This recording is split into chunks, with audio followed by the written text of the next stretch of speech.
My grandmama was feisty. Mm-hmm. He ain't gonna say shit. You're gonna be like, yes, ma'am. The wildest part about it is that that's the reason they all wore the fucking muumuu. It's just for easy access. That was the secret. It was the secret the entire time. Mm-hmm. Also, we are live now, but I'm queuing the shit up and getting it in the windows. Yeah, I put everything in a chronological order for you to make it really easy. Yeah. You want to start with the video and then the stupid shit that came out after. Because the rabbit hole goes deep. We here, indeed, John. We are indeed here. Just making sure I find the right window. There's window capture 5. I number these things, but I need to actually say what they're for so I don't confuse myself. Yeah.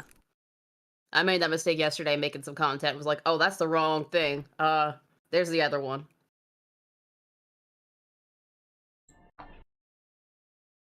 Okay. This is a fairly simple list. Is this also including everything that we gathered off Twitter? Yep. Okay. My fucking lead mod, making sure I don't have to work that hard. I mean, if I'm gonna bring you something, I'm gonna bring you something, you know, put together. Take notes, chat. Take notes, chat.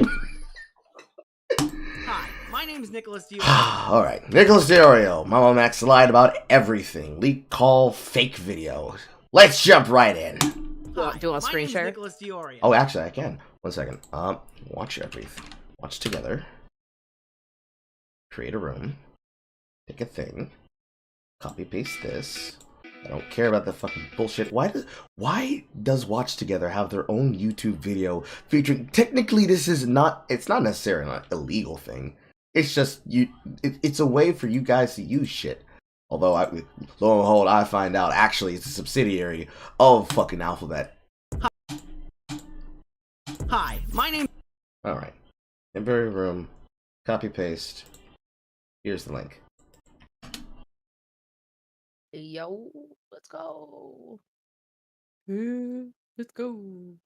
Oh, I just confused for this screen. Together. Joining.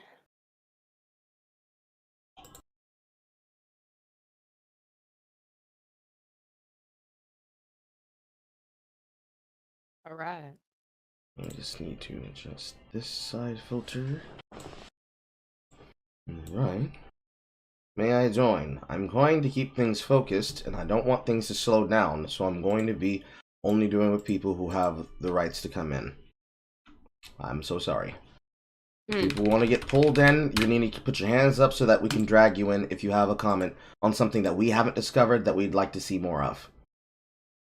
Let's explain for those who don't know who MamaMax is. MamaMax is a self-pretentious filmmaker that has a YouTube channel at the moment named God Cult, and he used to make depressive videos about his life, and then switched to reviewing hentai, and then started to pick up vigilante pedo chaser content.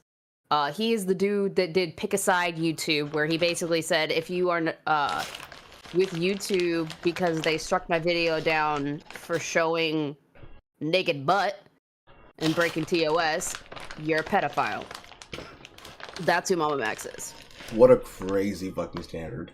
Oh, and I know about that situation because one of the people that he's like literally tricked into that video is one of my best friends. That's crazy. This is personal, chat. This is personal.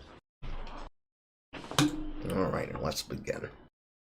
My name is Nicholas Diorio. Before we get started today, I'm going to be clear and concise about what this video will prove. Today, you're going to see undeniable evidence that MamaMax is a complete and total fraud. He is a content creator who claims his platform exists to empower abuse survivors, and the reality is, MamaMax is a liar. His actions in the past and present paint a far more sinister picture. Right off the bat, this video does contain clips of the leaked recording between between myself, MamaMax, and Mutahar of Some Ordinary Gamers. If Max has an issue with how he is portrayed in this video, I consent to the full call being released. I am not afraid. In the event where Max tries to bully me with threats of getting my channel banned, this video removed, or anything else through use of YouTube contacts, which he has done to content creators who have exposed him recently, I will not hesitate to drop our full, uncut recording for the entire internet to see. I will not be silenced, and you will get everything that's coming to you.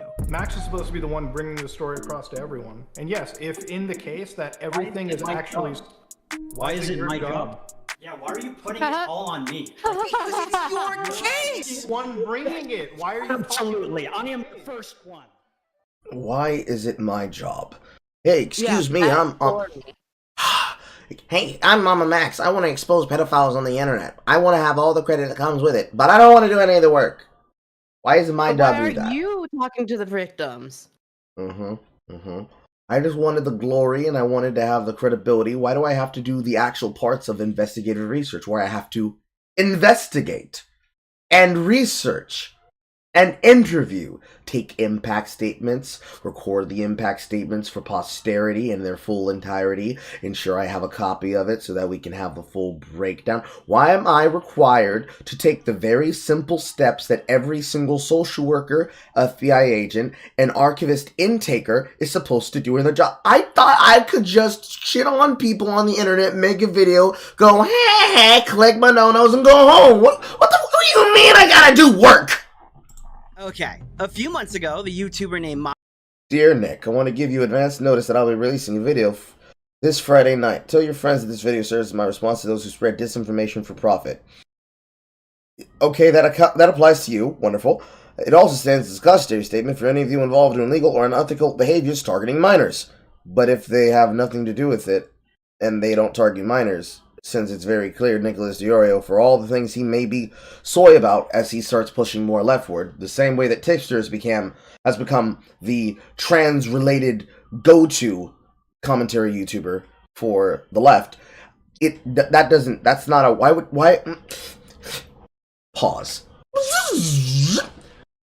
Hey, person I'm about to target, I'm about to fuck you in the ass. Why are you telling me you about to fuck me in the ass? Cause I want you to know he's big, and it's already pre-oiled. What is this? What? Why would you tell him? And even if you want to do it for posterity's sake, even if it's like, I want to give him a fair chance. Motherfucker, if it's not ironclad, why would you tell your enemy? Hey yo, Carthage, I'm gonna bomb your wall down. But my trebuchet, it's like 95% accurate. So can y'all bunch together for me? Okay, thanks. Anyways, MamaMax asked me to react to his content and promote the massive investigation he was about to release. Max Striker claimed to be exposing a depraved individual who used social media. His name legally is apparently Max Striker. Literally the fucking name of a young adult action novel book. It is crazy. He literally He's a badass guy. He's a superhero guy. Could literally be the brother of Maximum Ride. Put a pin in me saying he thinks he's a superhero. Just put a pin in that for later. Okay. To lure society's most vulnerable. God's will is not written in man-made books. It's written in our DNA. Honestly, not a bad quote. Just put that fucking music of the just put that right there. That's a quote. There you go. Congratulations, Catholics. Into compromising situations. Cameron Gerard Davis has been accused of masquerading as mythical creatures such as werewolves and vampires in the hopes to lure children, and that's just the tip of the iceberg. Yes. Okay. But stay with me now, dude. Stay with me. To be exposing a depraved individual who used social media to lure society's most vulnerable into compromising situations. Cameron Gerard Davis has been accused of masquerading. Come get your own, Carl. Come get your own. But he's wearing plastic teeth. He is. But Dario, if children are retarded and they don't know what fake plastic teeth are, I think I think they should probably get groomed. I'm not saying they deserve to be groomed. I mean, if you can use your brain cells and you know that vampires aren't real, werewolves aren't real that we know of, the tooth fairy's not real, and your dad buys your Christmas presents, but you still believe Santa. If you know that a person can't be these things, and if he's somehow able to lure children, and it's like, oh my god, I want to see a vampire. Oh, werewolves behind this closed door with that rusty spoon that you have in your hand. What's the worst that can happen? Come on, Tyler. Come on, Tim. I think you deserve what's coming to you, little Tim. Just give him a little bit of your. Just give him a little. Devil's advocate. Them kids are allegedly those that are on the fringes of, I guess you could say, preteen society. Ergo, the ones that get bullied. Ergo, the ones that don't fit in with everybody else. Ergo, the ones that are most vulnerable. It's kind of like... Okay. It's kind of like the whole thing with serial killers and prostitutes. Mm-hmm. Where it's like, we gonna get them because ain't nobody gonna think about them. Ain't nobody gonna miss them. Still wrong. I believe you. I believe, but on two parts. Come give him some rim, little Tim. And two, where are your parents? Yep. Where are your parents? Where is your parents, little Timmy? Were you a latchkey child? Were you reared on the Chromebook and the tablet? I understand. Bethany, how dare you? Marcus, stop letting your kids run around your home being raised by technology. Beat their ass! Take it away. Beat their ass!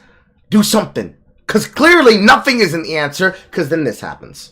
As mythical creatures such as werewolves and vampires in the hopes to lure children. And that's just the tip of the iceberg, is what I would have said if Max's videos on the subject weren't terrible. Today we're going to be talking about a YouTuber that's been going really wacky wild as of late. This video is going to be on a more serious topic. I'm sure most of you know who a creator by the name of MamaMax is and the controversy currently surrounding them. It was probably me and Nick, and that was about it. You're going to see as this goes further, this guy is serious here.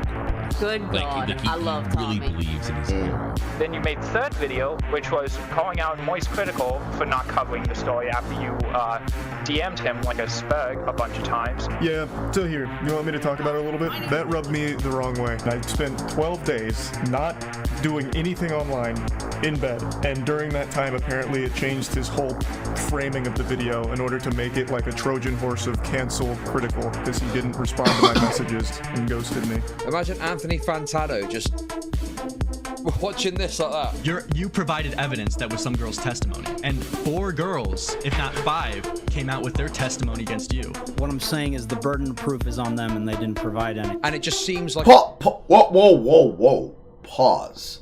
The burden of proof is on you. You created these scenarios by choosing to do your content. If they are lying, you should already have the evidence in question because you talked to them. If you know what the lie is, frame the lie. Make it a 3-act play. The rising action, the conflict, the falling action. That's what you should do if that's what you're going to say is the truth. Otherwise, if your answer to the people you interviewed rebuking you and denouncing your actions is the burden of proof is on them, it's on them to prove me wrong, you've probably failed at your job as a content cop style content creator who wants to expose people. Because all it takes is everybody saying, you know what, that's not actually what I said. I don't know why he framed it like that, to unravel you. But, boy, you've been unraveling at the seams more than just this. Well, I have some even funnier context to that. That clip specifically you reacted to is from a dude named Lorix. Lorix got his shit kicked in mid-last year because he was busted liking Lolly on Twitter. And had to disappear for a minute. And then came back. And now he's going after MamaMax. And then 2 clips previous to that, he's getting his shit kicked in by the resident Spurg artist, Smaggledaggle. Dude normally cannot rub 2 brain cells together. And is the butt of everybody's joke. And he's kicking the shit out of MamaMax on the live stream. What does that say about you, MamaMax? You ain't very bright, is you? You gotta admit, if Water Can John, with his inability to properly form a sentence saying, I got it, suddenly says, "Sir, you have made quite a fortuitous error of argumentation. There's something going on there, my friend. And it's not just that he happened to get his X gene activated. Or maybe they do. A dramatized, embellished story, and then this person's talking about it and just saying insane things. Look at the hand movements. He thinks he's like actually the Punisher. So pathetic. Max released 3 videos that provide essentially nothing in the form of evidence. The average person can't follow anything he's released so far, and more time was spent responding to critics than providing actionable proof that content creators could use to condemn Cameron Gerard Davis. In fact, after Max threatened me privately for not reacting to his unwatchable video on my main YouTube channel, I cataloged my 10 hours of research publicly in the form of 2 live streams, and my results were astounding. All right, we're 2 hours in this. We're 2 hours in right now. Realistically, we're another hour and a half on top of our 4.5 hours in. So we're at like the 6-hour mark of understanding what's going on here. And I will point out to you, now that we've hit the 6-hour mark, that I still don't know what Cameron Gerard Davis has done. And spoiler alert, when we hit the 8-hour mark or the 10-hour mark, I don't know how far we're gonna go. We're still not gonna know. After 10 grueling hours investigating this vampire werewolf cult, I realized I've learned essentially nothing about Cameron Gerard Davis, the accused. On March 18th, 2016, Spencer, a girl from Wiley, Texas, mysteriously disappeared, lured by the illusion of joining a supernatural family as a vampire on some random corner of the internet. This bitch. I'm This resisting bitch the is urge. literally getting mean to hell and being compared to Shiloh from the Onision case. That's because horrible. of the dumb shit she's been doing. And how royally she's fucked this all up for the rest of the victims. I just want to point that out. I am trying my hardest not to make the jokes. I'm trying my hardest not to make the jokes. I told you, the friends of society. Proof? Go down. It's too easy. That's the problem, chat. They're right there. They're right there. I can only hope that this is a filter effect that's on the hair, and that they don't actually dye their hair black when it's normally like dirty blonde, and then they dyed it red because vibes. I'm praying, guys. I'm praying. I am praying. Please. In the arms of a Negro. If this is your child, please remember to hug your bitch and tell them you don't have to do this. They can wear the black lipstick, but please don't let them wear black lipstick while also being an outsider and a wallflower, because then they're going to be getting a visit from somebody from the light skin brigade. Don't let it happen to your son. Don't let it happen to your daughter, or will happen to your daughter. Found herself Have you ever been approached by a black man? Cult led by you a have predator. today. I've been approached by black men all my life. I wake up every day and I see him staring at me in the mirror. Hello, Bloody. Hello. Posing as a werewolf god.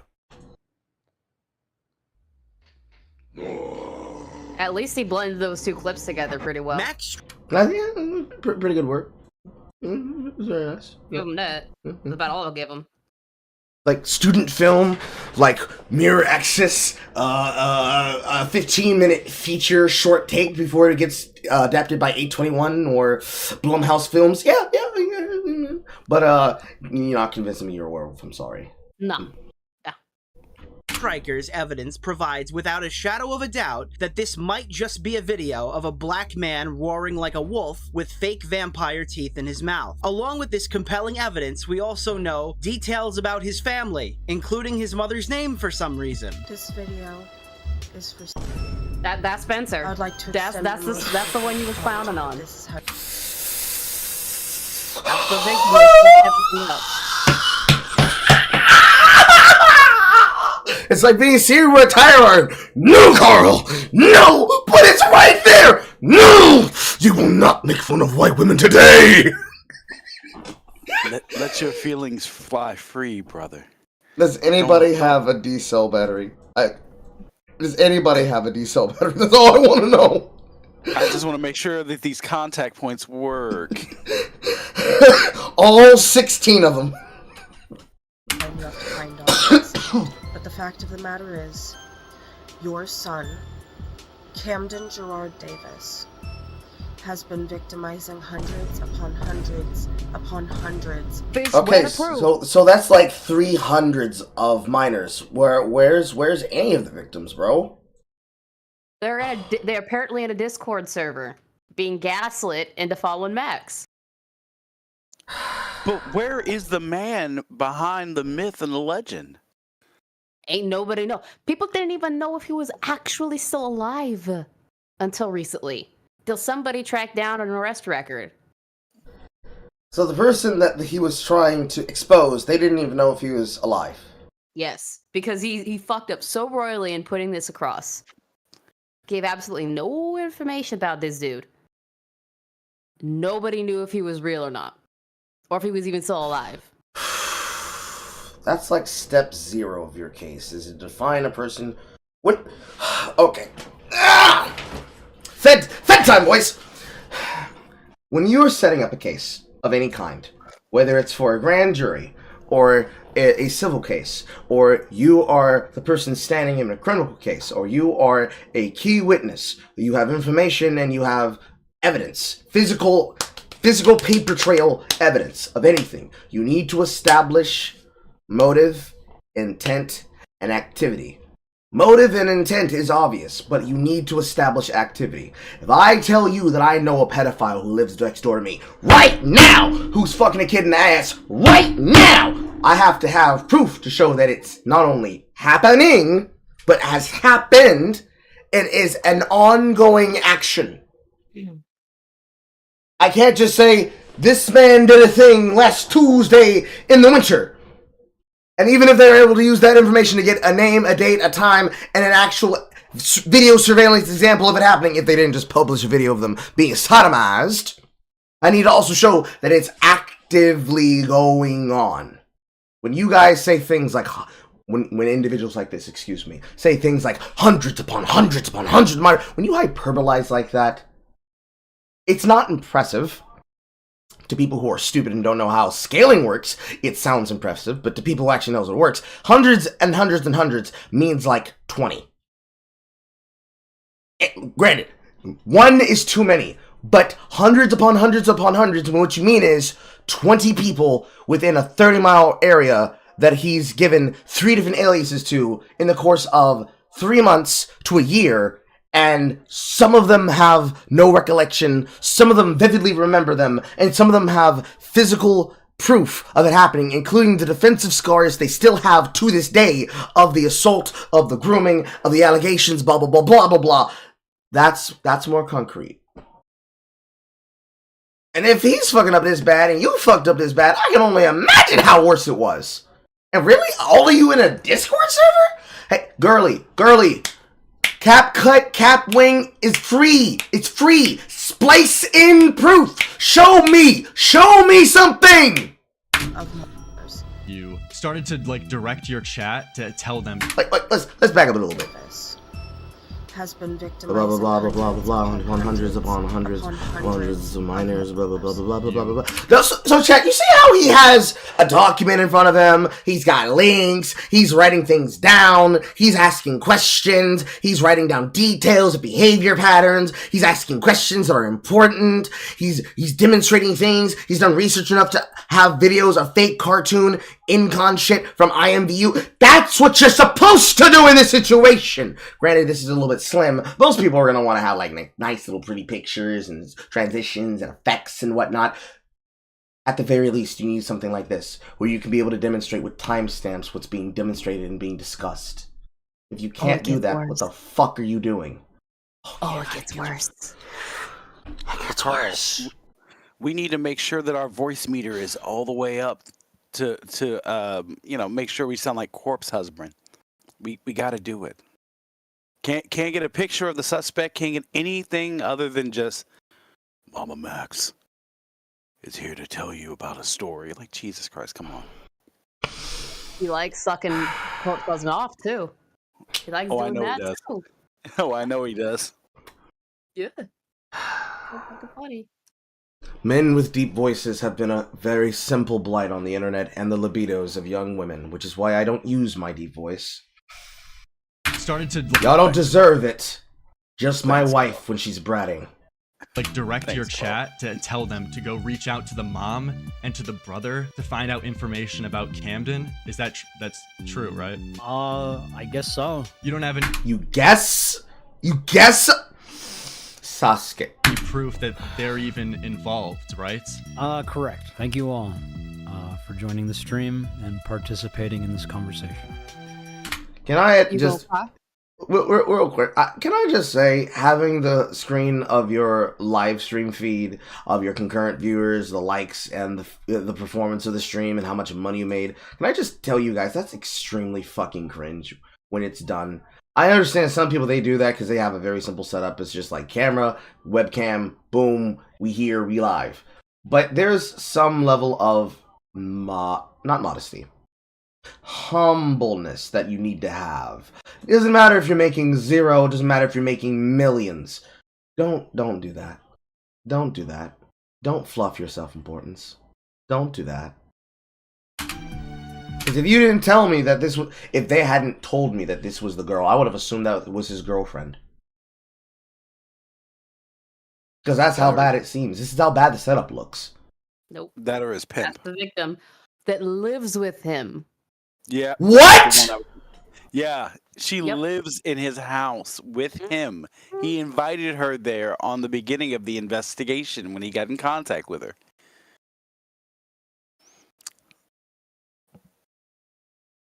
A guy named Jeff. Yes, that is gonna run Carl up the wall. That's gonna run him up the fucking wall. Because it ran me up the wall when I heard it live. Yes, and if you want to expose them, you need to get the cops involved.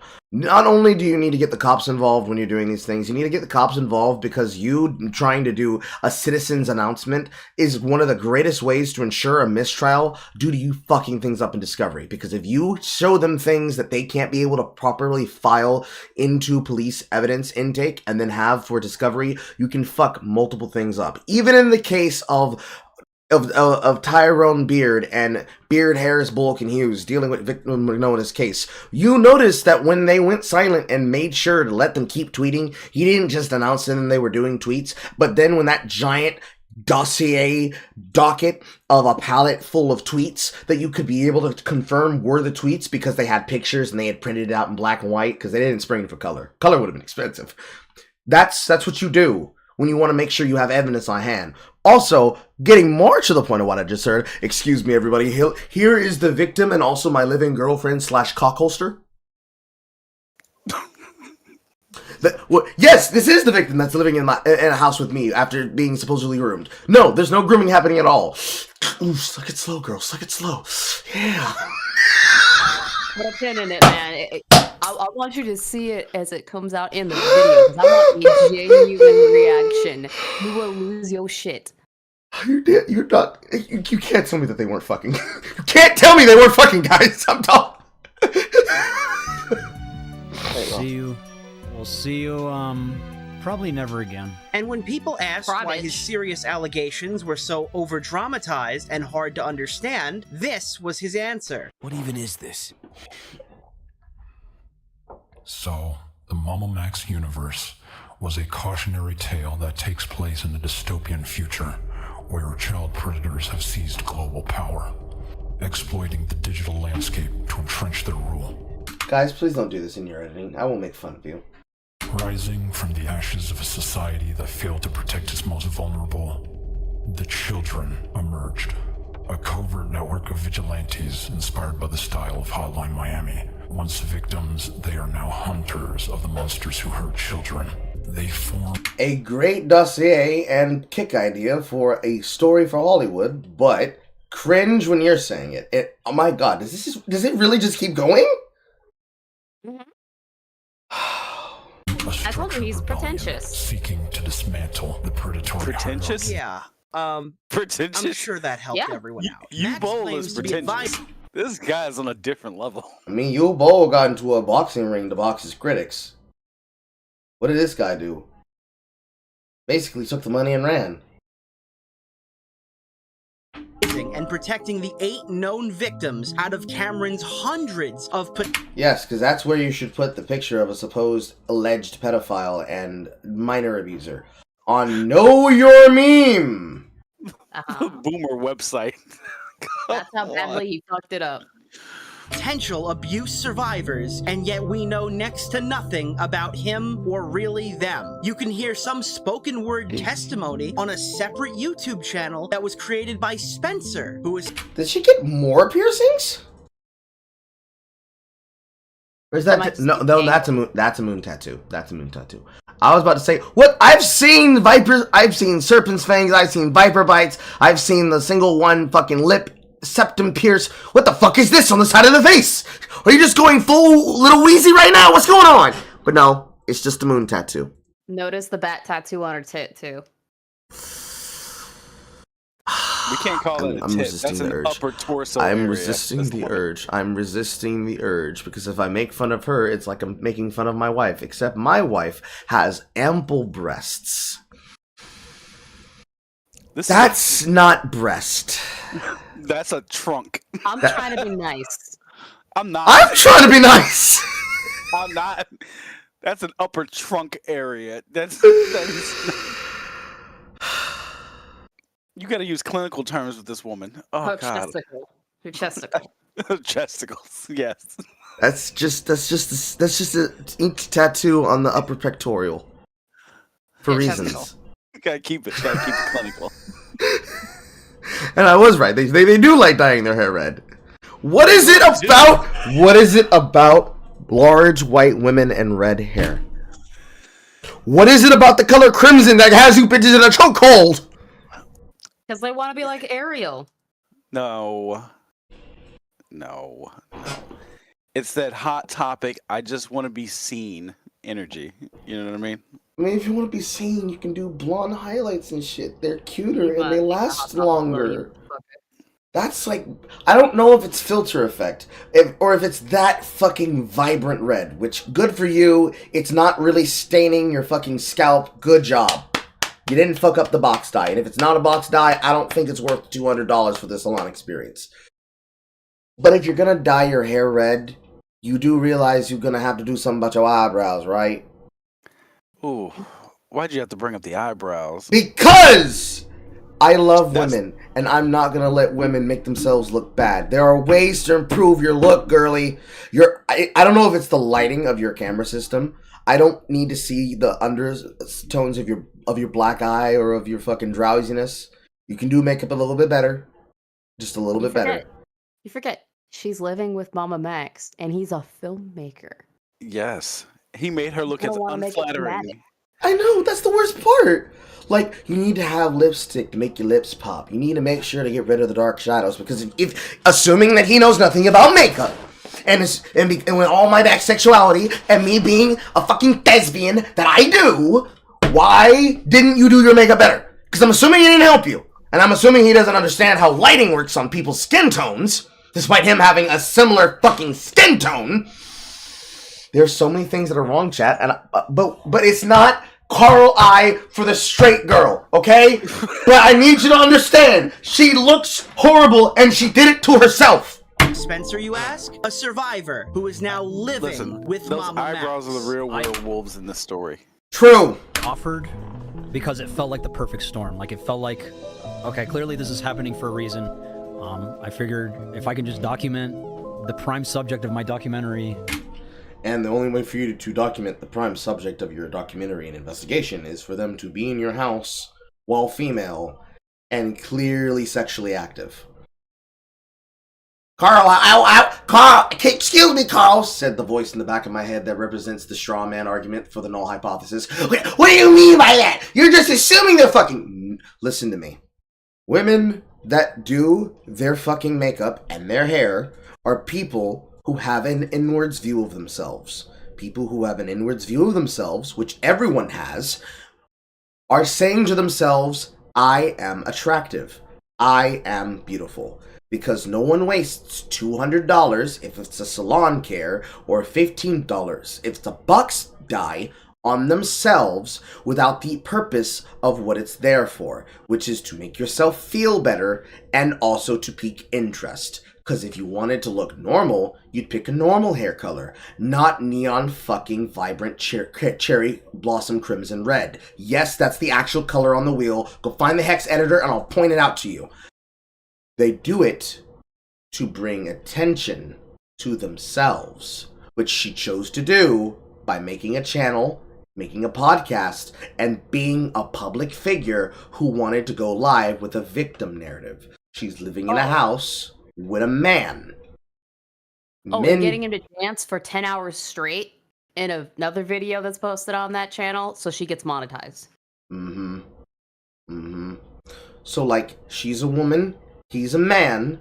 She's got this whole infantilization victim narrative of herself if she doesn't have that of her own mentality. And he is in a position of power where he's showing how much money they're earning doing this. I can't imagine that he's living with her and he doesn't feel some level of requirement and responsibility to the fact that because he's doing this investigation is why they're getting money. That's why people are giving money. They're not giving money just because, oh my god, MamaMax, I love you, I'm your biggest fan. Here, take my wallet, take my EPT, take my fucking Ethereum, all my digital coins, bro. They're also saying, oh, bro, let me put a fucking $1 in the hat for the fucking investigation, bro. Get that pedophile. There is no world where you're telling me she sees this and she's not going to be like, so where's my piece? Because even if he's like, absolutely, I don't want to use this on anything for myself. This is going to definitely be for you. You're not about to tell me that you're living in the house with a grown-ass woman as a grown-ass man and both of you are working together on shit that you don't get familiar and that you're not going to get comfortable, and then the mood will strike, and all of a sudden it's like, fuck the girl, my, oh my, she sucked my dick tonight, I want to fuck the girl. There's no world where you're telling me it doesn't happen, because it happens. I know from experience, it happens. It shouldn't always happen. I wish it wasn't like that, and I wish I didn't have to say that, since we know for a fact it's happened before in the past. We're literally watching Anissa Joma make fucking Ian irrelevant by the day over pussy. It can happen to anyone. It could happen to you, Anon! Then why not just have her live with me? And since she needed a home. Don't worry. She needed a home. She couldn't be able to use any service to be able to protect herself as a victim with any place where does he live? Does anybody know where he lives? Like the exact city and state.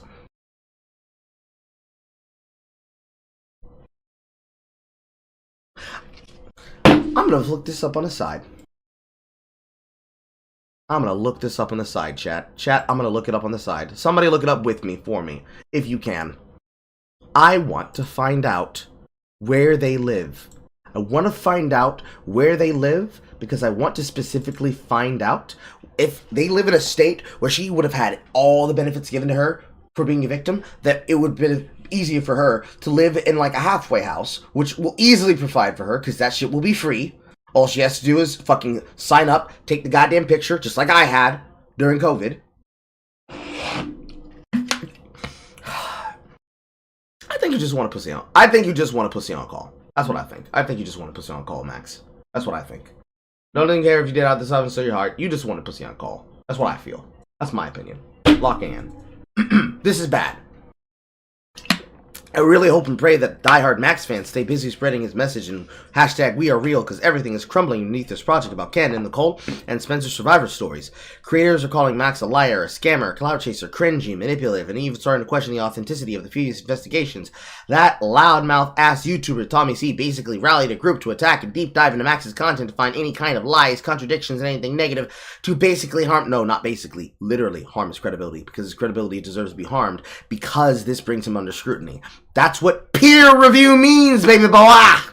This was not what Max set out to do. I know and understand what he was trying to accomplish, but this is a train wreck that keeps getting worse. Maybe things will blow over. He can turn it all around. Keep fighting a good fight, Max. No one else is willing to. This is an example of a person who needs to know, you know what? It is what it is, and things are fucked.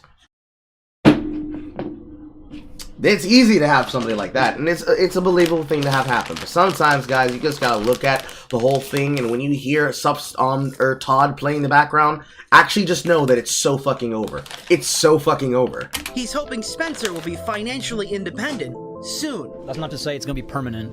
I do want to get Spencer to become independent at some point. We're gonna still get her a job. I mean, shit, technically, actually, under the concept that this works well, which would still be an abuse case, because you'd still be in a house with a woman who's clearly sexually active. Because I don't know what women you guys have lived with before, but the idea of moving in with a person who is literally a stranger, who has a financial incentive over your life and your story and your involvement, it's a very scary concept to do that as a man. Pause. Yes. Actually, they're not strangers.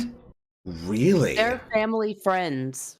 Yep. They knew each other in high school. I'm sinking to the floor in fucking exasperation.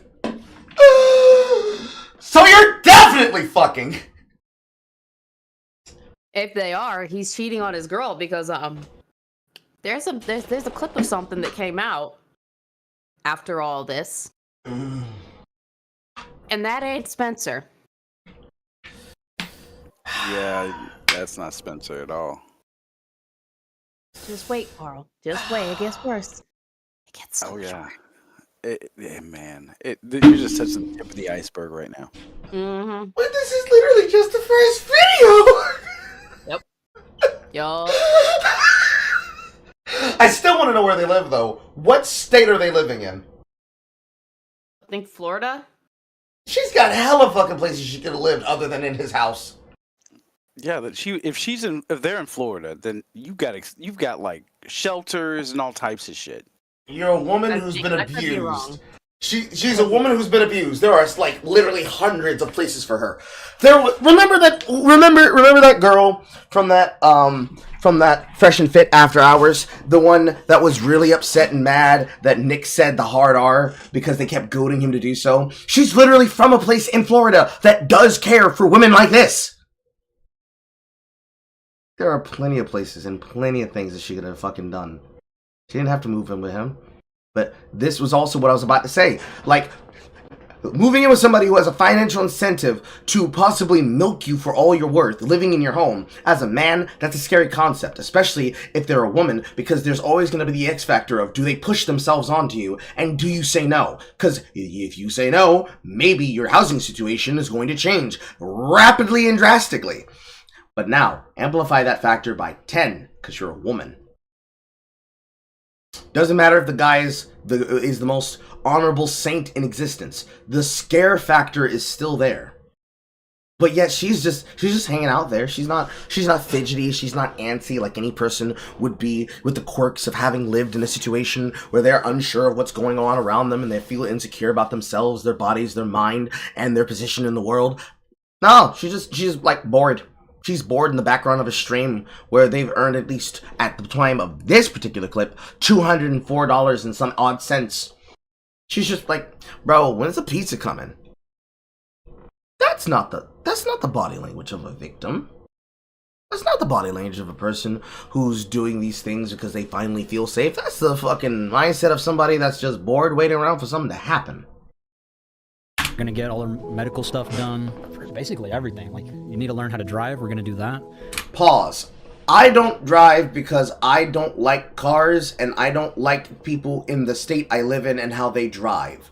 I have an instructional permit. If I need to drive for emergency purposes, I will drive a car. What do you mean you don't have the ability to drive? You need to learn how to drive. How are you going to these places to be groomed? Hey mom, drop me off here at the abandoned factory outside of town. I'll let you know when it's done. I am about to watch a 6-hour fucking podcast to find out. Because apparently he did a tell-all. I caught the bus to the grooming site. It's like a Greyhound, y'all. I gotta hit the Route 6 and then convert on the Route 5 to get to my butt fuck session. We all know how it be with white women and dogs, right? Where there's a will and a whap, there's a way. But for some reason, the strapping young roommates decided to post. Has anyone asked Max what he means when he says he's contractually obligated to financially support Spencer? No, nobody knows. Nobody fucking knows. And I mentioned that before. He wouldn't have a contractual obligation. He would have a responsibility obligation. As like, I chose to do this. I'm basically pimping this girl and her story out. I have a responsibility to make sure she's taken care of. That's more like a my young ward situation. Especially if she's supposedly so young. How old is she? She's the same age, probably around the same age as Max, and Max is in his 30s, I think. Uh-huh. Pause. Put a pin in that thought, Carl. He wouldn't have a financial obligation through a contract. He would just simply feel he is responsible for it because he's using her and her story and the attention and the clout around the story for money. And her victim status pulls money because people love to see victim stories IRL in real time as they develop. That or ChatGPT lawyer told him that. Mm-hmm. Well, I mean, if you're looking at the screen cap, I mean, they're having it go through his Patreon. You're gonna send money to help her out through his Patreon. That's a commingling of all types of finances. It is wrong. It is such a conflict of interest. Like, set her up a Ko-Fi account, set her up a PayPal account, link the PayPal to the Ko-Fi. When people send money to help her, it'll go directly to the PayPal. She can cash out the PayPal. No, it's worse than that. It's supposed to go to her, and then she's supposed to spread it out to all the other victims that come forward. Because apparently it's supposed to go out to help everybody. It's not. But no one else has come forward other than Spencer. Yes, they have. There are multiple people that have come forward, but they did not give. They did not give permission to put them out yet. They have not agreed to come forward themselves yet. But there's a wild part that you're gonna hear about that makes Spencer kind of culpable in some ways. Kind of culpable. No, she is culpable. Oh, I know. I'm saying that in the nicest way possible. Allegedly.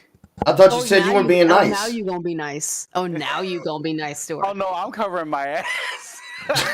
Covering your ass on my chest. I see how it is. Now you. No.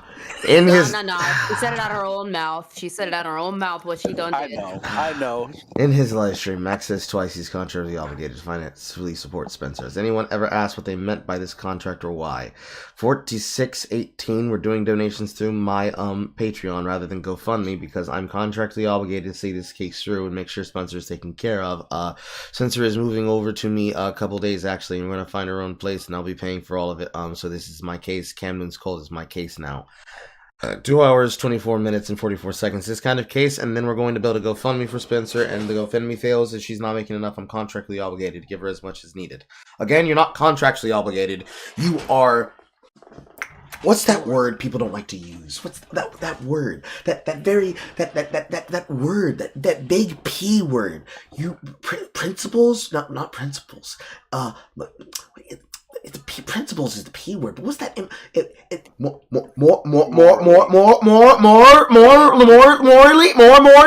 You're morally responsible. Because standards, practice, morals, and values.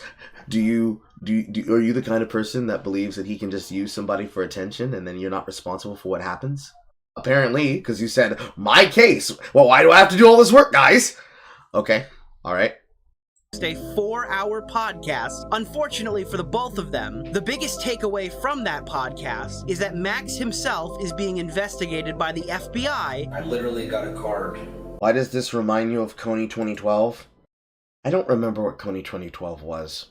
I have no idea what that is either. Like, I know what it is, I just don't remember what it is. I remember it. It was they were basically two filmmakers basically were talking about awareness and trying to raise funds to stop a warlord in a South African country, or basically I think it was in the Congo. The dude had been dead for a while, and they knew that, and they were collecting funds to raise awareness for all of that. Interesting. I see.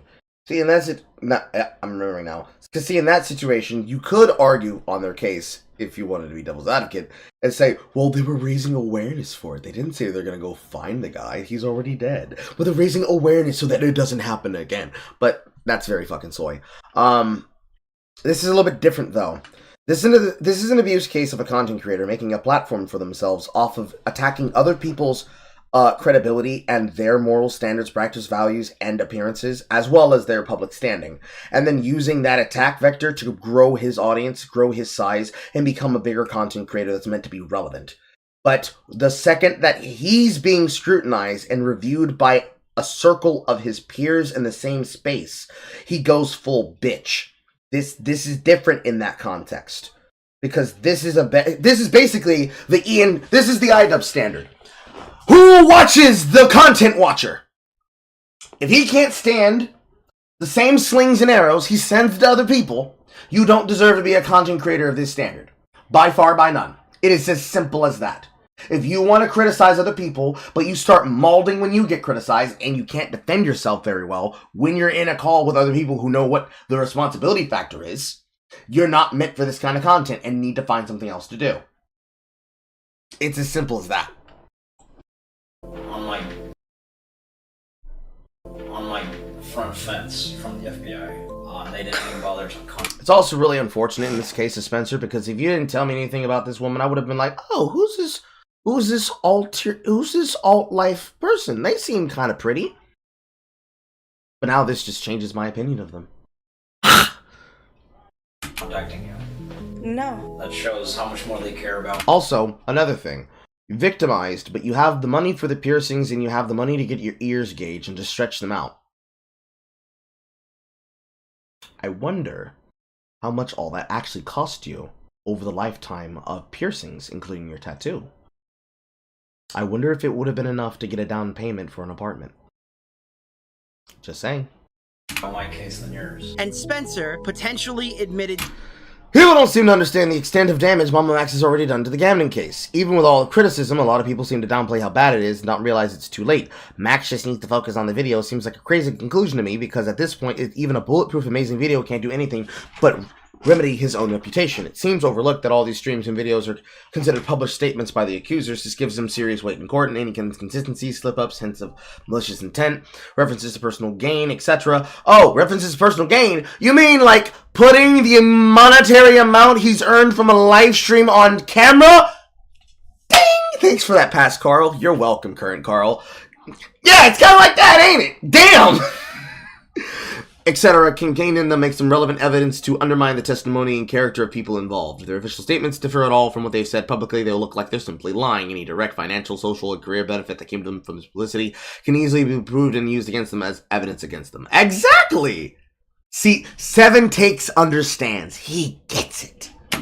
To a crime. He would be great at SinglePlayerCarl. You ever recruit? Yes. So, my particular recruit...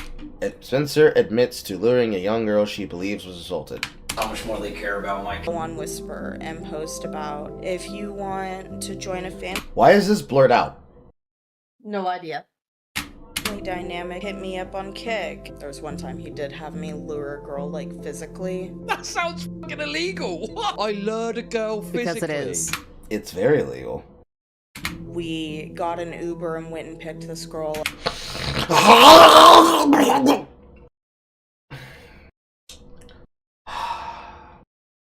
Breathe, Carl.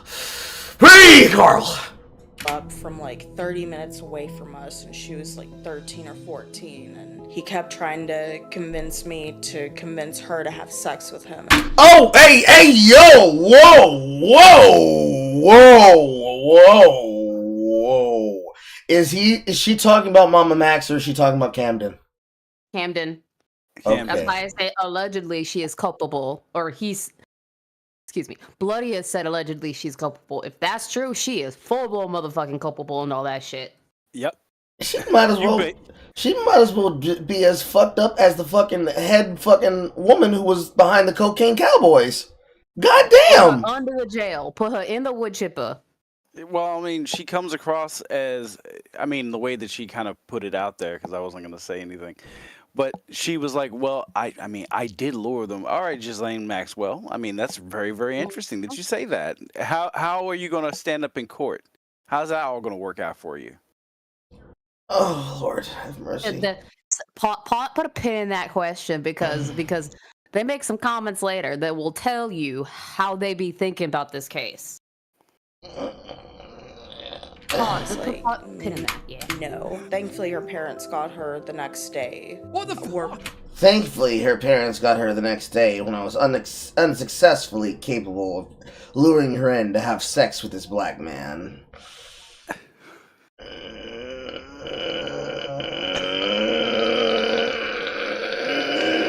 Me and Kayla are pretty So I'm incompetent. Got it. Went over there and he turned. Not just an incompetent victim, but an incompetent abuser.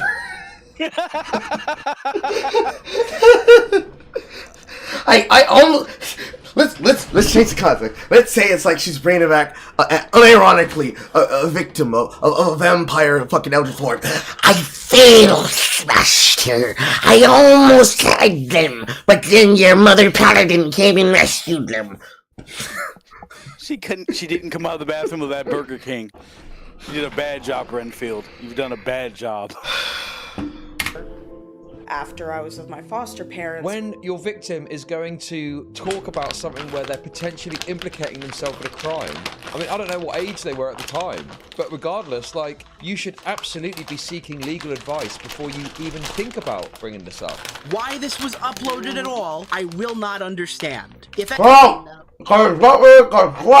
anything, they're creating a defamation case for the man they hope to put in prison. MamaMax has chose to make a schizophrenic ARG adventure instead of a detailed allegation video with supporting evidence, so he can help protect and support women who put their trust in him. You do understand, if you go to court, they can pull these live streams for court. You do know that, right? We are not going to court, Xylee. Pause. What are you doing? Pause. When you take this to court, we are not going to court, Xylee. What do you think the criminal justice system is, MamaMax? It is a law enforcement, a trial in the court of law, and then you go to jail. Corrections. What did you think was going to happen if the police got involved? Because you said the police are getting involved. Your ass is getting pulled into court. And you say you're not going to court, so you're not going with the police either. Oh, it's too good content. I gotta keep milking it. I'm fully in the position where he is very much on the Max Carson kick. I'm not going to court because I just made videos. I just made content. I'm not culpable for anything. You can't get me in on any of this. I'm gonna take all this money and run. What you mean? Yeah. You guys can't be content creators if you have this kind of mindset. You just can't. Your actions have consequences. Even if it's just the social consequence of being called a fucking spurg. Just hunting them down like a deer? Is that what we're doing? Have you not? Also, I am peeping that Helen Hunt accent, baby. You are sounding gorgeous. The stream. So when we reached out to the lawyer, he told us it would not be beneficial to pursue a case against Camden Gerard Davis because he likely does not have substantial assets. That's a civil case, dumbass. It's a civil case, you fucking retard. Not a criminal case. Civil ain't gonna do shit to somebody unless it's monetary. Criminal is when they're actually going to get punishment for their actions. You will go to court for that. All of your videos will be played in court. Everything, including that 4-hour plus video you got with Spencer specifically saying, I was grooming and helping groom these kids. The fuck you mean you're not going to court? Go in person. So Okay, so you do plan to go to police, right? Of course. If you go to police and they say, okay, yay, we're going to go get him or whatever, I don't know, live in a dreamland, whatever you want to feel, are you going to court after that? I'm unsure about the entire process. I think that's the... Hello, I'm MamaMax. I am an interviewee and a private investigator. I specialize in hunting down pedophiles on the internet and put them away. What do you know about the court system, Mr. Max? I don't know a damn thing, but I put together videos and then people they tell them and then they take my work and then I get money and then I play Fortnite. That's my understanding of the legal system. The day of court, I play Fortnite for 4 hours, and then I go to sleep. I just wait for it all to play out. The job of the district attorney, but the survivors would likely appear as witnesses. What bothers me is your answer right there. You've been doing this for 5 years and you don't know how the process goes? How many people have you actually caught? I've never been in court. Which means nobody. Yeah, that means nobody, man. Yeah, her question was, how many people have you gotten caught? I've never been in court. That means 0. Zilch. Nada. None. In fact, he's probably gotten people off and gotten them to flee before the police can actually do that. And there is a case that proves that. Oh, I know which one you're talking about. Yes. Never been. That'll come up later. MamaMax claims to have hunted predators for years, but it is more than evident that he has no idea what he's doing, and now his past has begun to come on. I am a problem. You're fired. Well, I guess the question is like the next getting at is like, okay, so you want to enact this change. What do you hope is the eventual result of your video? Okay. Of all of this. So I know there's people out there saying I'm doing it to self-serve. I just want my video back up. I don't give a shit if my video comes back up. It did what it needed to do. The rapist that was in the video is currently in police custody. Was that as a result of your video, or was that prior to the video? Yes, it was because of the video. I'm so sick of having predators that run away like Pablo Sonny and we I'm out. Don't get them. I'm out. I am investing all of me into you and the survivor, Spencer, because MamaMax claims he needs help from all of these YouTubers, from, checks notes, Joe Rogan to Anthony Fantano, yet he refused. Okay, Joe Rogan, very large audience. Got it. What the fuck are you going to the white rap critic for? Maybe he can wrap this case up. I don't know. Anthony Fantano, why would you go to that guy? That is the weirdest pick. It is really the weirdest pick. Yes, we're going to go to the man whose biggest claim to fame is having a publicly documented sound on TikTok about that's too many slices. Yeah, him. That you need his help. You need his help to make sure that you get it. But Carl, he's also a big content creator. Fuck out of here with that. He's a cringe loser who has one thing to his name. He has nothing else. He has nothing else. He has the thick boy meme. You want to go to the guy who has the thick boy meme? Really? Refuses to accept any form of criticism with a subject matter that matters and participants who deserve better. Look, I want to see this asshole, and if what you're saying is 100% true, I want to see this motherfucker behind bars. But there's a way to present this, there's a way to handle this before you get to that point, right? And that's what we need to be focusing on. That's like where everything needs to be centered on. It is where I'm at, and that's all I really can say about the situation. I would have really appreciated this like 2 months ago when we first reached out. I reached out to you and multiple other creators asking for help, and none of you were responsive. I understand y'all are busy and doing your own things, but this is the first time I've ever handled a case of this complexity and magnitude, and that is why I was asking for help. To those of you who are saying I was putting the blame on Muda, I'm not, but I do. Yes, you are. Acknowledge that I need. You're gaslighting the shit out of somebody who considered you a friend, and you abused that. Muda's stupid for believing you. Yes, he is. But you're still a massive fucking asshole. Nobody should trust you again. I have my own reservations about Mudahar and the way he chooses to act in some situations, because sometimes he can be solid on topics, and sometimes he can be shaky on topics. But he is 100% gaslighting him in this situation, where he's doing this on camera and bringing up. There's no why. It doesn't matter if you asked him before and he wasn't there. He's there right now giving you advice. Instead of trying to put him on the spot and say, bro, this would have been really great 2 hours ago, 2 years ago, 2 months ago, 2 minutes ago before I asked you to do it. I asked you, are you ready? You were there, so I had to go live, and now you're here now criticizing me? That's not very fair, bro. The way that you should have reacted to that is, I understand that, and I appreciate your input. Can you please be able to be on call so that we can work together on this in the future? Want to know what's funny about that? What? Mutahar did give him the same advice in November in a text DM chat and said, I don't understand what the fuck is going on with this. You need to make some sort of clear timeline before you start putting this shit out, because ain't nobody gonna understand it and you ain't gonna help nobody. That's me dumbing down what he said, but that's pretty much what he said to him. But you see, here's the problem though, and I know you know this, but the audience needs to know this. What MamaMax wants is he wants the Mutahar seal of approval. He wants a stamp that says, Mutahar's behind me. He approves of this. He wants to have them all lined up like an Avengers lineup in the middle of a fight at the penultimate scene where they all work together against them. That's what they want. That's what they want in this situation. They don't want the actual, you give me help, but then I give you actual criticism and I actually criticize what you're doing. They want well, if you don't support me, then you're against Mutahar.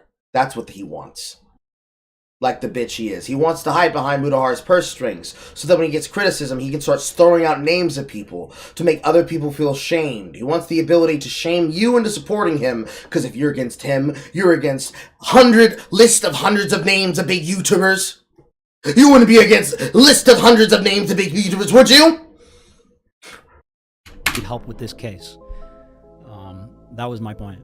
And The first thing we definitely need to discuss is Max's failures in his current ongoing investigation. And these are failures, by the way. The vast majority of help that Max has been able to provide with his deep skill set and large platform is a botched social media campaign called #WeAreReal. The reason I cite this as a failure is simple. Nobody knows anything about the cult that Max claims to be exposing. In fact, I've referred to Camden Gerard Davis as Cameron throughout the previous 10 minutes of this video, and I guarantee that most people outside of content creators who've covered the story didn't even realize that. As we've touched on previously, MamaMax has moved in with one of the many girls that he's currently assisting, but records show that doesn't always seem to have been the plan. I want to actually answer some questions about like why we're doing donations through my Patreon rather than a GoFundMe. That is because I'm contractually obligated to see this case through and make sure Spencer is taken care of. Spencer is moving over to me in a couple of days, actually, and we're gonna find her own place, and I will be paying for all of it. Not sure what he meant by contractually obligated, but it sounds to me like Max was planning on getting Spencer a place of her own, but at least right now, they live together. I guess you just can't fake the step survivor atmosphere. But since money was mentioned, just to be clear, in exchange for this person's testimony, Spencer is receiving housing, income from Max's YouTube and Patreon, and also receiving the clout incentive from Max promoting her YouTube channel and placing integral parts of the investigation exclusively over there.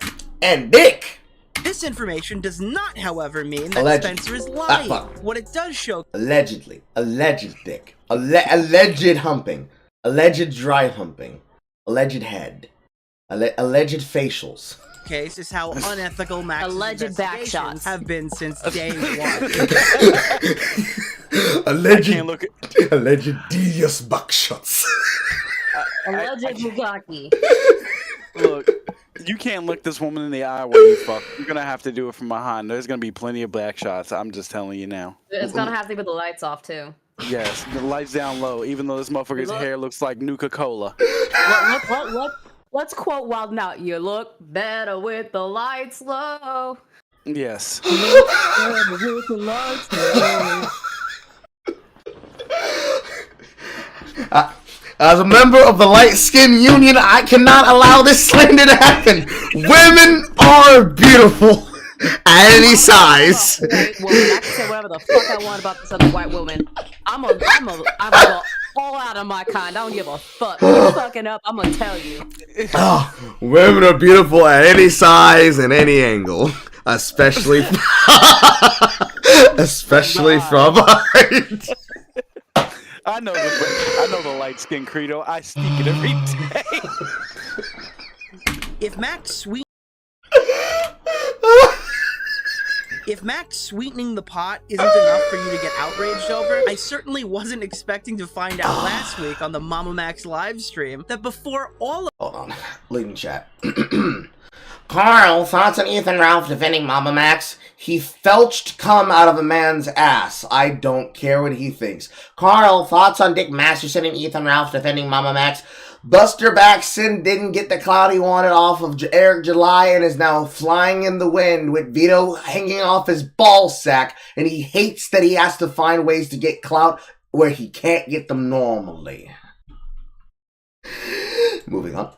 All of this, Spencer was Max's— I have another thing to say. Yes. Hugo XGC says all women are beautiful in the dark, and all women are tall when laying on their backs.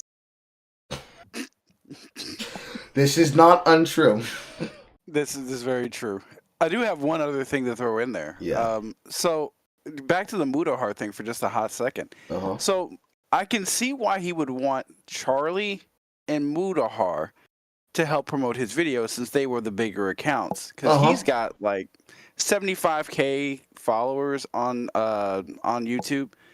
They're in the millions. So if they basically redirect all of their viewership to go view his video, it would have pushed it into the upper part of the algorithm. Of course, obviously. He also was going to them because they were a part of Pick a Tide YouTube. Yeah. Even though unwittingly, because none of them, a lot of them didn't know what exactly he was making this video on. They thought it was just criticisms of YouTube in general. Close family friend. Spencer has known my family her whole life. Oh no. She was... Told you. Probably not smart to bring in your family friend and pretend like they're a random stranger. Because at that point, why is she staying at your parents' house? Unless that is your parents' house.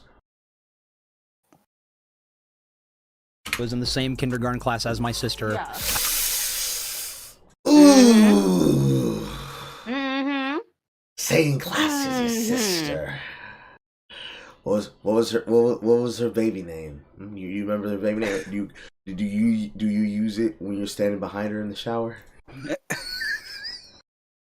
Carl, stop it! Be serious! But I am being serious.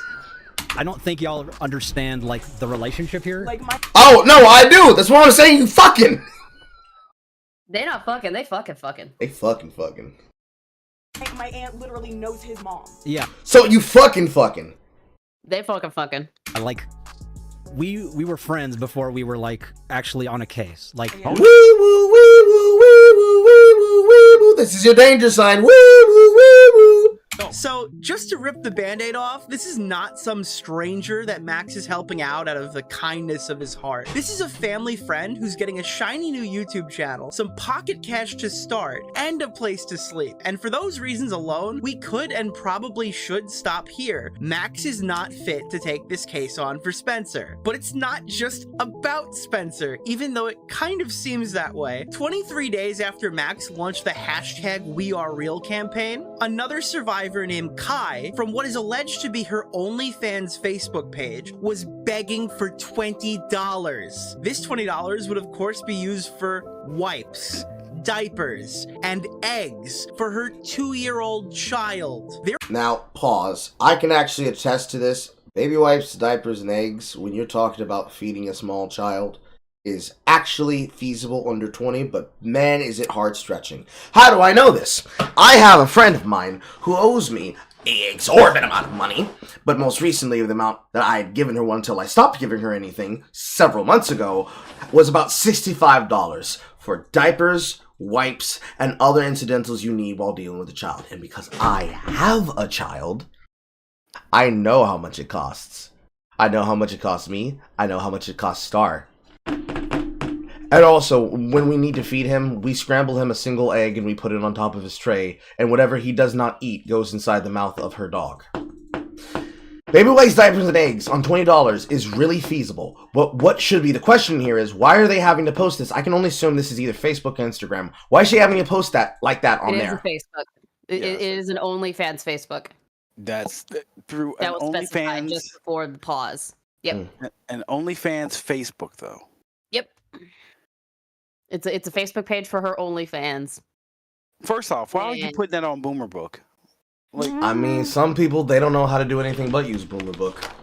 It was supposed to be for our generation, but we stopped using it because it's like, nah, actually, I don't want people to know what I'm doing every single hour of the day. I like exclusivity. So instead, they're going to post it on Instagram. Yeah.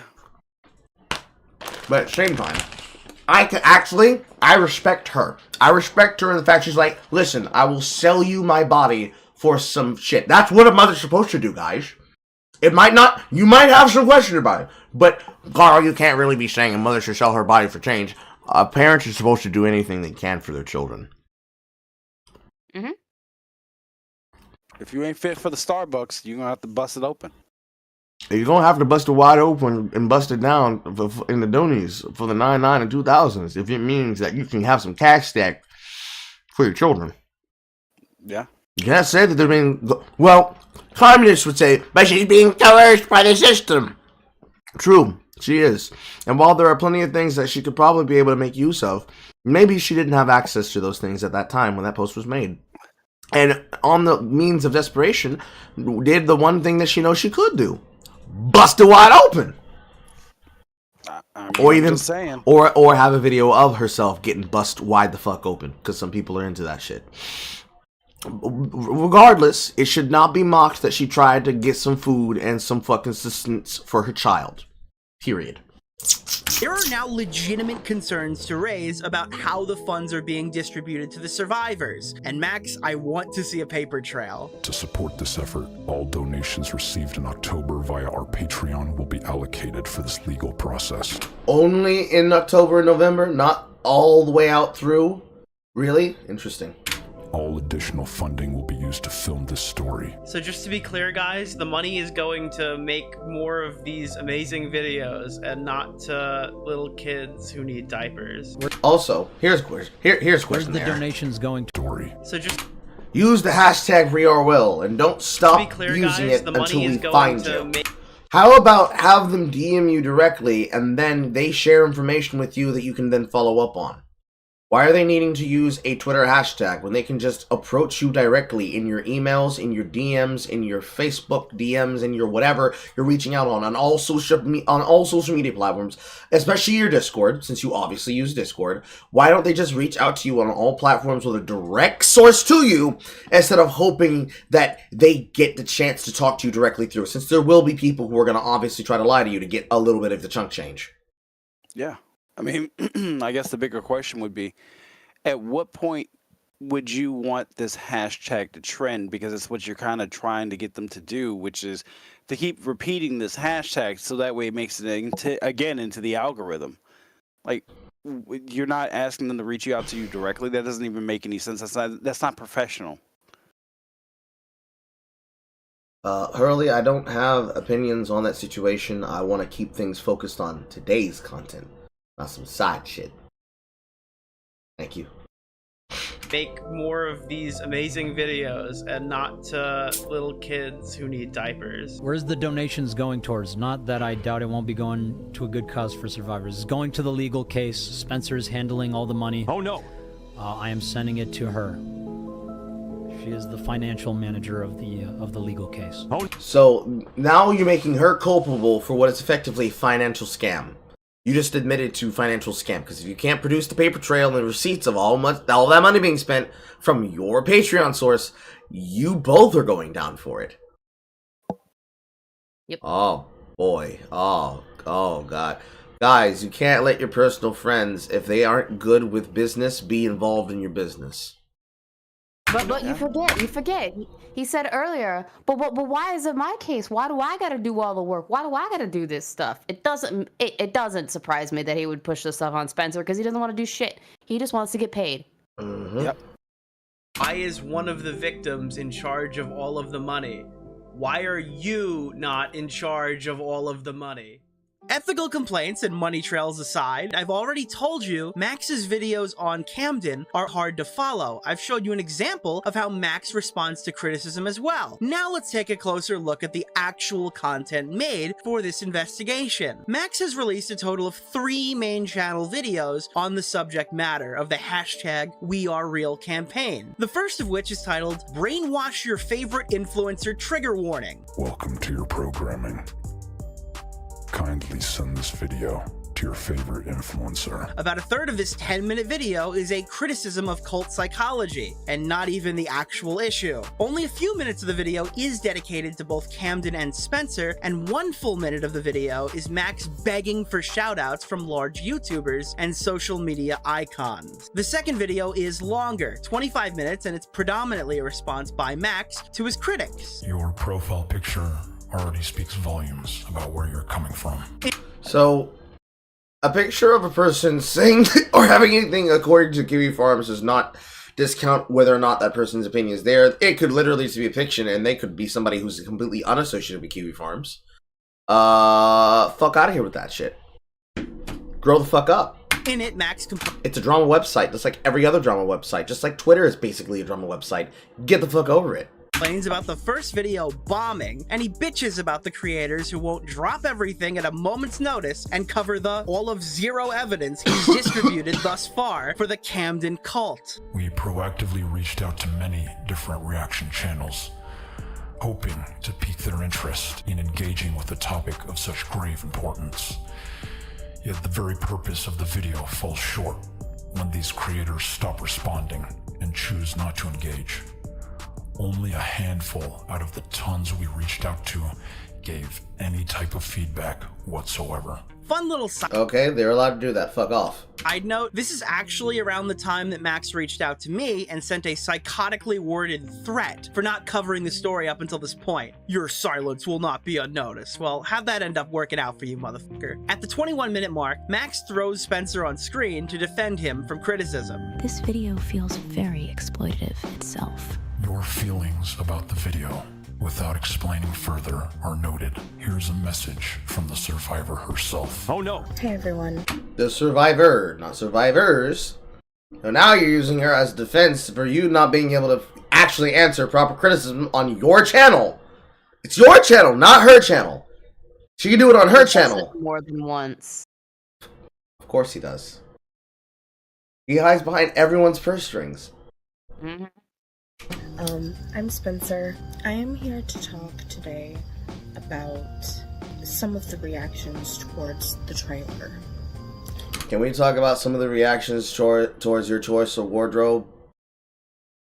Granted, I'm not saying you can't wear low-cut tops, but can I have a little more cleavage, not less? That's the point of the shirt, to show the cleavage, the boobage. But all I got is basically an underside screen of tie-dye interesting black and gray. I see a lot of white, but not enough white. Carl, stop it.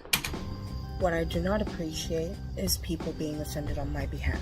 This is the first example of a pattern of behavior exhibited where Max hides behind Spencer to shield himself from criticism. Please note this now, because we will be coming back to it later. Finally, the video ends off with Max retreading a similar story of the allegations against Camden from the video I showed you earlier and in this video. Hello friends, it's me. Oh, who the heck are you clicking on my video? Well, let me be the first to welcome you to my channel. Now, what?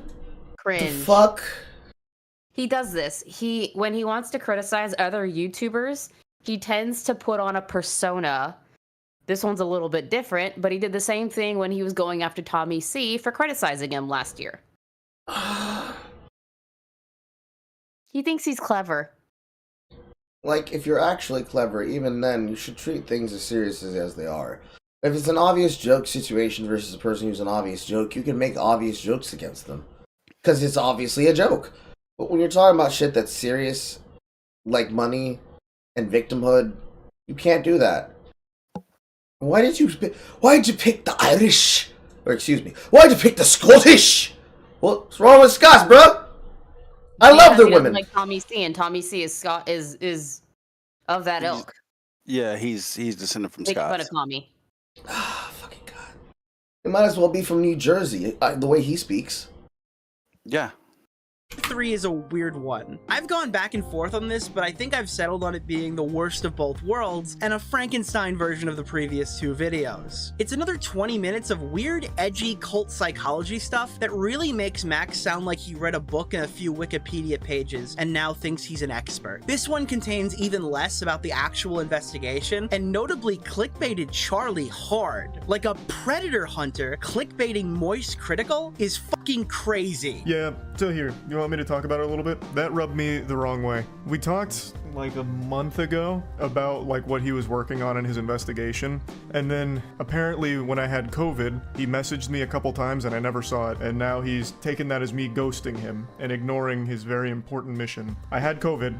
I barely used Discord in the first place. It was a miracle I ever even saw his message to begin with. And during that time, apparently it changed his whole framing of the video in order to make it like a Trojan horse of cancel critical, because he didn't respond to my messages and ghosted me. And for what? To just keep crying that nobody gives your case a free clout transaction? In response to the criticism he got, Max ended up changing the clickbait to Sniper Wolf instead, which I guess is better for some reason because, well, she's liked less.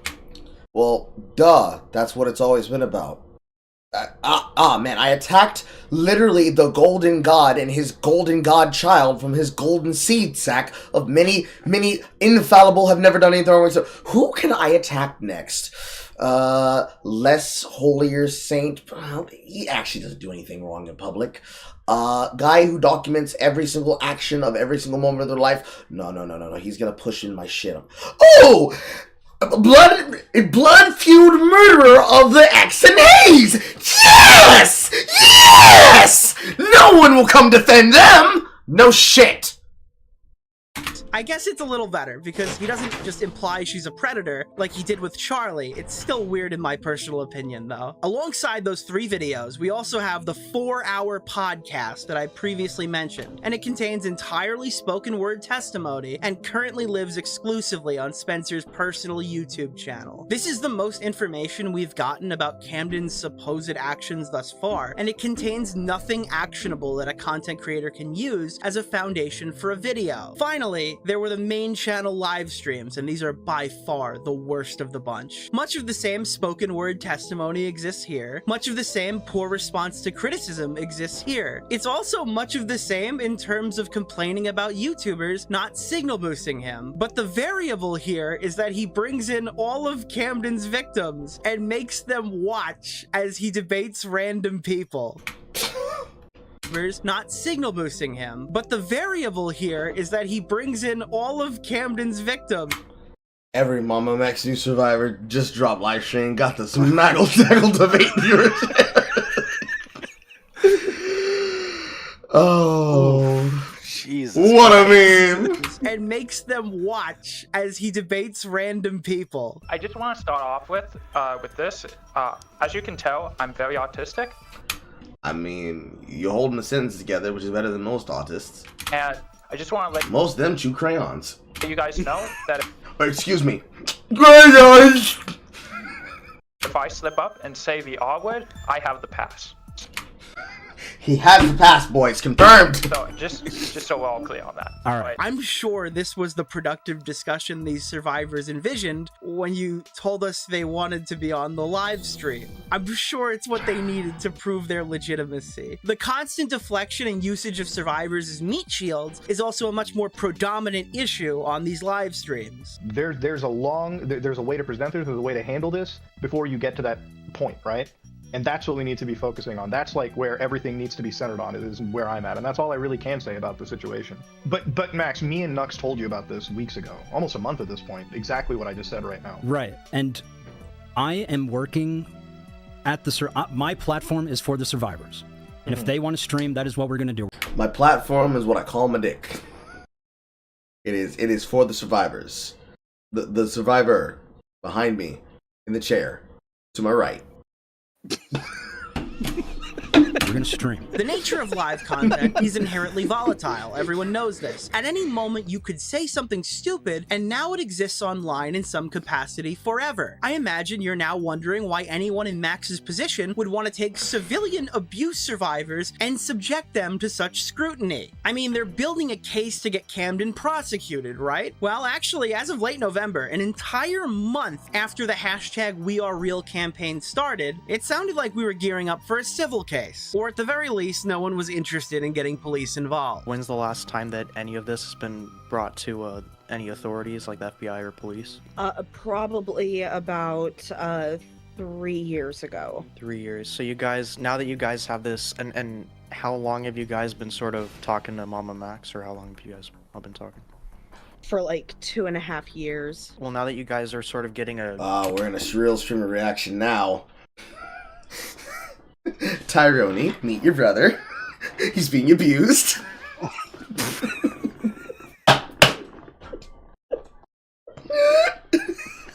Look at him! He's helpless! He's nearly there! He doesn't even have a back to his chair!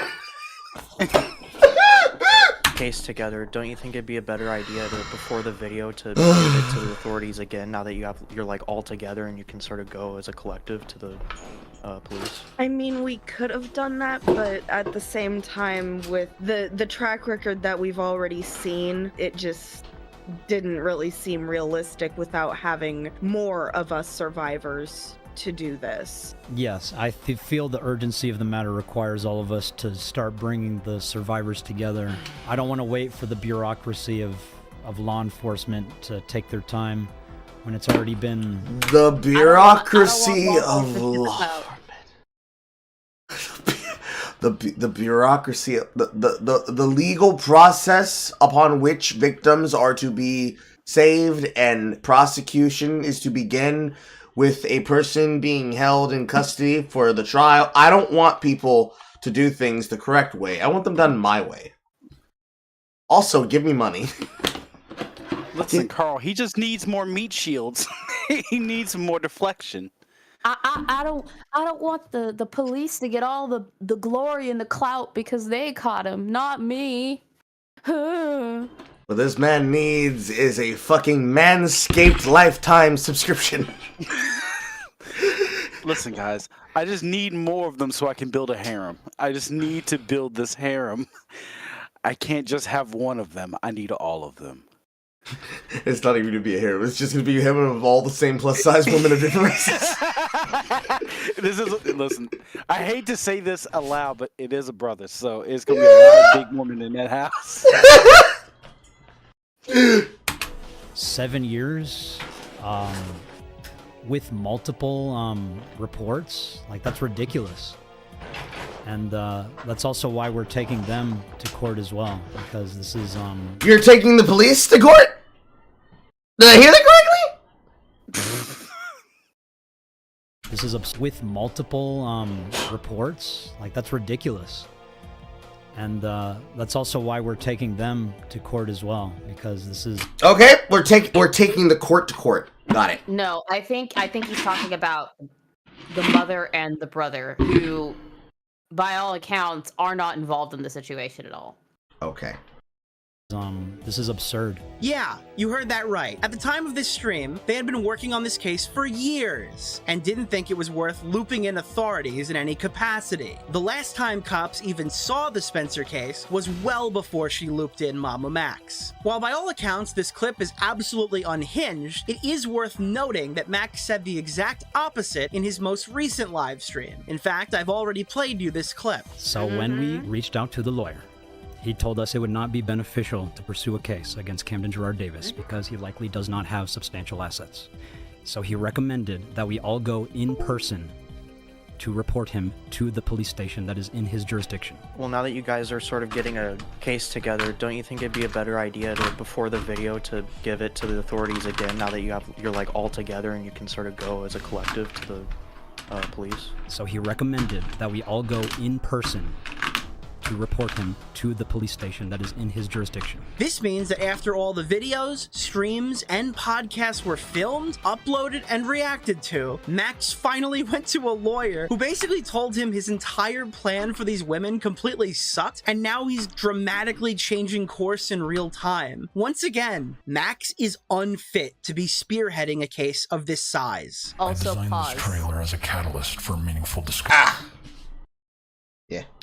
What Nick didn't catch there is that this guy is so incompetent that he doesn't realize how to properly report a case. He reported it to the wrong jurisdiction. He went to where Camden Gerard Davis is apparently living now, instead of going to where he was living when the crimes were committed, where the crimes were committed. As somebody with a fucking criminal justice degree, that blows my mind.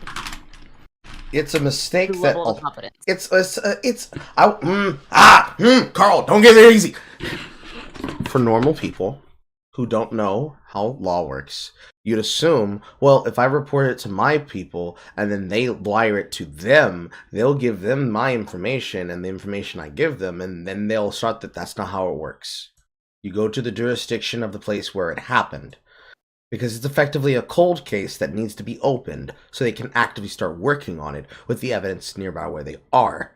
And then if they try to cross state lines and it carries in through multiple places, then they get activated by the internal task force assigned to them by the Bureau of Justice.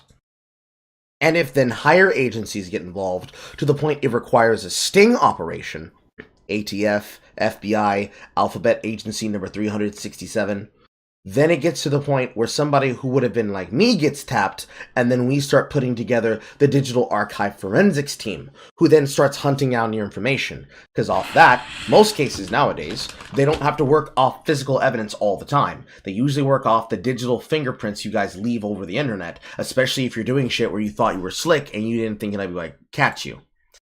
It's much more simple than most people would think. But it's simple, but it's complex. But I don't expect normal people, actual normal people who aren't involved in it, to know that. However, if you're supposedly an expert doing things that you are supposed to know how to do, that's definitely something you should be aware of. That's definitely something you should be smart about. That's definitely something that you should understand how to take care of. And the fact that he fucked it up is a really big telling fucking sign. To me. In my opinion. Well, it goes deeper than that he actually spoke with a lawyer. You couldn't have asked the lawyer that information while you were, talking about how you could get a couple of coins out of Camden? He was too busy riding that dick high. He's been talking to a lawyer. Oh, I don't yeah. believe he has been. No. He talked to his lawyer, ChatGPT, Yeah. and he gave him the answers. Yeah. It's, oh God, because if he got an actual lawyer, the lawyer would have been just like, why are you having this conversation with me then? Layers and nuanced elements to encourage in-depth analysis.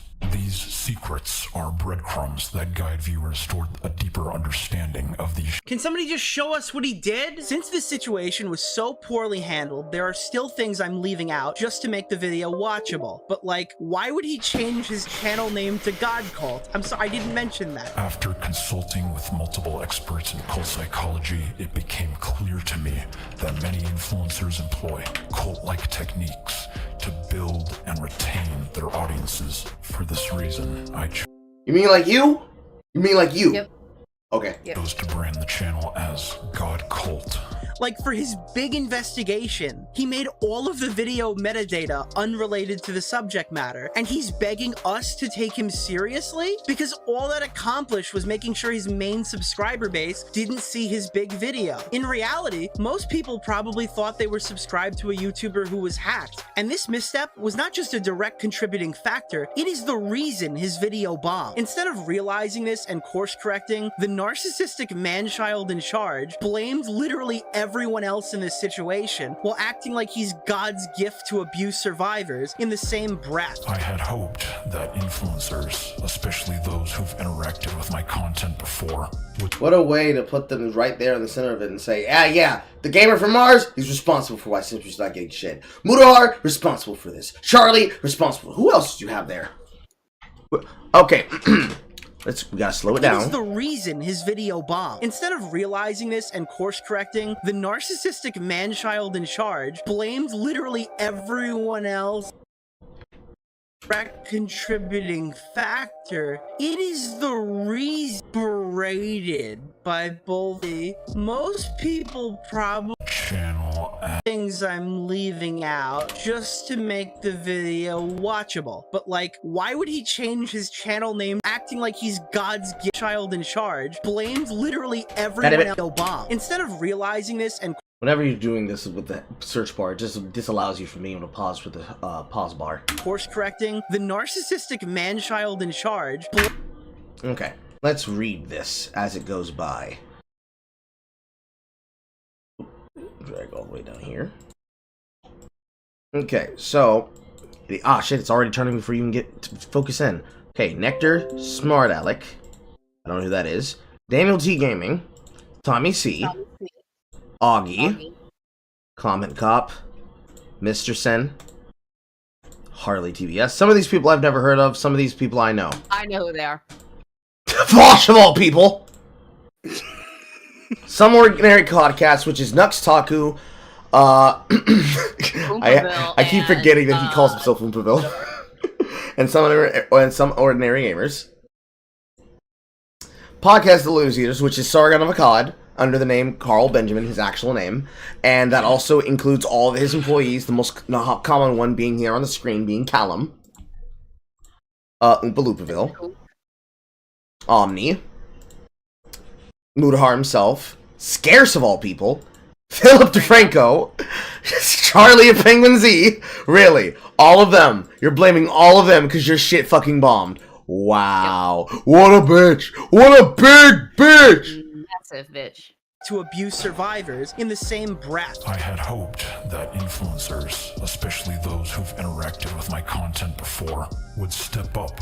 Unfortunately, it seems that self-preservation outweighs child welfare for most influencers. I'm out. But more importantly, I would have hoped that people who freebased my content would have been interested in my plight. Bitch! What? Go fuck yourself. What's wrong with you? Why would they put their asses on the line for nothing? You gave them nothing. You gave them no proof that anything has happened. You've put one person up in front of everybody who apparently was involved in getting these kids to the alleged pedophile cult leader. Why would they go over anything when you gave them nothing? Why would they put their entire careers on the line for you? They wouldn't. And ironically enough, look, not important to what we're talking about here, but look who it is! Is it him? Is it the content cockroach who's too fat and Italian to learn? It is Vito Goswalti. My god. Anyways. I'm telling you, he and him both try to find ways to be relevant, and Vito smells a fucking bankroll in this. Yeah, anyways. It really does. Anyways. Why would any random content creator who stumbles upon your dumb shit be like, you know what, guys? We have to go and do things on his behalf. We have to work with MamaMax. We gotta do it. For the culture. For the victims. For that white ass. There's going to be a lot of thick white ass in there.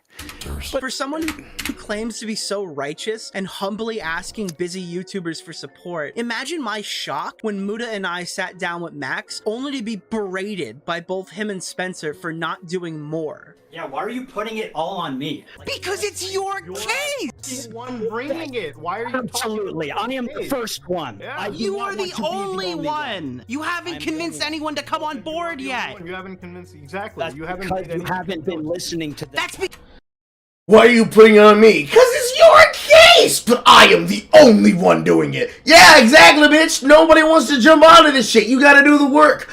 You're supposed to help me do that.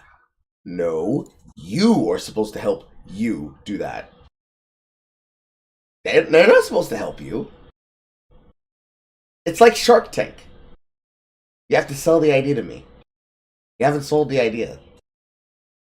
It's also a can opener, Carl. It's comical to look at his profile pic and imagine him raging behind the camera, but I just see the picture of a dog. You know he is so fucking mad right now. Oh. Like, there's no point in which you should be mad because you didn't put anything in any video format. Nothing was compelling, and everything that you put out there was all this weird psyop bullshit that has nothing to do with the actual case or the victims involved. Hold on, wait, pause. Hold that thought. Is that the MamaMax sitting in my comment section? My friend, would you like to come to the Discord and defend yourself live on air? Would you like to come and defend yourself live on air? We're posting this shit live. Start the recording right now. Ladies and gentlemen, boys and girls, in the middle of the stream, MamaMax has descended into my chat room to defend himself to an audience of 28 people. I'm going to give you the opportunity to right now, Max is going live onto Twitter, because we're already live on Twitter right now. You can defend yourself right now and explain to me and my two moderators who it is. Parody account. I don't believe it's a parody account. If it is a parody account, bro, that's great bait. But if it's not, you know where to find me. Come let it be known. My DMs on all platforms. Okay, all right. False alarm, boys! False alarm! False alarm.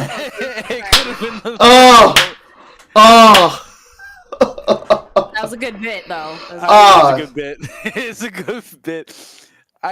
You gotta know. After she told me last night that he's actually going around hounding anybody doing the content, you better believe I'm gonna make this entertaining.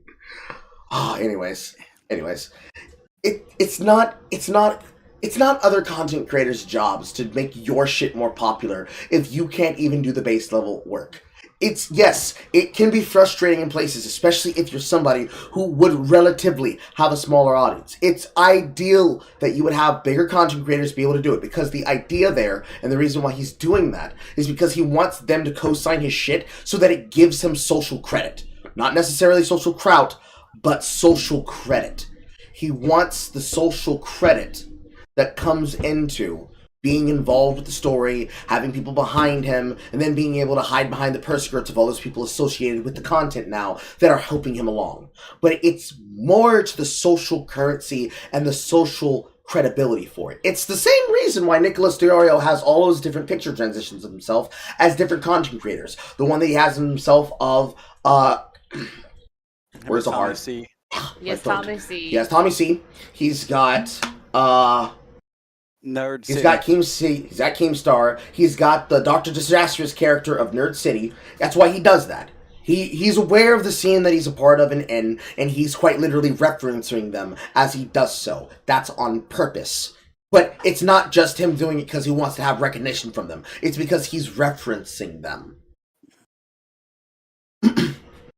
So I want to make big money while doing nothing. True, same, but I work for a living.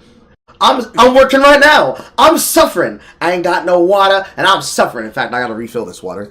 That'll take 5 seconds. Probably longer than 5 seconds. Probably more like 25 seconds to walk to the bathroom and walk back. We'll entertain, won't we, Bloody?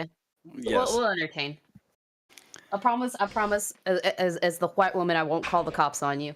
Thank you. I appreciate like 17 seconds to be exact. And here starts the shit. What mother?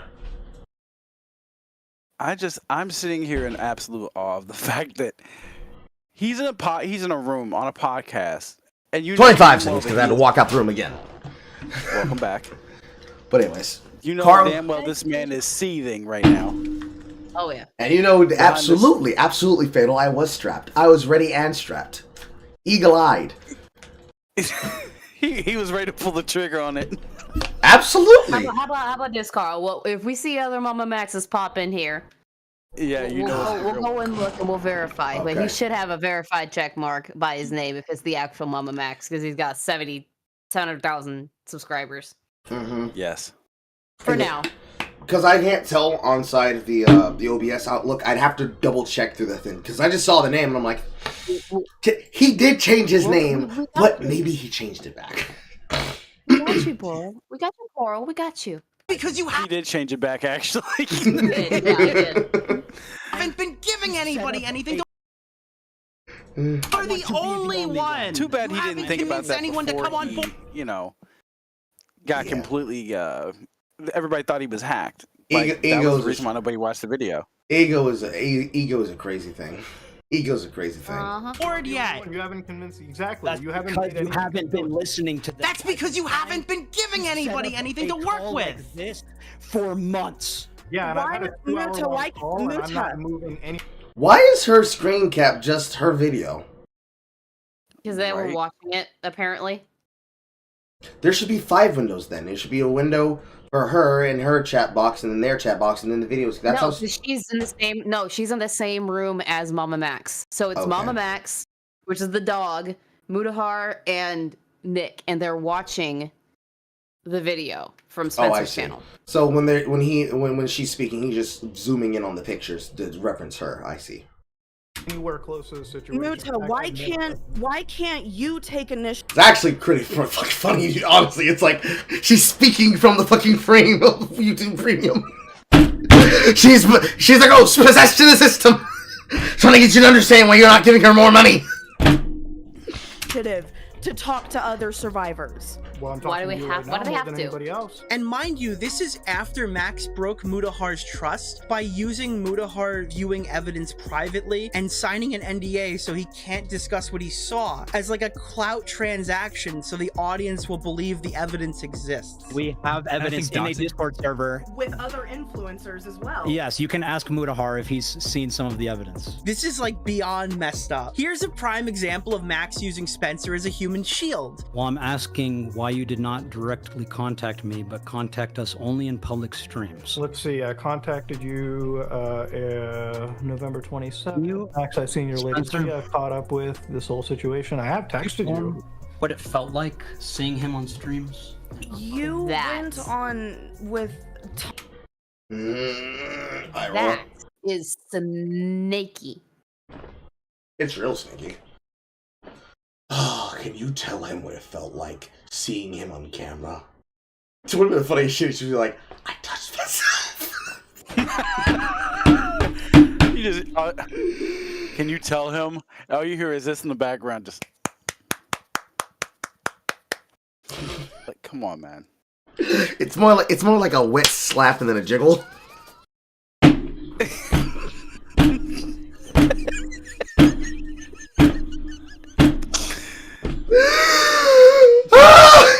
Tommy and Lyrics and are sitting there talking to them when you literally haven't spoken to the other survivor. Now, Aqua, that's not fair. I understand it's easy to use her as a meat shield, but, you know, blubber does not equal defense. Against shotguns, maybe, but what about a railgun?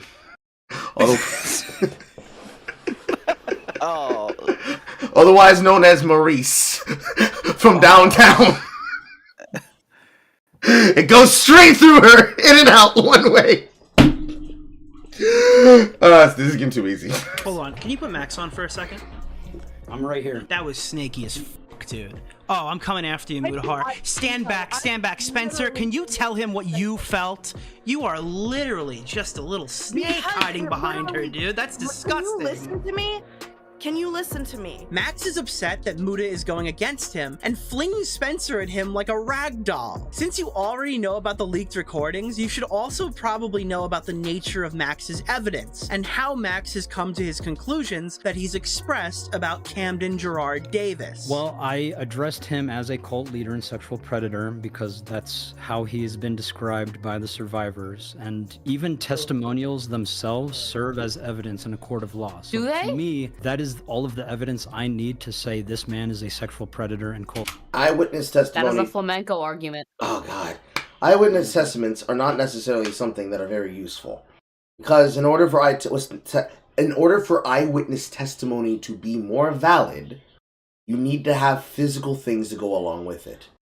You can have 50 billion people say they saw me do something, but if security footage shows that I was literally in another state, in another time zone, deep inside something, or someone deep inside me at the time that I'm being accused, it doesn't matter if you were to call me a little cummy bottom boy. The little cummy bottom boy wasn't there to be able to do it. So who the fuck were you seeing? My evil twin? I know where my twin is. They're dead. So who was it? Was it Carl? Was it me? It's crazy. It's such a fucking flamenco argument. It's so fucking dumb. You'd think that when people do dumb arguments like this, they would remember the last time somebody did a dumb argument and remember and think to themselves, you know what? Maybe I should not do that shit.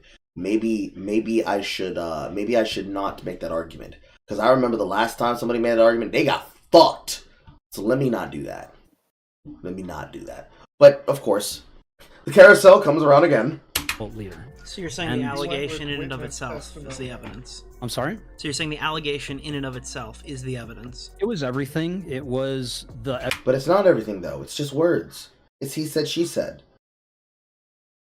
Dumb fuck. Allegations are evidence, Carl. I allege that you all have not given me money. That means you must give me money. I'd ask for more, but if I want breast, I can get it from my wife. She's got enough for everybody. But it's mine. You can't have it. I don't like sharing. Neither does my son. He'll actively punch you. He punches me in the face all the time. Evidence that was already there. It was the amount of them. It was the consistency of their testimonials, and it was. I mean, but like you see the fallacy in that. Like, imagine if I said, "Max, you're a rapist," and Nick was to say, "Oh, well, that's a statement of fact because Muda made this statement," and that. You don't have to say Muda made this statement. Say 5 girls said it. Yeah. Because that's what happened. Well, 5 girls said it. Well, yes, you. After they were in a group chat together for 3 months, after changing their allegations. Wait, I'm sorry. times. What group chat are you in? The evidence server with all of the girls? There is evidence in there. It's not just them plotting to take down But there was Camden. evidence in the other one too, right? Yeah, you did go on her evidence that Facebook and wasn't available post either. the self-harm stuff. You did like all those social media messages. You see what he's doing? You see what he's doing to you right now, Max? Do you see what's happening, Maximilian? This is what I said when I said I want to see some examples.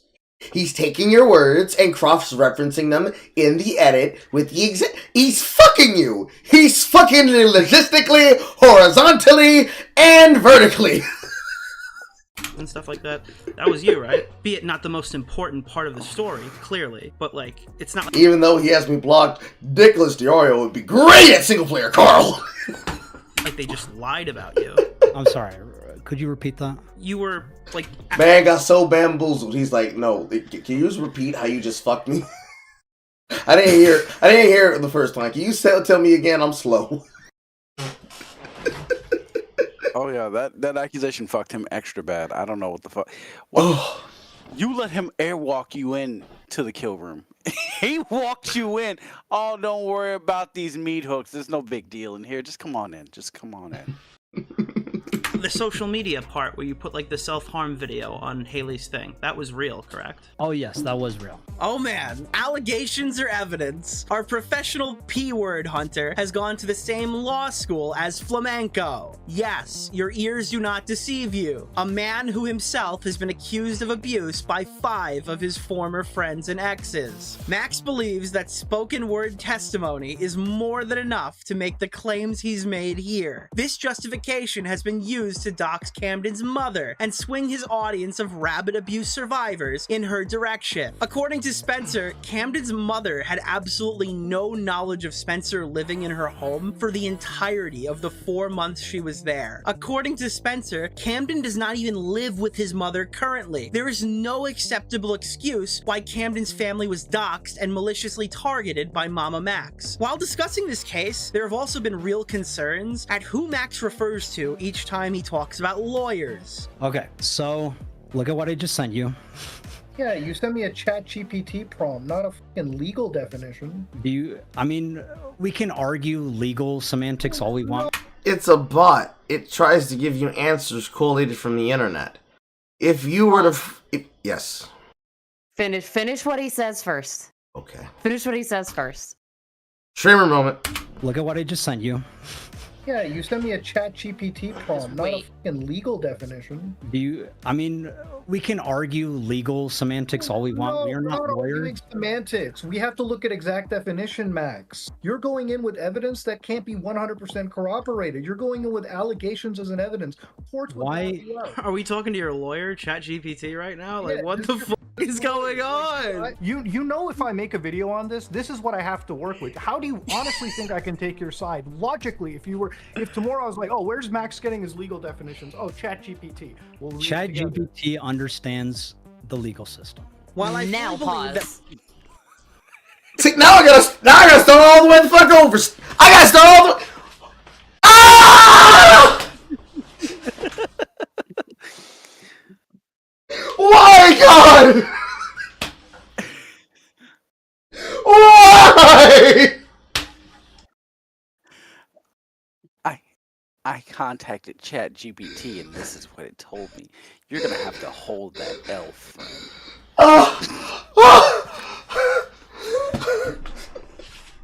Hi, Aiden. Hi.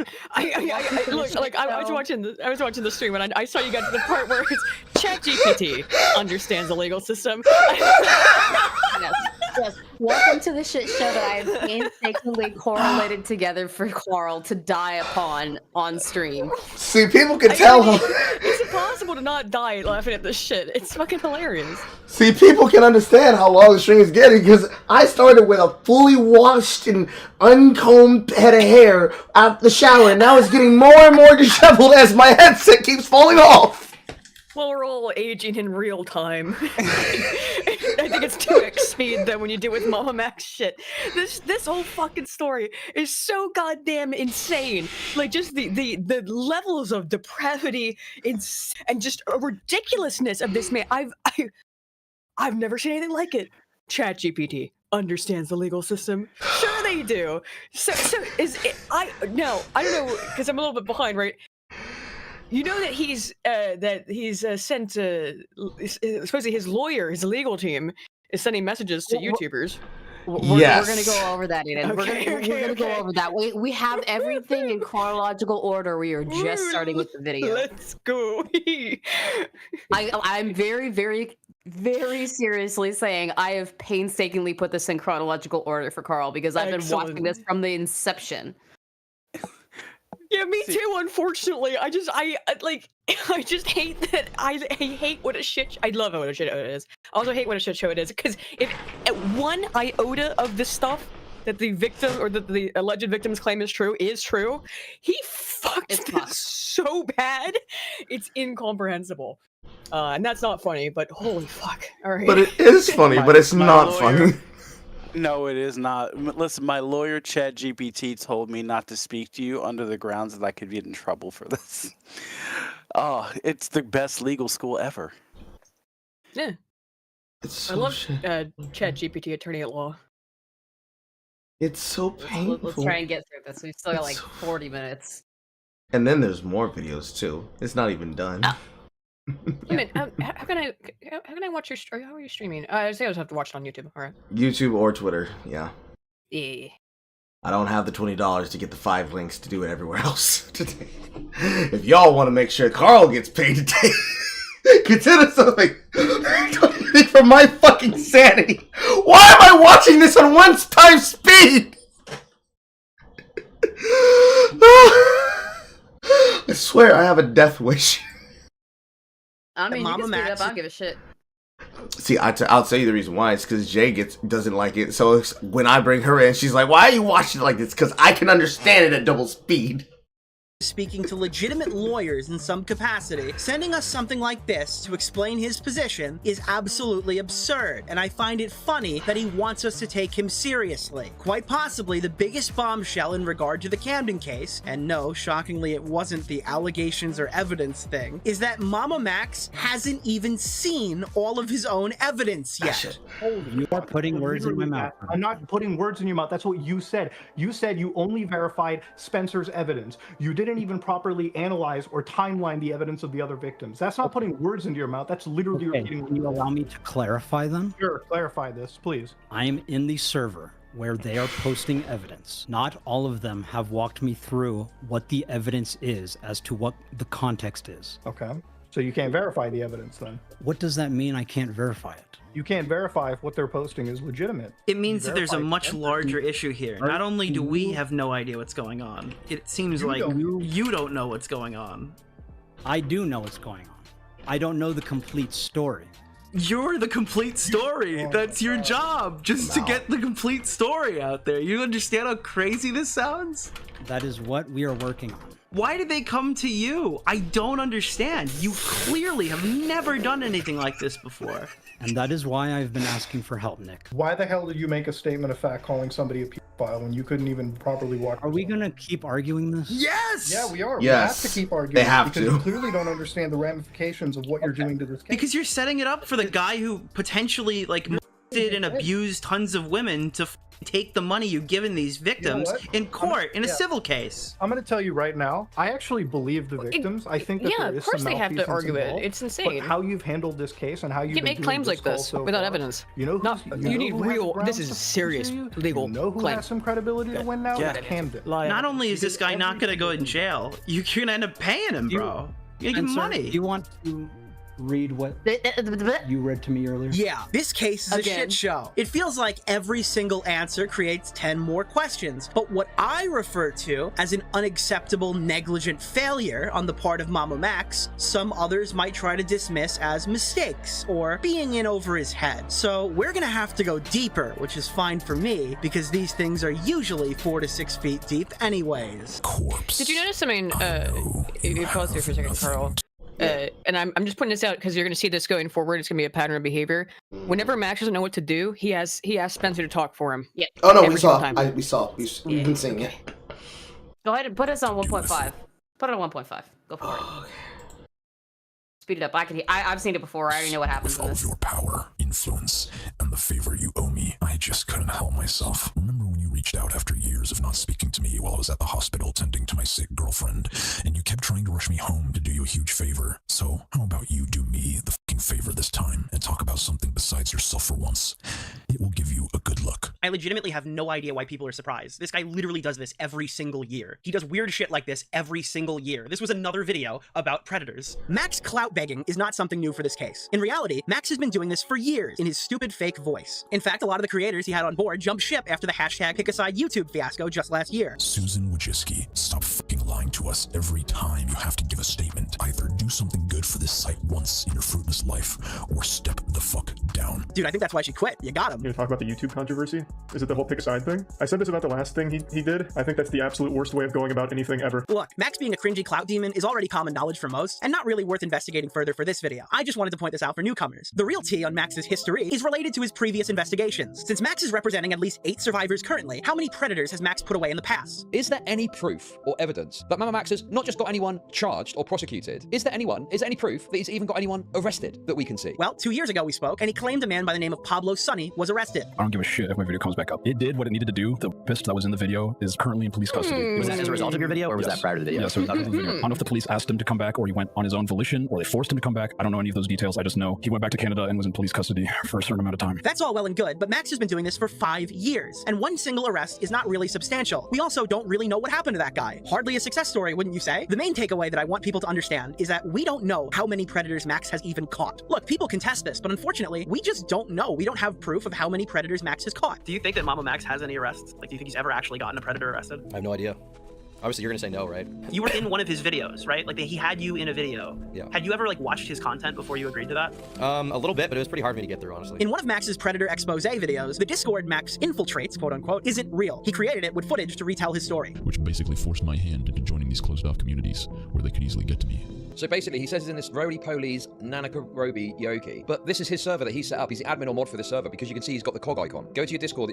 If you go to a Discord, you see you won't have that if you're not an admin or moderator. But that means that that's your server. You're the admin. You set that up. And the thing is, what people would argue is like, oh well, but he's doing that because he's doing it for the sake of the video. And it's like, okay, well, where's the evidence that he did this thing that he's claiming that he did, joining the server and putting, he's out here claiming that he's putting himself in danger. So now it's just up in the air at how much of Max's predator allegations are actually real. Sure, this detail is largely inconsequential to the story and may appear to just be me reaching. I like to call it laying the groundwork, but nevertheless, we don't know how much of Max's content he's willing to fake. We just don't know. But the last one is the real damning thing here. A long Reddit post went up that piqued my interest recently. Calm down, H-Bomber guy. I'm gonna credit the dude. Maximum Platypus 69 raised a lot of interesting questions about multiple MamaMax previous videos. Remember, if you think we're reaching, this guy hunts predators. There should not be this many questions about things he might have faked in the video. But the one that stood out to me was Max's video on IMVU. I find the agonizing screams of hundreds of my children pleading for justice after their abuse on IMVU. I hear you, and you will go through this alone no more. We will help you. If you don't know, IMVU is a 3D avatar social networking application. In this video, Max claimed a user named Casey was exploited by Pablo Sunny. Yes, if you've been paying attention, Pablo Sunny is also coincidentally the only predator that Max was able to get arrested. He claimed it was because of this video. The Reddit poster takes issue with a story of a victim named Casey, whose only friend on IMVU was Pablo. Max claims to have reverse image searched Casey's Naruto profile pic to a YouTube channel. On this YouTube channel, Max claims he miraculously got access to Casey's unlisted videos she posted. I don't think I have to tell you this, but that's really convenient. And I'm going to tell you anyway. We are currently approaching Dream's Minecraft world record Ender Pearl luck on this predator investigation. But don't worry, there's more. On her my brain. I love Okay. it. I love every bit of how cringe this. So let's start with the fact that the profile picture here is not the same picture of pain that is being seen here. Nope. Then, even if you could use that to find the account of Casey, which is conveniently named Casey with a screenshot of when it was supposedly made, it could be real. You can't just use a picture and a link to a channel to gain access to unlisted videos. They are unlisted and they must have the link to go to them. Yeah. None of it makes any. And by the way, I also watched this guy's videos, and in the past, because this is why this guy's actually dangerous, because the videos were so sleekly edited. I didn't pay attention to how stupid the things I was hearing were, because I was like, oh, this guy's catching. Well, that's the thing too. It's that they're slickly edited, and it's a guy saying he's catching pedos. So you're like, let's go, great. And then he comes out and says, actually, I've always blurred the lines between fact and fiction. His whole thing is none of this is real, but now it's real, so you should believe it. Oh, right. None of this was real. Now it's real with We're crying wolf. With Blackula, I'm sorry, but those memes are so fucking funny. Of people like I hate AI art, but that shit is so goddamn funny. So yeah, I made all that shit up about all those pedophiles I hunted, but now we've. Oh, you mean the one that ran away to Mexico? Yeah, the one who ran away to Mexico, who didn't get away, who he put behind bars. He put behind bars, according to allegedly this call he did with Nick when he was on Half Tom. When he was on Half Baked. And now it's like, oh no, he got away. He put him behind Tijuana bars, but the Tijuana bars are actual bars. He's drinking mojitos. I love a mojito. Damn it! I was going to tell you anyway. I have to do this, but I got go. Fuck you. I can't even be drunk for this. Goddamn you. We are currently approaching Dream's Minecraft world record Ender Pearl luck on this predator that's right. I get drunk investigation. for But both don't of us. worry, there's more. On her account, there was a video titled "This is where you raped and killed me" that showcased a bloody white sheet in the woods. Maximum Platypus 69 correctly pointed out. caught on to the fact that everything he's pretty much told people was bullshit at this point, but he has he's doubling down, tripling down, quadrupling down on this one case that involves his neighbor, a friend of the family from years. He's got it. He's got the lock, boys. Like, really? Weird, isn't it? Truly some shit. The vast majority of Max's abuse survivor audience interpreted this as Casey either being deceased or taking her own life following the unlisted video's release. Max would respond later in a Q&A, and it was really awkward. Is there an update on Casey? Can you talk about how you got into the account or how you found it? Yeah, that's a bit much. I can't talk too much about Casey. I don't know what I Does can she and don't can't say. exist? I will tell you that yes, she's okay. That's all I'm gonna say. Oh, thank God. I didn't even know that. Holy shit. That's something I wanted to jump in VC with you about at some point. Allegedly. But Thank God. I'm gonna stop talking about it. There's a lot I want to say about it, but I can't fucking talk about it. Yeah, we'll respect her privacy too. We'll respect Yeah, the exactly. secrets for now. Thank you, Max. One of the things I hate when it comes to people doing shit that does public-facing content is the whole means of how they can weaponize the idea of care reduction and harm reduction. Care maximalization, excuse me, and harm reduction. Because you should be asking questions in this open audience space. Yeah. Like, you should be asking these questions, and he can say, "Oh, well, wait, to not talk too much about it, to like not make sure that they're in danger." It's like I don't want to say too much, but like, can you tell us anything? Like, can we have proof of life? Let's start there. Proof of life. Does this person exist? Right. We couldn't. Yeah. Couldn't even prove she was alive. When you talk about the harm and care thing, and that's why what he does is it works very well. Where it works very well is because everybody, I think on a basic level, like anyone who's not a sociopath cares about other people not getting Attacked, raped, hurt, or, R-worded and killed, brutalized, or whatever. right, hurt. Yeah. You could use this example with Yeah. Spencer. It's like, well, what is he supposed to do? He took her into his home. He cares. The personal By the friends. way, that's he's weird. The personal friends. He's known her for a majority of his life. She's literally friends with his sister. He's such a good guy. He's doing it from the butt, and he's making sure that she's managing the money. Oh, he's such a great guy. You can see here in the cap, all of them like, oh, phew, that's actually good. She's okay. Thank God she's okay. Thank God. Thank God. Oh, she's thanking God all right. Spencer and the rest might as well be thanking God all right. Yeah, it's every night. Crazy. Every night. The joke I've been saying, Aiden, is that because they're living together and it's very clear he knows her, is that they're fucking. Like, Spencer is thanking God. Okay, it's not just me. It's not just me, right? It's not just me, right? Okay. No, it's not just you. Right, okay, you're the first person I've actually heard say that because all the other YouTubers are like, they won't say that I've heard cover this. No one will say they're fucking. They're clearly fucking. Rebecca, She's living in his house. Rebecca, it's me. What do you mean? Becky, what do you mean? It's me. I am a card-carrying member. What do you mean? Here's also the implication.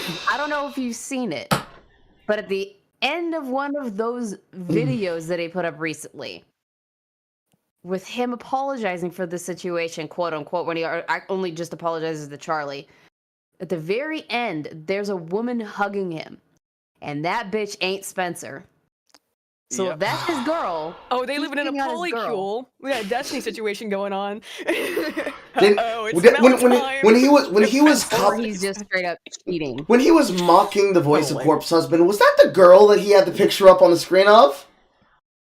Oh Jesus, no! I don't think so. Let me go back. Let's go find the section here. Where was it? It was somewhere in here. Let's see here. Was it before this? Right, yeah, right here. Do you a huge favor. So, years of not speaking to me while I was at the This girl. No, it's not her. They've broken up, and she's turned against him. So no, that is not her. Okay. Remember, if you think any guy who's got like this many weird like relationship things in the past, and it is weird because here's the thing: his level of evidence that he requires to call someone the P word, the worst thing you can be called. I mean, I definitely think it's worse than being called a murderer or a terrorist. I mean, pretty much like terrorist and P word. Those are the two worst things. He's a Parisian. You're right, Bill. That is the worst. That is the P word. But he says his standard of evidence to call someone this actionable. It's an allegation of a sincerely serious crime, and he says, "Well, my level of evidence is somebody said something," and then it's like you've got like 5 different allegations of things against you, Max, and their only evidence was that they said something. I think Nick will get to that. Okay, Let's not yeah, get ahead of ourselves. But yeah, sorry, I've seen this video twice now. Yeah. We've got an entire suite to get through, God. Yeah, let's not get ahead of ourselves. But just before we go, so he's got them all in a Discord server talking. Mm-hmm. You caught that, right? Yeah, this is so we're just corroborating. I mean, that's the thing. Like, they're all sitting around corroborating stories. So even if they weren't attacked by this dude, they would have enough information to tag it all together to make a compelling case of their own, even though they may not have ever been there. But he's gaslighting them into not doing that. There's some stuff that's come out that shows it. So let's not get ahead of ourselves. Okay. I'm just having to notice that. It's hard not to, because anyone, like, that's the thing. The problem, right, is that, like, even like the most awake, like the mildly awake person starts to notice like how crazy this shit is, from second one, and it only unravels from there. But yeah, go ahead. I will tell you that yes, she's okay. That's all I'm gonna say. Oh, thank God! I didn't even know that. Holy shit! That's something I wanted to actually jump in VC with you about at some point. Yes, but thank God. I'm gonna stop talking about it. There's a lot I want to say about it, but I can't talk about it. Yeah, we'll respect her privacy too. We'll respect the secrets for now. Thank you, Max, for that very relieving update. So apparently, Casey is alive, but many have pointed out that aside from Max's spoken word testimony, if you will, there is no concrete proof that Casey ever existed, like at all. Like at the time of Max's upload, Casey's accounts were deleted. Look, it's one thing to recreate a piece of media to tell a full story of what really happened, and it's another to create an entire human being and plop them down in an active predator investigation because you're a filmmaker. But what was the cost? True. Everything. A teenage girl, known only as the moniker KC157434, takes her own life after being groomed and raped by a man she met on the platform. Is this girl Casey even a real person? He claims in his video that he found her no subscriber YouTube channel through a reverse image search using her profile picture on the game IMVU, where he then hacked this girl's YouTube channel and found an unlisted video called "This Is Where You." Also, what? One more time. A reverse image search using her profile picture on the game IMVU, where he then hacked this girl's. He hacked her. Huh? Huh? Make it make sense. Make it make sense. It doesn't. So now it went from I found her account and I found the link to the video to you hacked into her. Huh? What did you do there? I'm still baffled by the person this video. This is the Lurix' video. Lurix, with his background, is calling out MamaMax. That's irony. It's just so much irony. That's a scumbag calling out a scumbag. I mean, that's really It's like, didn't he just say in that video that she was R-word? She was R-worded and she's dead. Yes. Yeah. Yes. Yes. Because remember, yeah. Everything that he says, you're not supposed to believe. It's all an ARG except for this one case. Right. This one time. Right. This just. Yeah. Now has presented all of his videos in the past as completely real, but now his new cope is all of that was an ARG essentially, or I'm a storyteller and I mix fact with fiction. I tell compelling stories to get victims. That kind of shit. But no, this one with what's her name? Spencer. With Spencer is real. So this is the real one. Finally, I found one. I found a real victim. She just happens to be my family friend. Yep. No, my life. Cool. Okay. Channel and found an unlisted video called "This Is Where You Raped and Killed Me," which is a video that shows assumingly Casey filming the site of her rape and has bloody sheets and a pillow in the middle of the woods. So if the narratives are fake, you not only lied about her death, but also that she was raped too, and made up this whole Batman ARG fake story that you had hackers behind the scenes get into her YouTube channel and find this secret encrypted unlisted video that she uploaded days before, like, herself. This is nuts. Take a look at the post. I'll link it down below. While I will say the OP's evidence is fairly compelling, much like the other 3 allegations I have just levied, there is unfortunately no concrete proof that Max is lying or faking anything. But what if there was? What if this entire segment was just backstory for the biggest nuke that I've ever dropped in my 5 years on, wait, I forgot. Leaked call. Oh no. Are you dipping too, Max?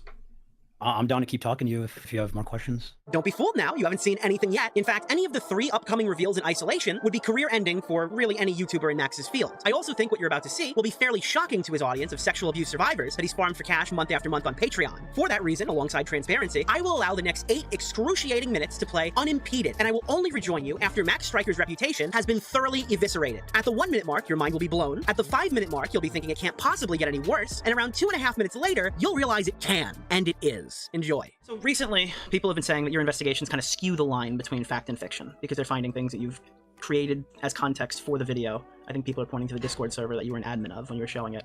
The lawsuit that you changed the name or whatever. How much of what you do is kayfabe and how much of it is legitimately, like, live? This is the investigation. Here it is.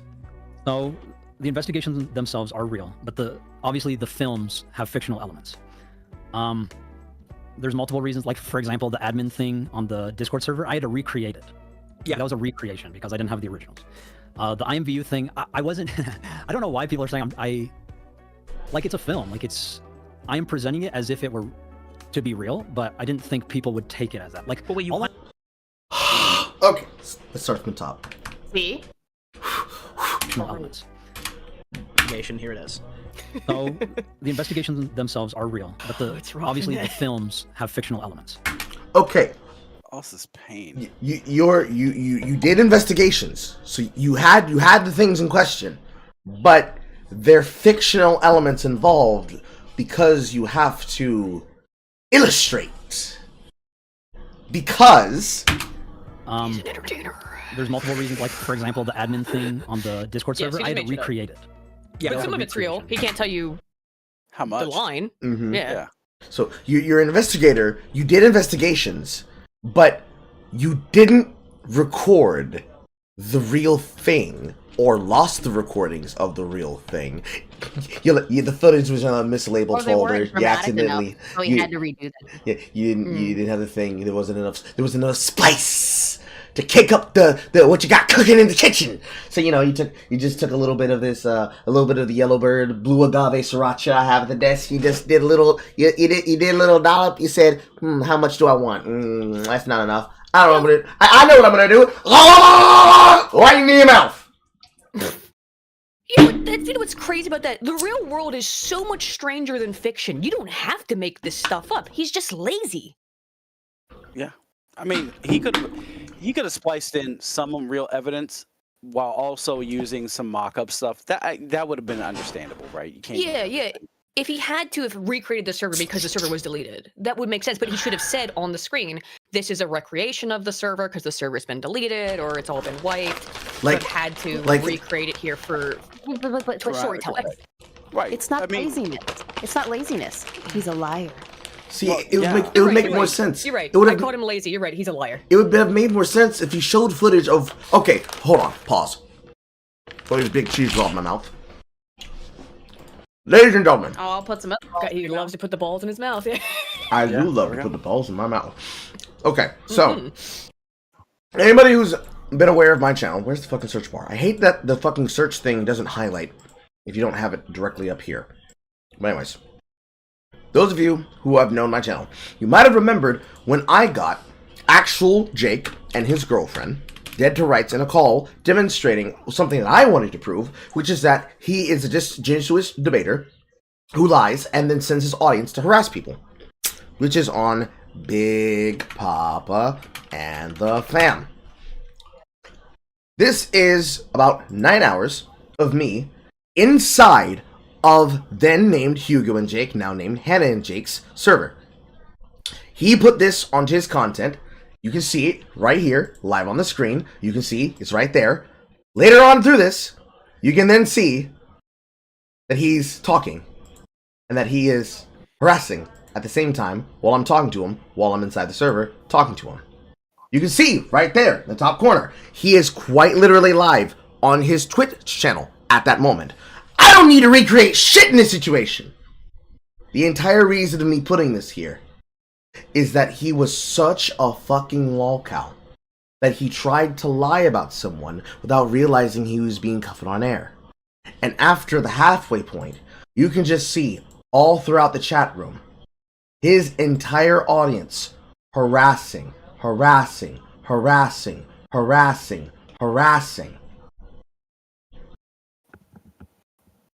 Of course, this was because of one of the people who was a former friend of mine who I don't associate with anymore, effectively being a fucking loser. Point is, if I make the accusation, SinglePlayerCarl said that actual Jake is a person who will send his audience to go harass a guy. How do you know that, Carl? Because I baited him and I got him on a channel and I got him on my live stream and I recorded him for nearly 9 hours doing it. And I had to just simply sit there and let him behave like it, because there's some point on the screen where I have it there where he has his audience actively going after my shit. I don't remember where it is exactly, but it's after these halfway points, because I'm always looking back at the chat room where I'm at. You can see it, live in air. I don't have to make it up. It's there. It's right there. That's what an actual investigation would look like if you were to do so. So here, where's any of his footage that he has anything like that? Where is it? Because if he had to recreate it, because it's like, oh, the live stream itself was deleted. He was recording live on Twitch, but I can't get the Twitch VOD because he immediately hid the VOD from unpublishing. There are ways to get it, but you have to have it within a certain time period. It's been years away, but so I have to recreate it. Okay, show us the footage that you have, and then show very clearly this is a dramatization. This is a reenactment. This is this is an extension of what I had there, and then show the actual shit inside of it for where it would have been. What? Why all this? Why all the kayfabe? Why all the bullshit? Yeah. Why the embellishments? Why not say clearly that it's embellishment? Cause he fucking lying. Yep. Well, I mean, here's the thing. Like, even like unsolved, unsolved mysteries? Unsolved used to do like dramatization. Okay, they used to use dramatizations, and they put at the bottom it's a dramatization. Yeah. Exactly. Between no. Yeah, not even like through each and through everyone at the beginning of the episode, and then at the end it's like, no, every single time there was a dramatization on screen. Dramatization. These are actors. Yeah, it's a legal requirement when you do that kind of stuff. Yeah, because that's how they do it on all. That's how they do it on all true crime, especially on fucking True TV. God damn. True TV, and Oxygen are probably the biggest ones for cable. Yeah, I mean that's my thing. Like, so you literally are sitting here telling everybody, this is what's happening, and you throw it in this little. And Nick, I know, covers it a little bit. He throws in a little disclaimer box.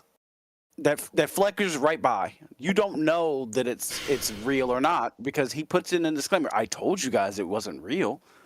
Oh Really? yeah, he puts these huge text walls in front of all of his videos.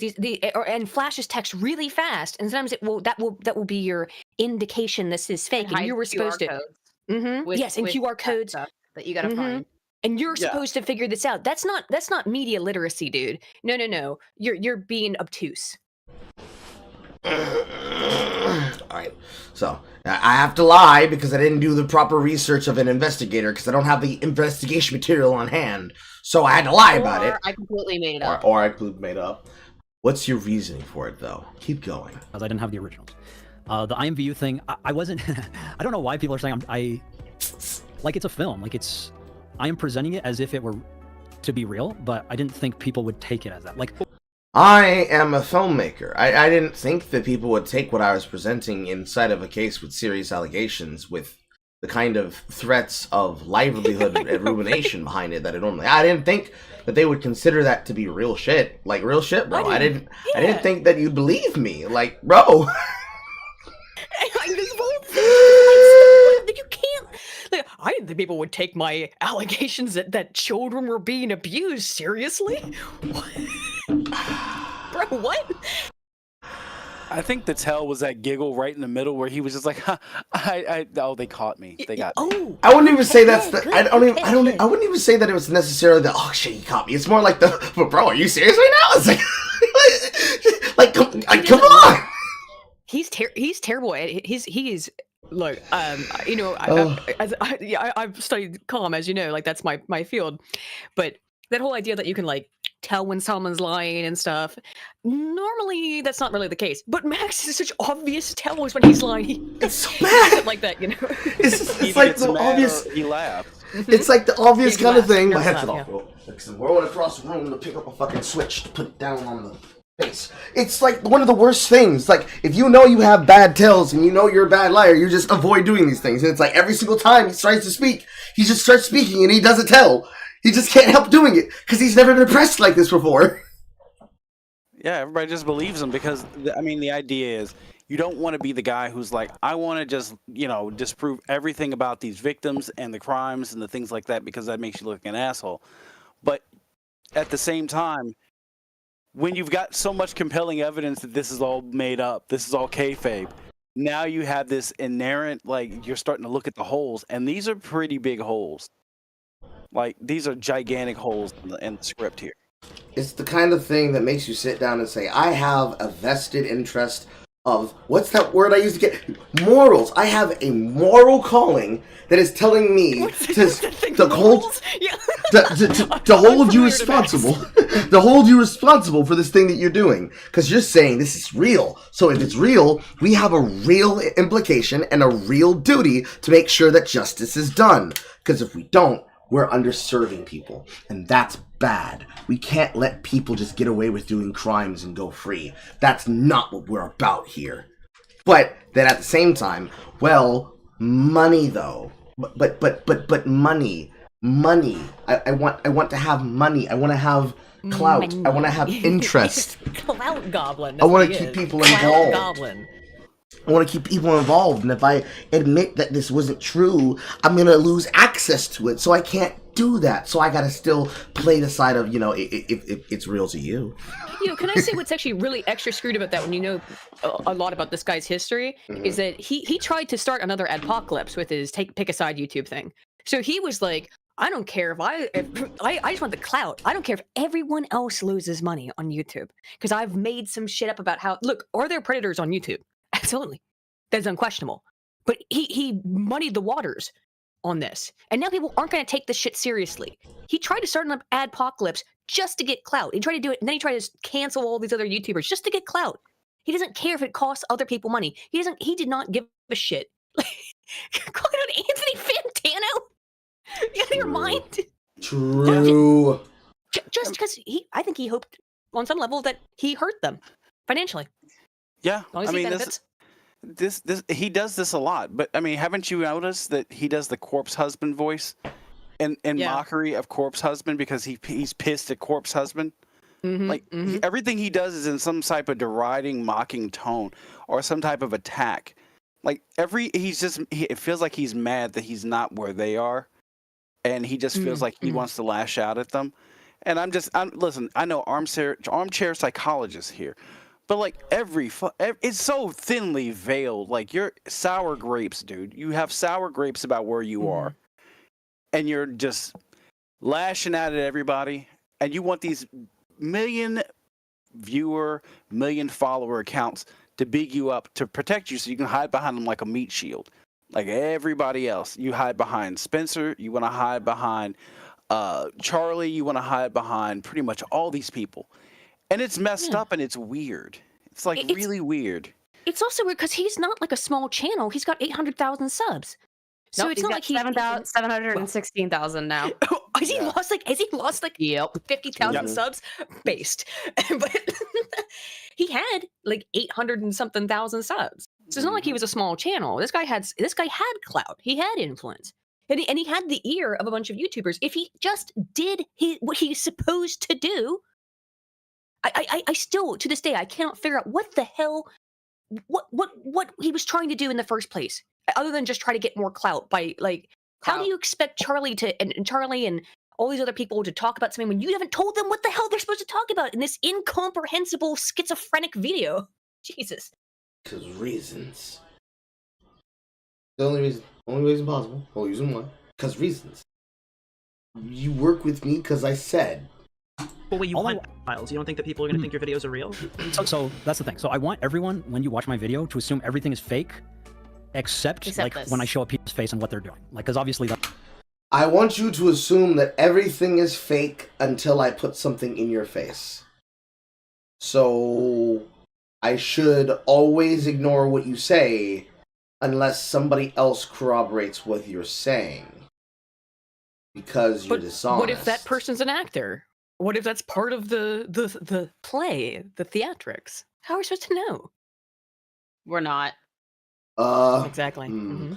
I guess there'll be there'll be a signal, or if he wants to, if he feels like pimping her out even further, he can bring Spencer to each and every one of our homes, and when she starts undoing our belt, that's when we know what's about to appear on screen is real. This is the biggest coke backtracking cover I've ever seen in my life. That's all. Oh, shit! Oh, sorry. I know I said unimpeded. My bad. Won't happen again. So I want everyone, when you watch my video, to assume everything is fake, except like when I show a pedo's face and what they're doing. Like, because obviously that's all real. And that's why we include like Mega Drive links to show like this is the full evidence. This is all real. Everything else should be considered fake, whether it's real or not. Like if I'm sending viruses to a pedo, whether that's fake or real, that's on purpose, because I don't want people to know if I'm actually sending viruses to pedos, 'cause that's implicating myself. Okay.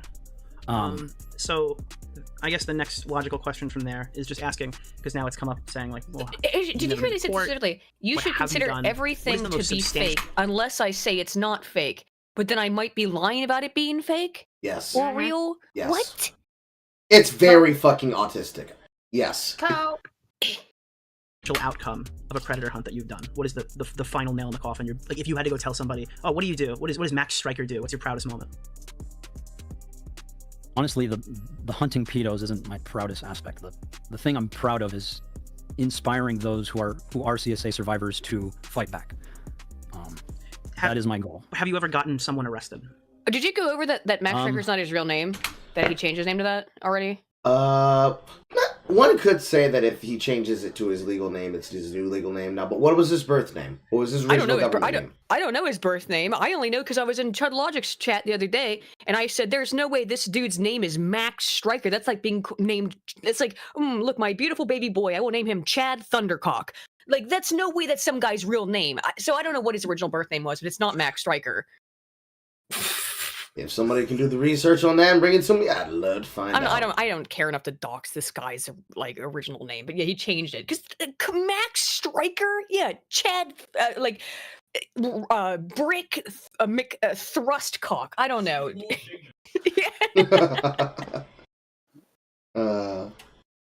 If I have, then I don't know it. You went on my podcast to tell me that you got someone arrested, and it was because of your video. Just to be clear, would you like to re-answer that question? I've been emailed stuff like, "Hey, you got this guy arrested. Congratulations." You went on and you said, this guy was arrested. It was because of me. It was because of my video. And you told me that 2 years ago. It's kind of egotistical of me to say. That was my video that did it. I don't know that for sure. It was egotistical of me to say that. Meanwhile, smack back to reality. Yes, it was my video. I don't care if that video comes back up. It did its job. It did not do its job. It did its job. It did its job. But then you said recently that he fled to the Philippines. So was Sonny ever arrested? Pablo Sonny? Did that ever even happen? Yes, he did. All we know is that his last location we picked him up from was Mexico. Whether he fled to the Philippines or not, we don't know. We just know he has family there, and that's the most likely destination they would go to, just because. But he was so he was arrested. That was. Pablo Sonny? I don't think so. I think he got away. Dude, what the fuck? Yeah, if he was arrested, I have no idea. Why did you tell me he was arrested? You have no idea if he was arrested or not. But you definitely claimed it. But now, you're waffling. Interesting. That Pablo Sonny was arrested in my video did it. Why did you lie to me on my show? Do you have a clip of that? Yes. Do you have a clip of that? Pause. You record things? You record things for posterity? And you remember them? What is this magic you have, sir?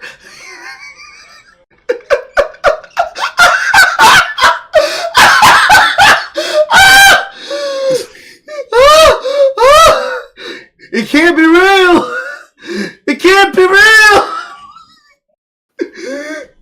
It's in something I've been currently editing. Yeah, send it to me. Okay, give me 2 seconds. I think there's even a video on YouTube. Actually, can you just jump in the screen share? I'll just pull it over. Because somebody archived it. I guess I can hear stuff. I can't see anything. That's all you need because the visual is a drawing. This is the 2 clips, contrasting clips of Pablo Sonny. What is your primary goal is that then? There's no, what's your other, Well, I guess the question is like, the next getting at is like, okay, so you want to enact this change. What do you hope is the eventual result of your video? Okay. Of all this. So I know there's people out there saying I'm doing it to self-serve. I just want my video back up. I don't give a shit if my video comes back up. It did what it needed to do. The rapist that was in the video is currently in police custody. And was that as a result of your video, or was that prior to the video? Yes, it was because of the video. The video was about IMVU and this one predator. I made it about him and him alone. IMVU is a game, right? You played the game and you exposed this guy. Yes. Do you mind walking me through the chain of events that led from your video to him being in prison? Yeah, so I dropped the video. The end of the video is a call to action. Usually all my videos are a call to action, like find him, and we did. So in this case, find him meant like you didn't know who he was. You wanted his doc so he could go to jail. All we had was his face and his voice. Right. And out of that, I said find him, and then within 24 hours, we found him. And then I started social engineering all of his friends to give me his information, and they did. And then we pegged him. He fled to Mexico. We found where he was in Mexico. I don't know if the police. He was from. Okay, let's revise a couple seconds there because he made several fuck ups. Or a call to action like find him. And so you start socially hunting a guy on social media to stalk him and find his information. Okay, all right. Then, after stalking that information, you did what? And we did. So in this case, we did. So in this case, find him meant like you didn't know who he was. You wanted his doc so he could go to jail. All we had was his face and his voice. Right. And out of that, I said find him, and then within 24 hours, we found him. And then I started social engineering all of his friends to. You socially engineered his friends. I don't know if y'all know what that means, but that means basically he behaved as a confidence trickster. He got in with people that he was able to find that were connected to him, which means he did what any person who has a person's name can do. He looked up the information about their names, he used their names to find shit, and he basically did everything possible to try and hunt them down where he could then isolate the dude and get at him. You realize that means that they could have told him at any point in time, hey, yo, some weird guy from the internet who calls himself MamaMax, who talked to me the other day? Do you know who this guy is? And then they could have Googled you, and then they could have found where your account is. They could see what you have openly bragged about doing for money. And then he's like, oh, well, I'm gonna go. That's called tipping them off. Yes, I mean you literally just left a breadcrumb trail right back to your YouTube channel. What are you doing? Oh, Jesus Christ! I left him my card. Oh, okay. So you basically let them know you're a detective. Yeah. Okay. Well, you fucked the case. Thanks. What wonderful, what genius things. Teach me more of your retarded ways, Magic Man. Give me his information, and they did. And then we pegged him. He fled to Mexico. We found where he was in Mexico. I don't know if the police. He was from Canada, so.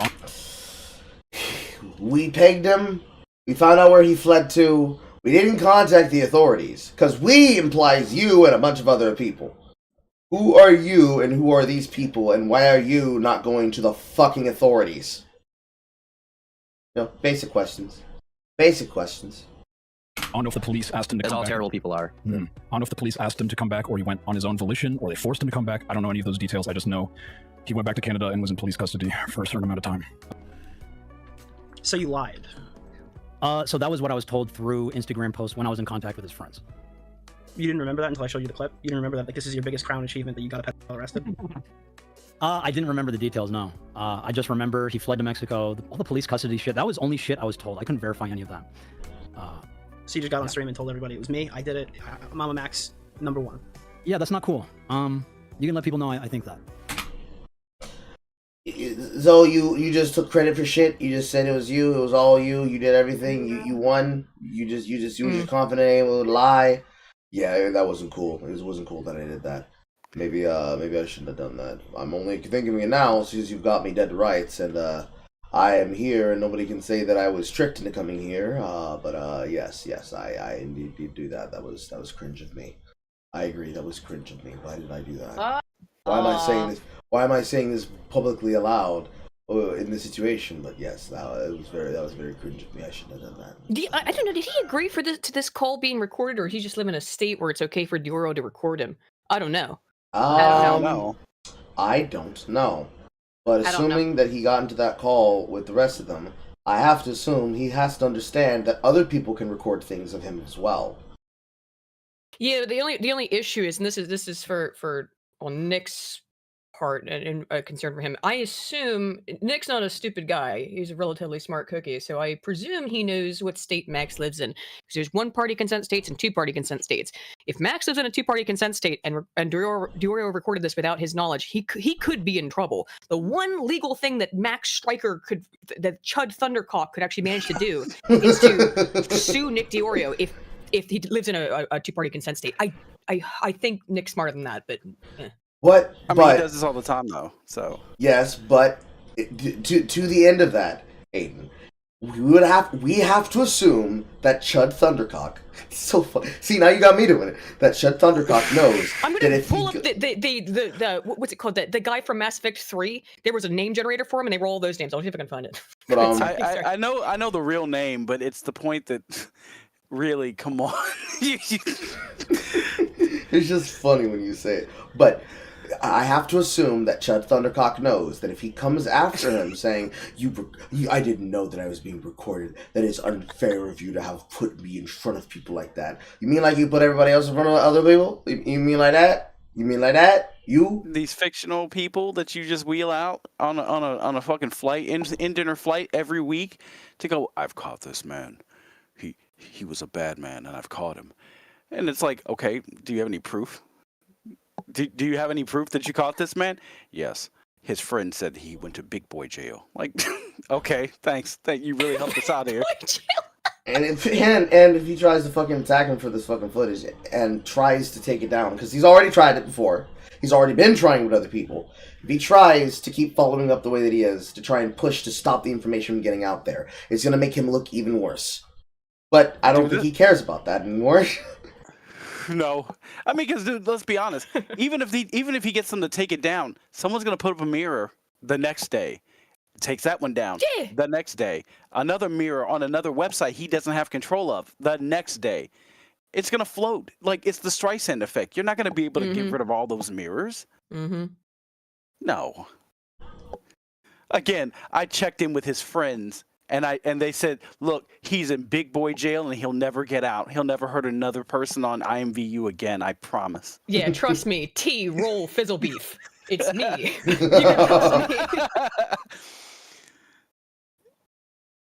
How do people like this get popular? No, I know how people like this get popular. I know how they get famous. He's got good editing. He's good editing, and he's attacking pedos allegedly, but turns out they're fake. I want to confirm. Neither of them live in a two-party consent state. All right. Okay. Nick, there you go. If I'm not mistaken, is in New York, and from the screenshot that is provided for Spencer is in Texas. I was wrong. Yep. It wasn't Florida. It's Texas. Neither are two-party consent states. They are one-party consent states. Good on Nick. Good for him. He is in the clear. He really is in the clear. It's just the fact that you got Max to choke up so badly to say that, oh yeah, so I checked the Instagrams of the guy's friends to see that he's in jail. You don't think that those guys would have a reason to lie to you about their friend that they don't want to see in jail? But the thing that's crazy is that, like, it should be more, if you are a real predator hunter, right? You should want more than, well, the guy's friend told me he's in jail. It should be, it's public record if he's in jail. Yes. Where's the record? Well, there is none, because the person doesn't exist. Because you mix fact and fiction. AKA, you lie. Uh-huh. Thank you. So that was one of the major points of contention. Last question. This is an ethical question, one of my favorite types of questions. In your previous investigations, what have you done to ensure the evidence you're passing over to police is sufficient to get, prosecution? And what precautions do you take to make sure it's usable in a court of law? So with Wayne's probably the best one. We literally had him in a voice call.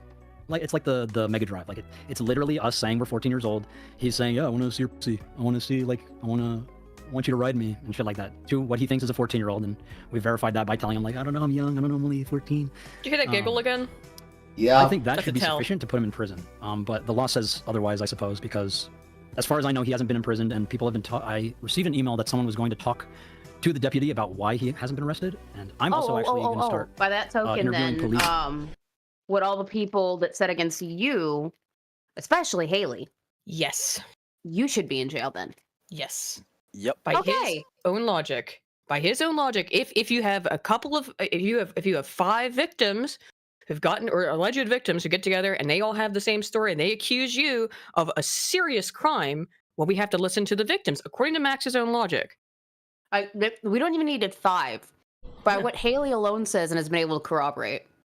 Yeah. Bye. Yeah. And according to Slam Squat Thrust, that's the it just keeps getting worse. Someone's got to write these down. It's local to me as to Bradley Backshots, because I know they all want them. It's just the law binds them. So you've never actually gotten a pedophile arrested? Not to my knowledge. So your content is just making fun of pedophiles online? I suppose, like I said, my biggest goal is to inspire survivors to fight back. And if I can do that, then I feel like I've done an adequate job. So as it turns out, it was never a question of conviction. No wonder Max has never been to court before. In his 5 years of playing dress-up predator hunter, Max was never even able to secure so much as an arrest. As it turns out, all you need to be a distinguished predator hunter on YouTube is to form inadmissible evidence by pretending you're a minor and sexting those predators. In fact, let the record show, we can count at least 1 time Max has sent pictures of his own ass to perverts online so they can record themselves beating off to it. But we can't count at least 1 time Max has investigated a predator that has led to an arrest. That's terrifying. How far are you willing to go for content, really? Couldn't be me. How ready are you to go, or how far are you ready to go for Patreon money? Because apparently he has like 2,500 subscribers on Not Patreon. anymore. Not Not anymore. Oh shit. Personal social media, and above all else, I could not get his face, at least until I sent him a picture of my ass. Oh shit! Your ass, because that looks like a woman's ass. My actual ass. I don't believe you. I don't believe you. I'm gonna need a side-by-side comparison. Call the booty. The body. Call the booty. Please respond. Call the booty inspectors on the scene. I'm gonna need a picture of MamaMax's butt and a picture of the electric butt. Enhance. Zoom, enhance, unzip. Enhance. Zoom in. Widen it. To clarify, Yogo XGC, he's not sending a bare ass. He's sending his ass in tight pants. Oh, cheat sheet. Oh, the cheat sheet. Stay within TOS. Oh, the cheat sheet. Cheat sheet bullshit. Fucking Christ. Can't even commit. Can't even do it the whole way. You gotta be like, no, I gotta get some flannel pants and cheat just like white women at the gym. I need to put on my yoga pants to get this all in. This has to sell. There's just chat, you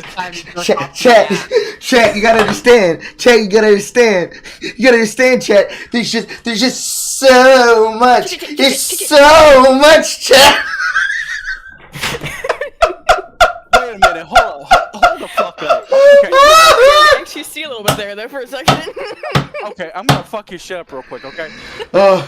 You're telling me you have the technology to make sure you got the proper angle for your ass to look wonderful in fucking yoga pants, but you cannot record screen caps of Discords for weirdos that you're hanging out in. Make that shit make sense. Wait, hold on. Add on to that. You have the technology to make sure that you look like a girl with yoga pants and hide that arm hair. From that ass from an egregious angle. Yeah, from an egregious. This man's going the whole way, waxing his whole body. I'm in character. They forgot that I'm him, man. At that point, just get Spencer some goddamn yoga pants. Fuck! Listen, that ain't bringing nobody to the York brothers. I'm just this was prior to Spencer. This was prior. Oh. I know, but look, you ain't getting nobody but the brothers to comment on Spencer's ass. Look, that is not happening. Not in yoga pants. Pedophiles can be brothers too. It would be easy to detect if it was Spencer and not Max, right? Like, just saying. Yes. I'm not saying anything specifically. Just saying it'd be pretty easy to detect if it was. You ever seen Popeye pop open a can of spinach? It's like that at the top. Like we all know the difference, right? Motherfucker, I ate Popeye. I ain't eating that shit. No.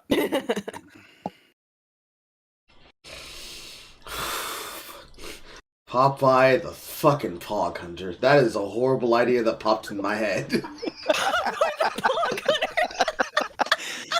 Skibble-a-doo, and then she's fat. I look like a weirdo because I hunt some pedos. I'm MamaMax bitches, man. Let's go.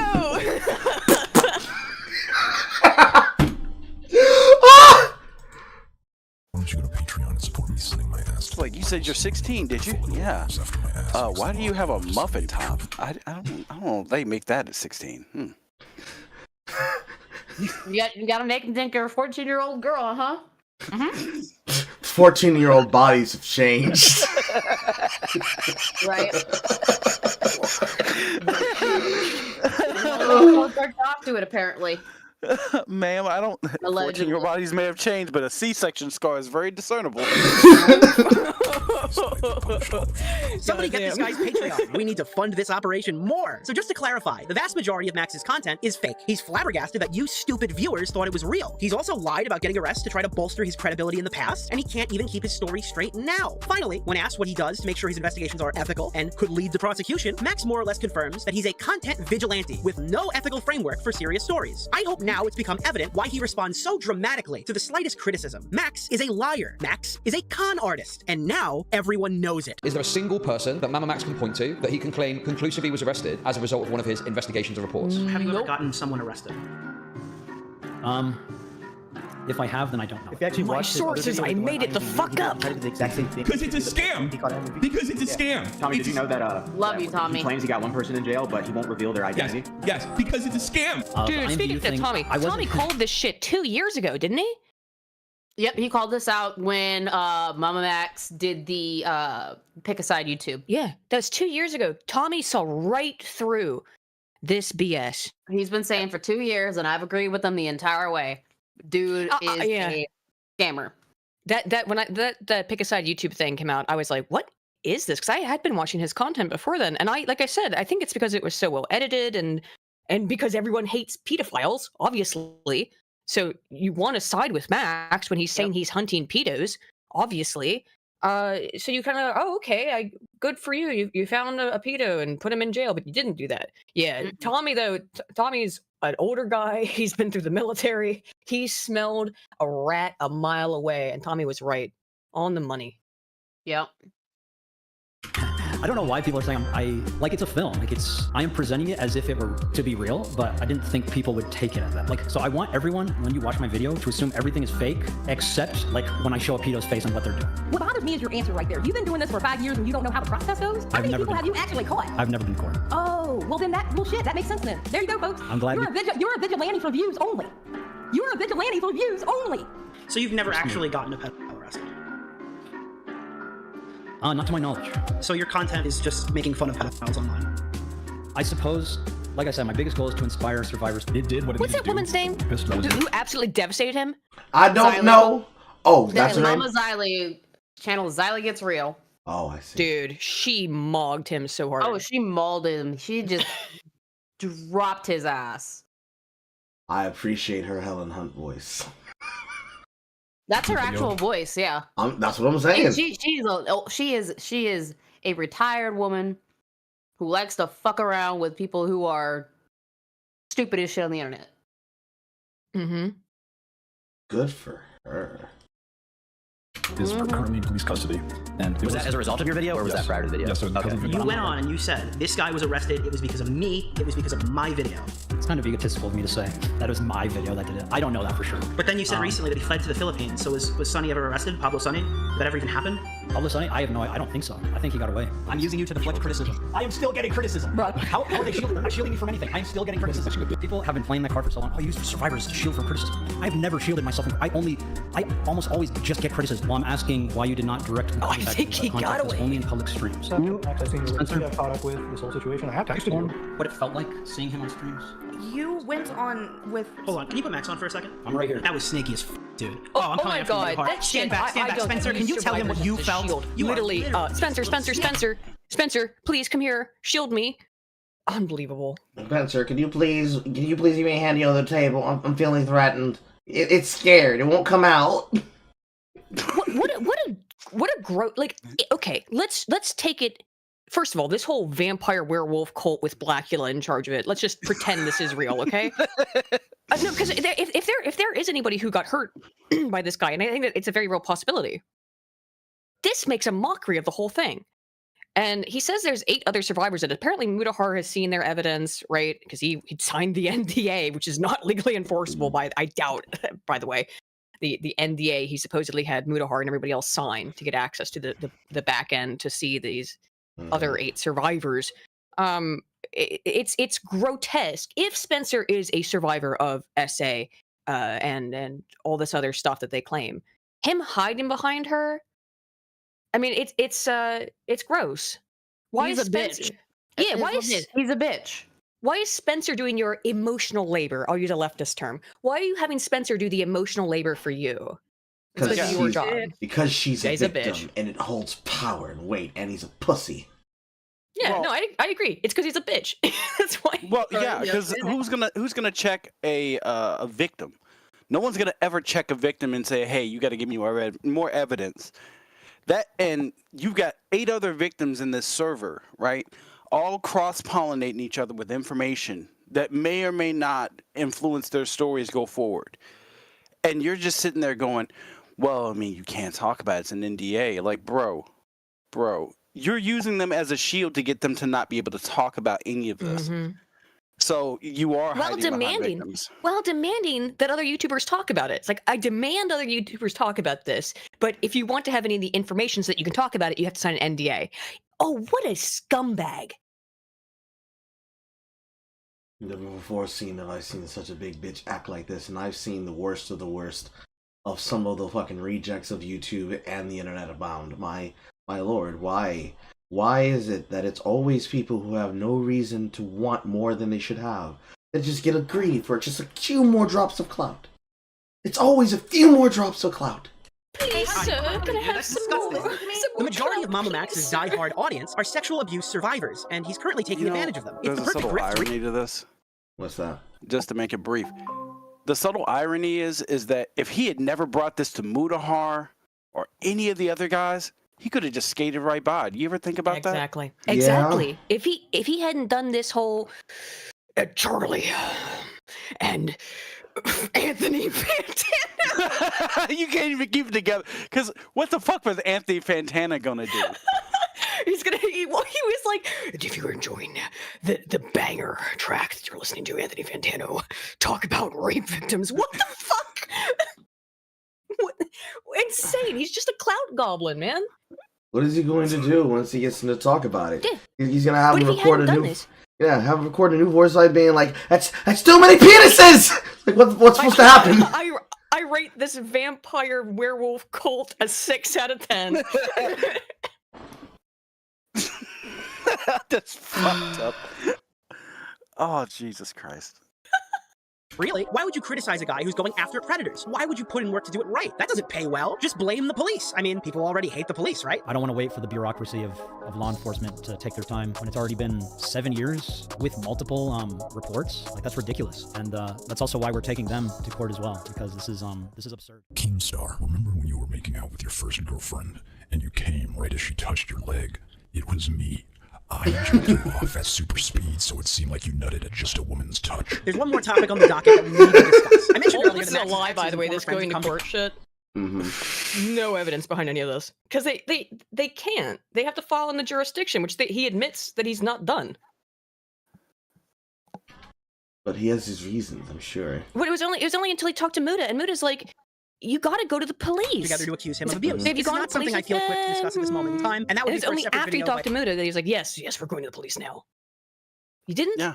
You said he's been sitting on this for like 7 years, I think, actually. 7, I think he says. Well, he said this has been ongoing for 7 years. Not and it's like- necessarily that he's involved in it. Right. Didn't go to the police. You got 8 or 9 victims, alleged victims. None of them have gone to the police until Mutahar told you. Or was it either Muta or was it Nick? Like, just some YouTuber told you to go to the police? Is the first time you had that thought? Well, when he said he talked to his lawyer, somebody had already. This was when Mutahar. Yeah, his lawyer, texted him. ChatGPT. Yeah. Yeah, right. My lawyer, Your Honor, ChatGPT can answer all the questions. What would you like to know about? Like, no, come on, dude. Everybody knows that you're bullshitting. They saw right through you the day that you started this whole LARP. Like, it's not that difficult. Like, is you a got LARP. Spencer. It's a hard LARP. But he needed more proof because I really feel like he felt like things were running thin and he needed physical proof and a physical victim, which is why he said and slipped up twice and said contractually obligated. Contractually obligated. That's what everyone seems to be wondering. What does he mean? I'm contractually obligated to not talk about this. What the hell does that mean? Well, that's what I was saying earlier when I was talking about the difference between having like a contractual obligation, because he's putting her in front and putting her there for exposure, and then the idea of what exactly do you mean by contractually? Because if I were to say contractually, if I hired a person to do a thing, they would be contractually obligated to do their part. I'd be contractually obligated to do my part. If you signed a contract, then. If I signed a If you didn't sign a contract. contract, you did. No, you're not. So here's the thing. I get real Charlie Kelly bird law vibes from this dude, which is because everything he knows about the law is from ChatGPT. It's essentially just like, Your Honor, objection, hearsay, tortious interference, lodestar analysis. I rest my case. That's how it sounds. It's fucking insane. Yeah. Thanks, ChatGPT. Thanks, ChatGPT. Attorney at law. ChatGPT, attorney and keep on. This comes across like that sovereign citizen logic. Was True. I driving? Yeah. No. I know I'm traveling. I rest my case, Your Honor. You can't put me in jail. You don't have to go right away. It is 2 a.m. on the street on a subway fare. You don't have the right to be able to pull me onto this. It's been law of this city since when it was established. By a separate Back creator. in 1903. What I can talk about is the allegation that Max levied against the video's creator, Magnetar, before his real name became known as Anthony Fields. Anthony Field, Haley's boyfriend, Magnetar on YouTube, the one who published this video on me. Anthony has essentially had his life ruined by MamaMax. The call-out led to his job getting bombarded, and the emails received were disgusting. It's one thing to be falsely accused by some loser online, like I'm Alex, and it's another This thing for a shit's so respected fucked. predator. He just doxed this random dude. Yeah. Pause. No. He's not a random dude. Who he is a boyfriend of a girl he was obsessed with since high school, who spurned him. Thank you for it's not in terms of the actual the internet. He's a random dude. He's not a random dude to Max. You're completely correct. How crazy! This guy's the biggest simp. That's how you have to think it is. This is maximum simpery. Like I don't know. I can't explain it any other way. I mean, he's clear. Well, yeah, it is simpery, and it's simpery to the point where he got booted out of the military because he was so obsessed with this girl. He wanted her so badly that just after BCT, he decides, I'm going to try and make her break up with her girlfriend and attempt Sudoku by slitting my wrists, filming it, and putting it on Facebook and tagging them so they know that they're the ones that made me do this. He's Onision. Break up with her girlfriend? No, he wanted Magnetar Oh, okay. Okay. to I break was trying up to with the girl he's obsessed with by sending that information to them. And they did a welfare check and everything on him. That's why he got That's booted why out of he the got the- military. Yeah, that's what I was gonna ask. Like that he got the discharge because of that. Yeah. This is 1-to-1, by the way. Onision's backstory, isn't it? Onision also. That's why they keep saying that Spencer is the new Shiloh. Seems that way. And if I were Spencer, I'd get the fuck out of Dodge. She won't. But She she's Shiloh. is now the Robin to his Batman. Oof. Oh man. Not the let's good finish Robin, last the 20 bad minutes, Robins. Yes, The bad and there's some funny shit at the end of this. Let's get the palette cleanser Hunter part of to it. make claims he is completely unable to prove against you. The allegations levied by Max are completely unsubstantiated by his own admission. The only people who claim to have seen the unobtainable proof of this interaction occurring is an undisclosed girl and Max's own sister. Max has every reason to slander this person, as they are the vessel of the allegations being made against him. Ignoring Max's previously unknown history of lies, I'm still going to need to see more proof than my sister's friend told me this occurred. The reality is, Max's credibility alone carried this allegation. Now, it turns out that the guy who orchestrated the video might be right. Might be, yeah. We sent out Where like does it end? Where does the cycle end? like And Max showed us, apparently, like, was so- this White House interning with Obama or something? Like, there was this whole weird arc in there. Yeah, because me and my girlfriend were like, we know Max, so it's like, Oh, we just want to know this whole my sister's thing. And you gotta imagine, like, if you're the guy running these things and you have a possible history. I mean, to be that's honest, like, looking at it from his perspective, Max is this guy who obviously has a chip on his shoulder and hates this dude, right? And he's making videos about catching He's just scared that one of the videos will be about him. So he's trying to discredit Max first. Imagine that. The projection. It's oh my god, that's so fun. At best, it made people like myself second guess looking into these allegations those 5 girls made and Anthony published. At worst, people like Mutahar and his co-host took Max's words, insinuated they could be valid off of no substantial evidence, and echoed them, effectively shutting down the story and further harming Anthony's reputation. Which is exactly what Max wanted to have all the people on board to do, so that he didn't have to do the hard work. I would like to personally He wanted apologize other to people to do the Anthony work for for not him, which looking is for insane. They're into Max back then. That's what drives me nuts about this whole thing. And more than any, no, not more than anything. What drives me really nuts is, of course, that there might actually be victims in this case. We don't know, and we're never going to know now, or have any idea what the truth is. Which is, if people were really harmed by this Camden Gerard Blackula guy, like, dude, it's never going to come to light now. This whole case is fucked. It is fucked up beyond all imagination. Like, it's truly foobarred. There's no coming back for this if there are real victims of this guy, and this shit's real. But also the fact that, like, what I can't understand is, as a YouTuber, right? What is this? I want other people to do my work for me. Do your job. You're a YouTuber. Do your fucking job. But it's too hard. I want to do it for free. But I want Mutahar and Charlie to do it for me. Get fucked.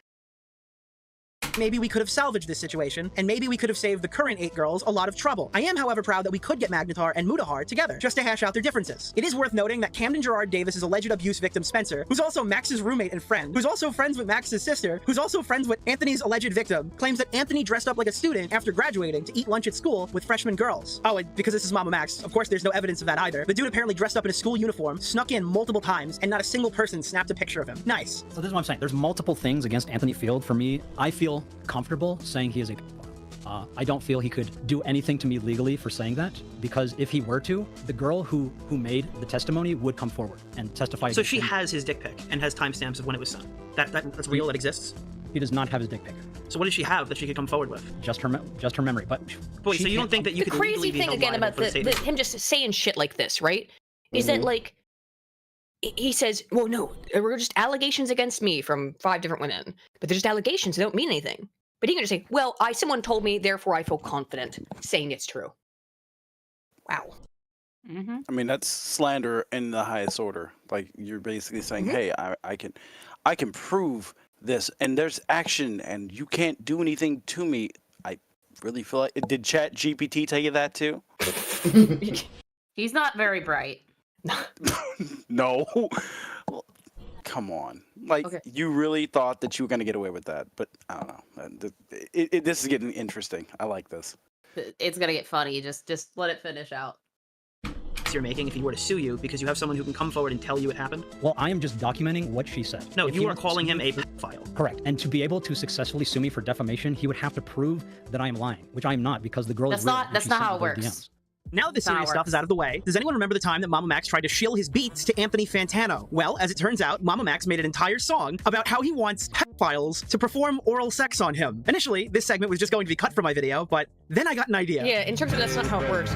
That's not what you have to prove. For defamation, no, it's not that you have to prove that you're lying. The only thing that matters is that you didn't have the information and that you did so without reckless. It's reckless regard for the truth. That is what constitutes a defamation suit. How does this, dude? I'm not a lawyer, and my lawyer isn't ChatGPT. I have a real lawyer. I do actually have one on retainer. He's my good friend, so I don't pay him anything. But Jesus. Like, you don't have to be a lawyer to know that that's what makes the definition of defamation. It is a reckless disregard for the truth. That's what it is. You forget he's going to ChatGPT. ChatGPT's not going to give him anything of credibility. No. You're just ranting about somebody who talks to ChatGPT. He doesn't have a legal team. Even if he did, I think they would have abandoned him after, like, you want us to do what? You've got what information now? Time, prescience, none of that matters. I got a video to make, bro. Yeah, we're getting to the fun shit. It's track reviews.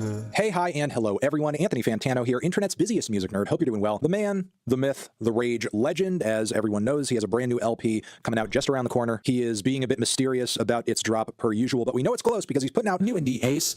From even now, I mistakenly I don't know how such evil sins can be allowed to The poll is out. How do you feel about the track? Do you love it? Do you hate it? Let it be known in the poll. It's a little washed out, so it's difficult to say what exactly it is or how many pieces it's made of. All I know is with the beat, it makes for a pretty hypnotic combination. Sorry, one more interjection. I had to look this up because I remembered it and I couldn't believe this was true, but Max actually reached out to me to ask if I wanted to be put in a group chat because he was dropping something that was going to make waves in the community, and it was fucking this. It was literally this song. Like, this diss track on Pios was going to blow the airwaves wide open. I'm done. It's at this point one of the more weird and eyebrow-raising lines pop out on the entire track.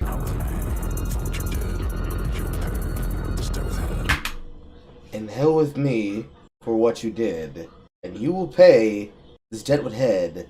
My little play until the end. This guy's like thinks he's like he thinks he's God. I think he's the Joker. It's crazy. He has a hero complex. Yes, he literally has said that he started doing the Predator Hunter stuff because he thought someday he was going to be a superhero, and he was fascinated with superheroes, and this is his way of doing it. It really is like it really is a LARP. Yeah, he thinks he's a superhero. It's nuts. I don't understand. I guess like a little bit of attention goes to people's heads like this. It's nuts.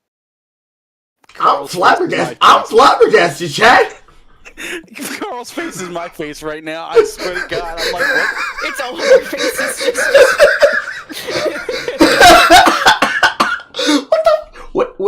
What do I say except what the fuck, bro? This track to pedos to Anthony Fantano to review. Anthony Fantano diss track. Please review Anthony Fantano. And then the lyrics are just like, yeah, you're gonna pay this debt. Yeah, I'm making a poster right now. Like, what the fuck? You are the prey, and we are the pred. It's so bad too. It doesn't even slap. It doesn't go hard at all. It sucks. Anthony Fantano has to give it a 6 out of 10. Just saying. That's a polite. That's a pity 6 out of 10. It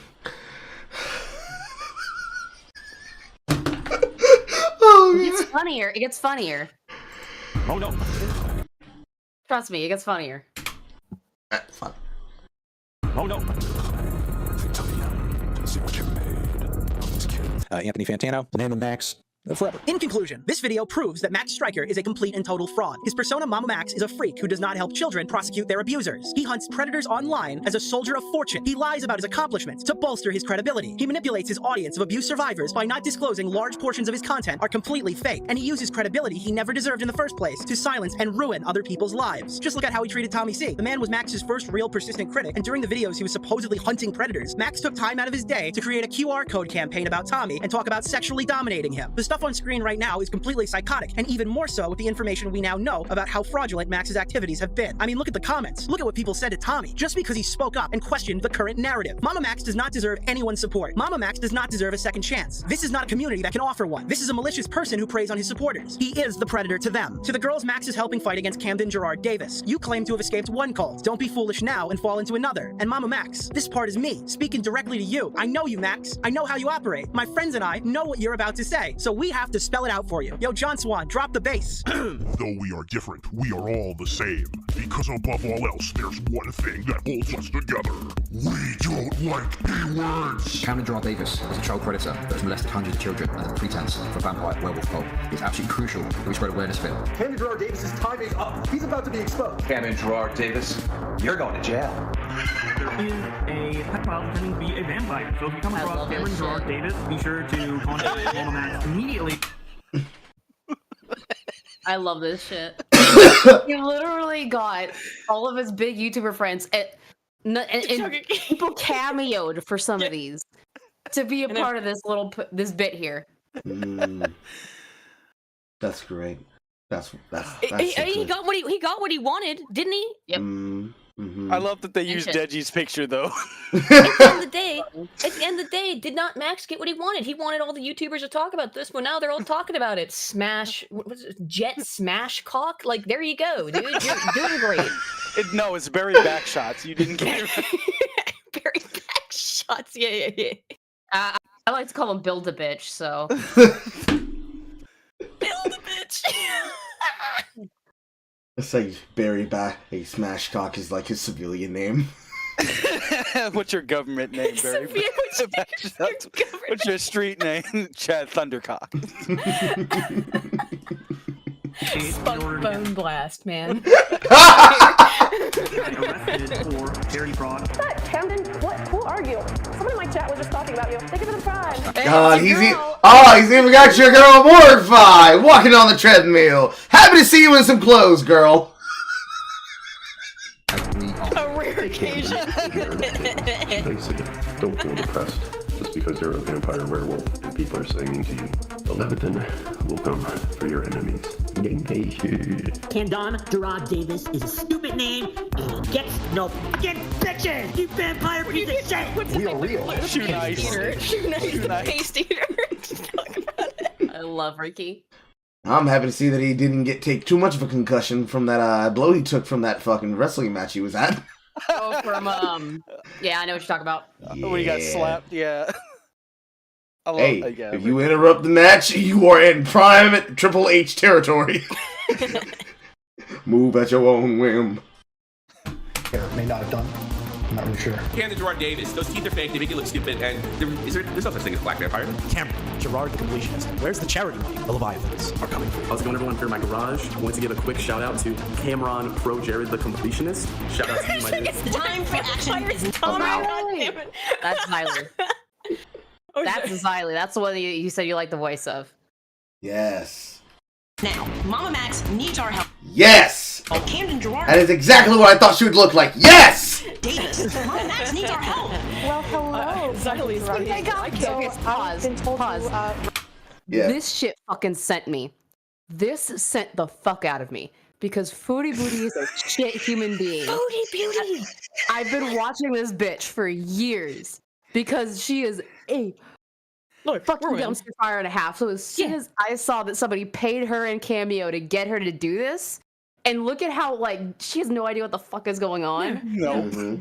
Dead. Oh yeah, it's insane. Of course, we both know who Foodie Beauty is because we're women, and unfortunately, all women must watch fat women on the internet. Do fat women things. It's just a fact of life. But it's entertaining. You're watching a bitch who just it is entertaining. Fucking high off her ass and does stupid shit because she's in love with a drug addict. It's amazing to watch. It's an amazing dumpster fire. It's a thing of beauty. The only thing I'm not pleased about is the animal abuse. But yeah, other than that, I'm not pleased about her faking to be a sexual abuse victim and then trying to save the guy from actually being put in jail for doing it to somebody else. But there's some shit that happened with her I can show you, Carl, that you'll get a kick out of. Oh, Foodie Beauty's a rabbit hole you don't want to go down.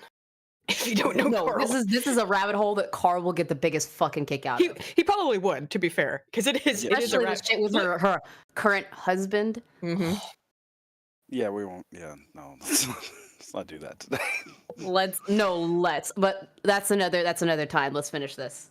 Roast you because you wear werewolf teeth, and I guess you think that's cool. And I've been told to tell you to stop making friends in Texas. I'm sure you would like to be on this beach with your werewolf teeth. Cameron Gerard Davis, more like Cameron Gerard Davis, am I right? Is that dude is cringe? Yeah. Cameron Gerard Davis was a five-bond. Oh, Sargis is here.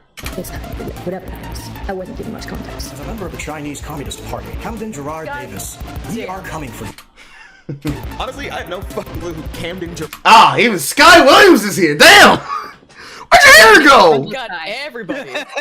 Make a friend with Sky, yeah. Man, the whole gang. He turned into Tyler Perry. What happened? The whole gang. Well, I mean, listen, Sky's got to pay for that extension somehow. Is this the twink curse? Is this the twink curse? Yes. I do feel really bad for Sky because he got canceled for shit he did not deserve. It's really unfortunate. No, Sky is not in jail. He is not in jail. He's never been in jail. He's just suffering. Skyrim didn't do anything. He didn't do anything. He was like a little bit autistic and didn't know how to, and decided to start a YouTuber house. Never a good idea.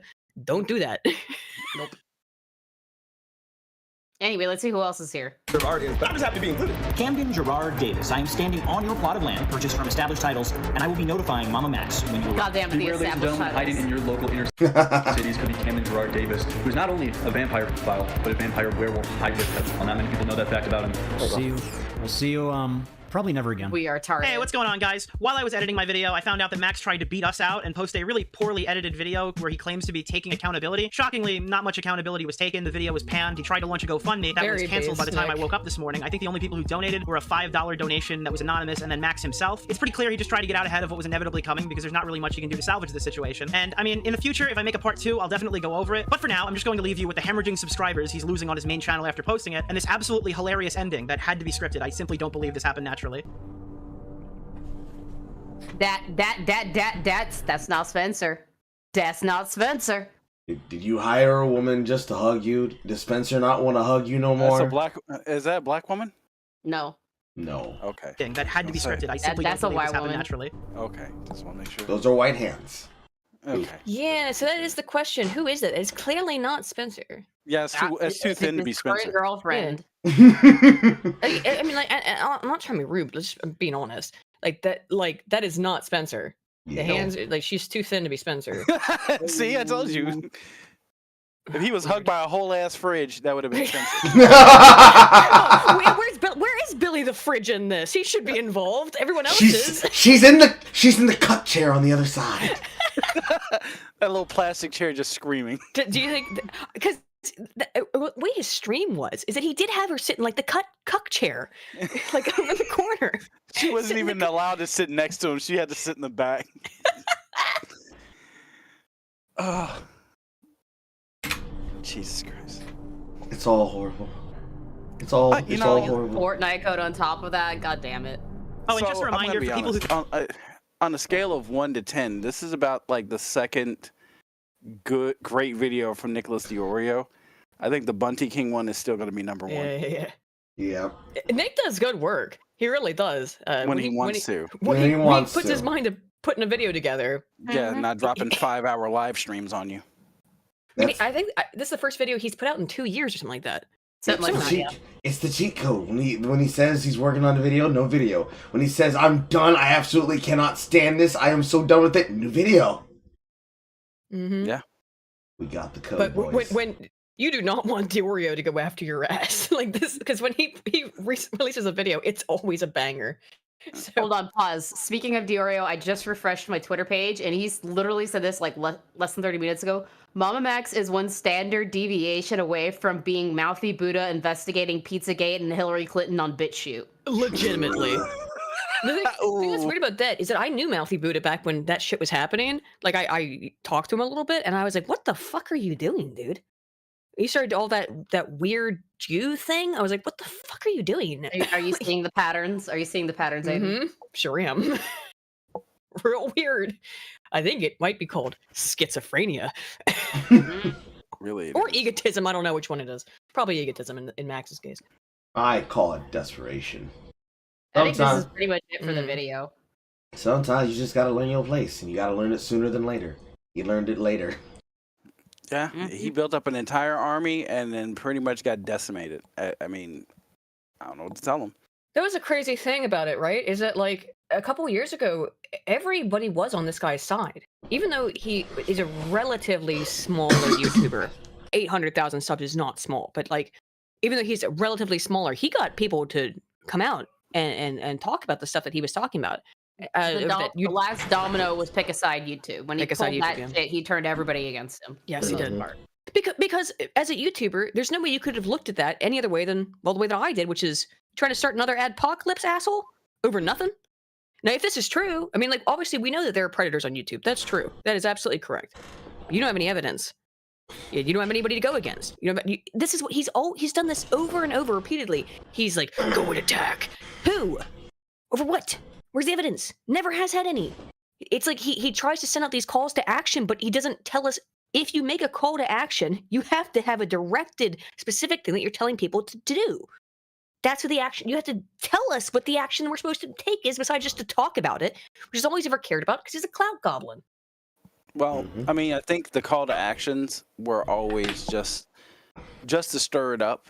I mean, because really, people get called to action by like the most ubiquitous of things now. Like people are Pavlovian. You ring a dinner bell and these people just start showing up and accusing you of things. Like you saw what happened with, the H bomber guy thing. Like you know, they my new video is about plagiarism, so yeah. Yeah, I mean, they showed up at Internet Historian's front door like, yo, what's going on with this, bro? I'm like, what?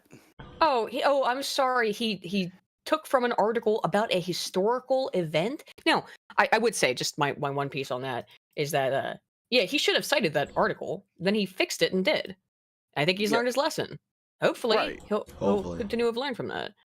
But it's a great video still. It's just such a weird thing to call out, and I really that was politically motivated in my opinion. That was just H. Walmart thinks Internet Historian's a Nazi. He implied as such in that video. That fucking 5-hour-long video, however long it was impossible to parse.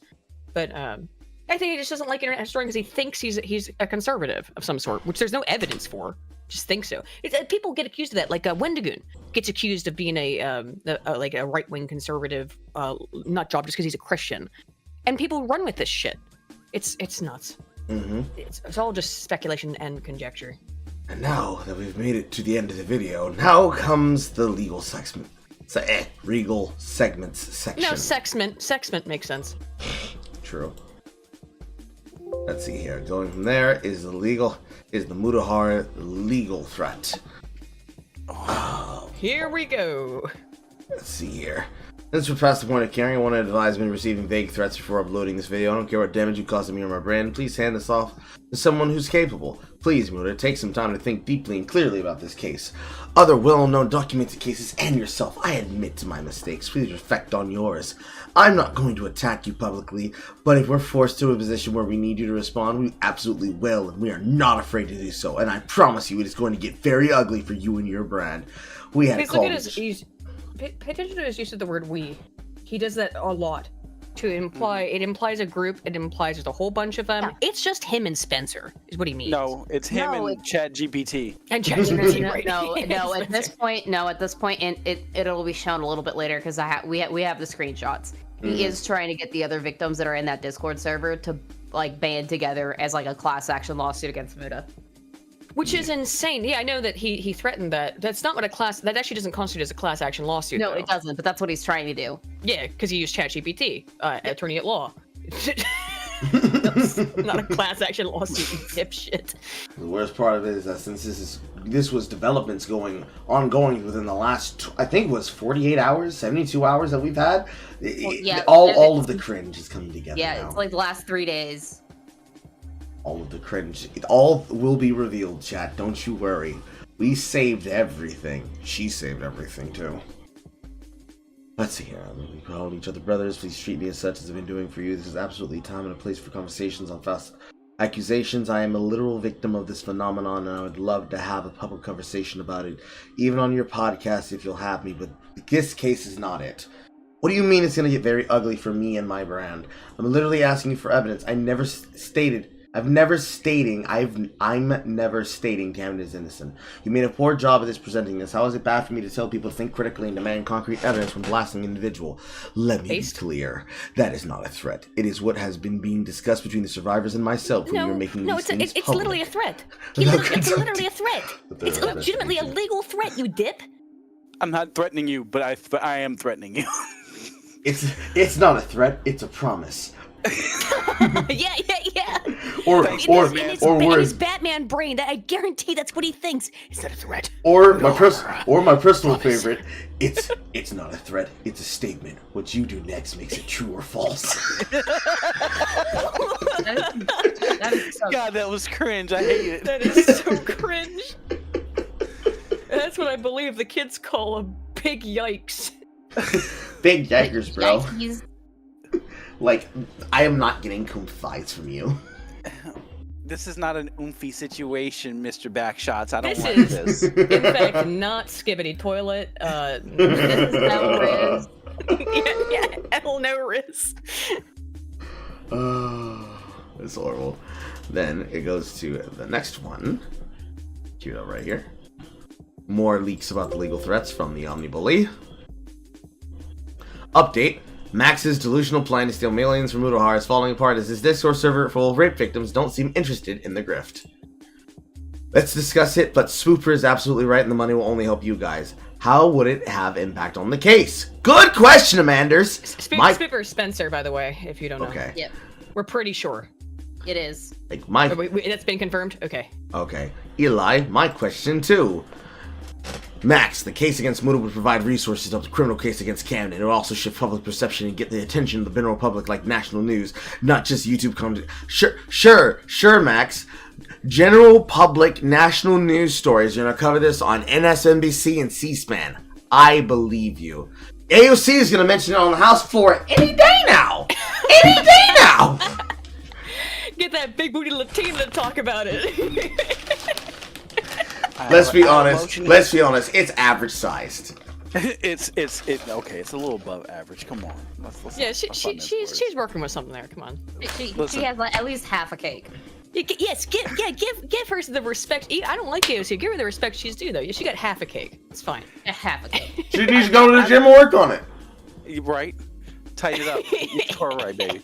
Stop playing Among Us. Go to the gym. Bubba Sparks had it. Yeah, I remember. Bubba Sparks had it correct. Get it right. Get it tight. Get tight. Get it right. Get it tight. I have an affidavit from a man named Mr. Chad Thundercock. He wanted me to share this with the rest of the house.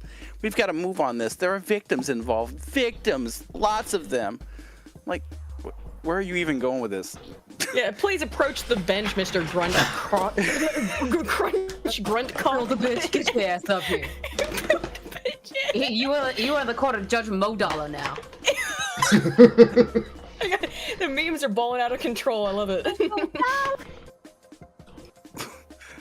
None of them felt like grifting off of them.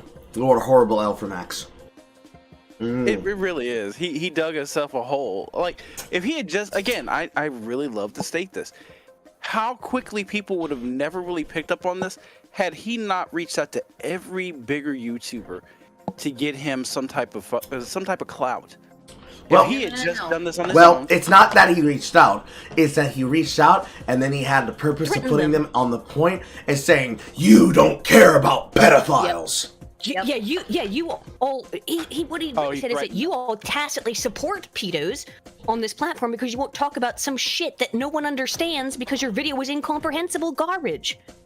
What did you want anyone to say about that? Your original video? What did you want anyone to talk about? There was nothing there. Some woman saying that she was in a vampire werewolf cult run by Blackula, and the only evidence that you have is her testimony and him going, "Bah," with his fake vampire to you. Like, what the fuck? It is so farcical. It comes off as a joke. And a missing poster. So we're not sure if that was actually real or not. Yeah, who knows? And then again, if there are victims, I hope they get justice, but it's not going to happen now. This was horrible. You fucked this, Max. You fucked this. It's actually foobarred. Moving to the next one from the MamaMax fan club. I guess he didn't have full control over the MamaMax fan club, so he moved his subreddit to r/MamaMax discussions. That is listing this subreddit as restricted. But then here's the link to the new Max Patreon post, which is Silence All Survivors teaser. If this has audio to it, does it look like it does? No, it doesn't. Sure, it does. Well, I'm trying to play. Oh, wait, no, I'm not. Yeah, okay, there it is. There it is. Okay. Or GoFundMe to support the survivors of child sex crimes committed by Camden Gerard Davis was mass reported. Oh, this fucking excuse me as I'm about to embark on this voyage to read this left-wing meme. So much fucking text. The silence has already been overwhelming, and now powerful forces are trying to further mute our efforts. Powerful forces such as all those YouTubers that are mocking the fuck out of me right now.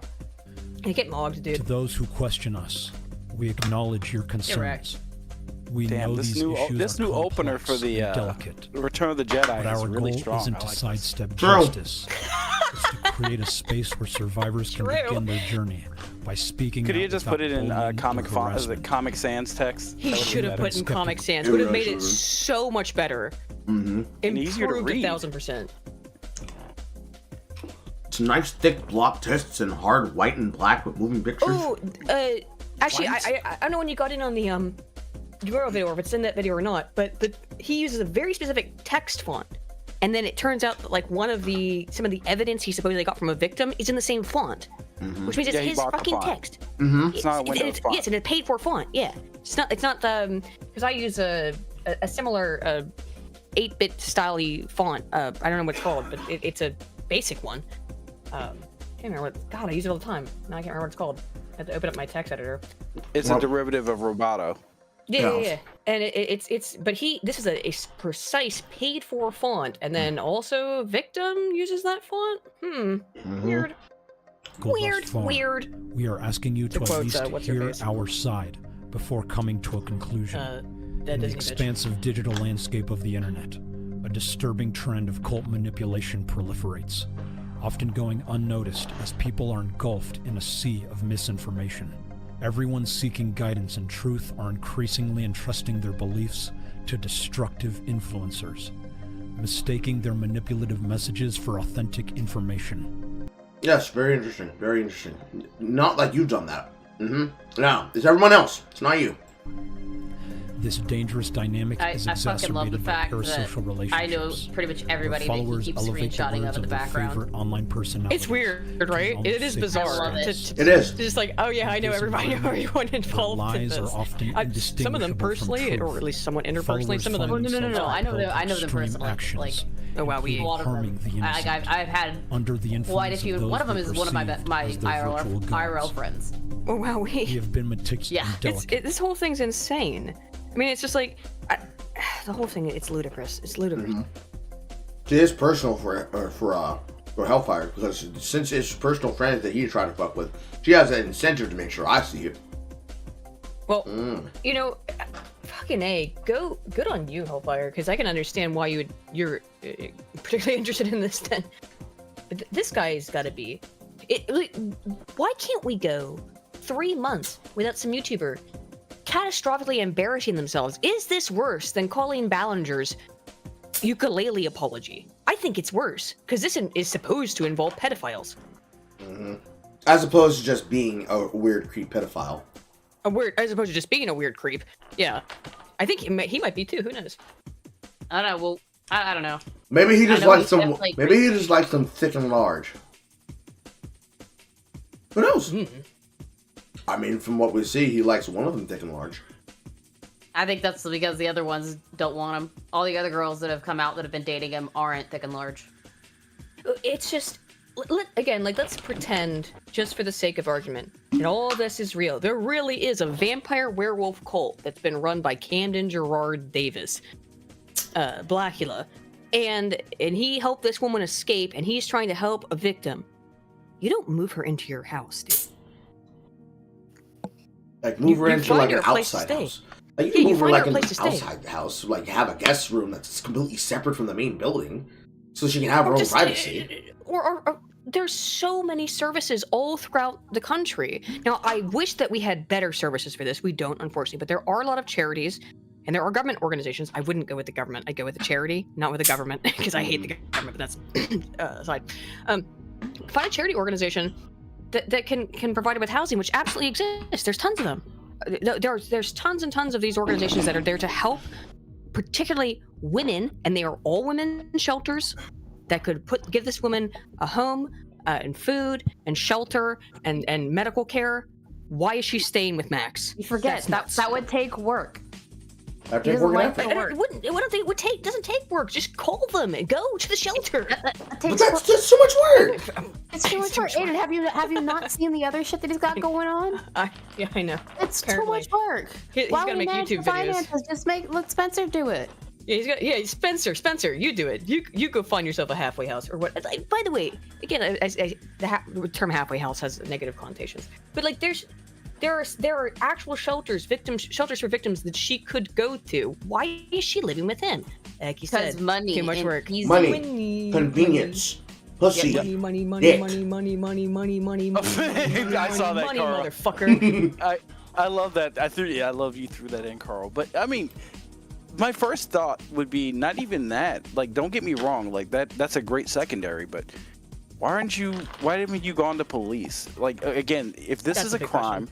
Like, we're looping on points that we've made already. We've already answered these questions. We are looping so hard. I'm just trying to make sure everyone's heard. before I click play. It's difficult to not loop on it because the thing is so insane.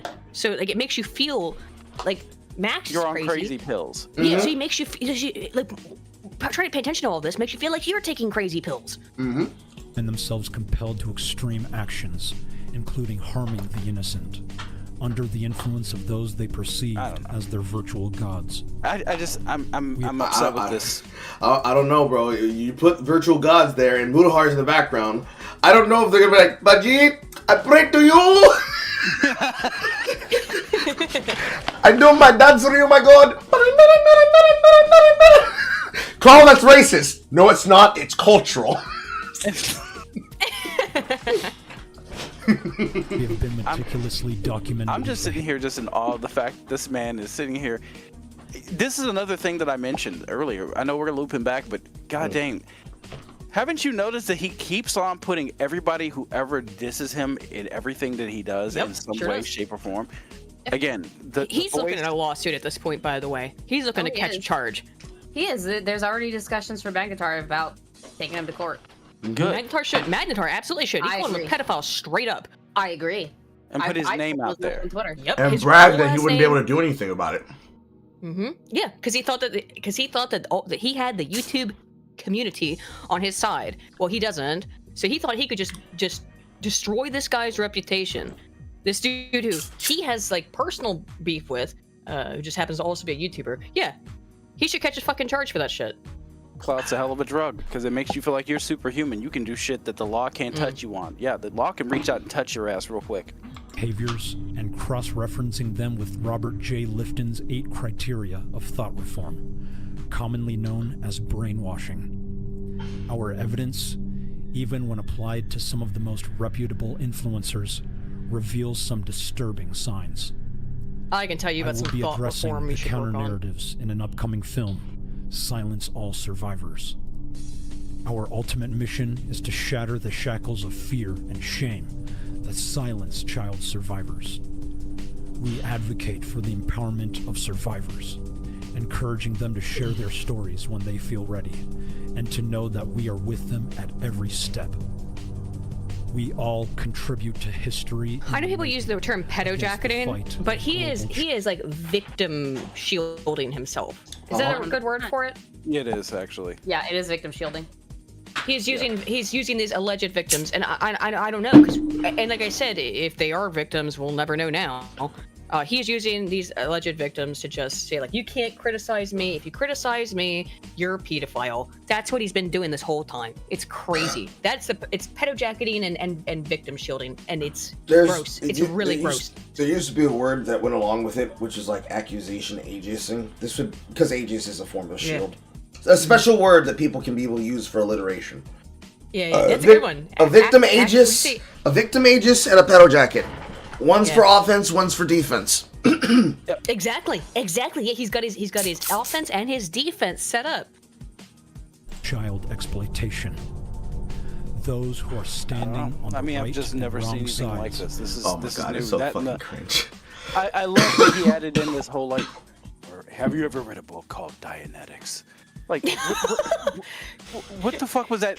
What was the mention about the book? What does that book have to do with anything? To reference about brainwashing, the same way he takes a quote from Malala Yousafzai.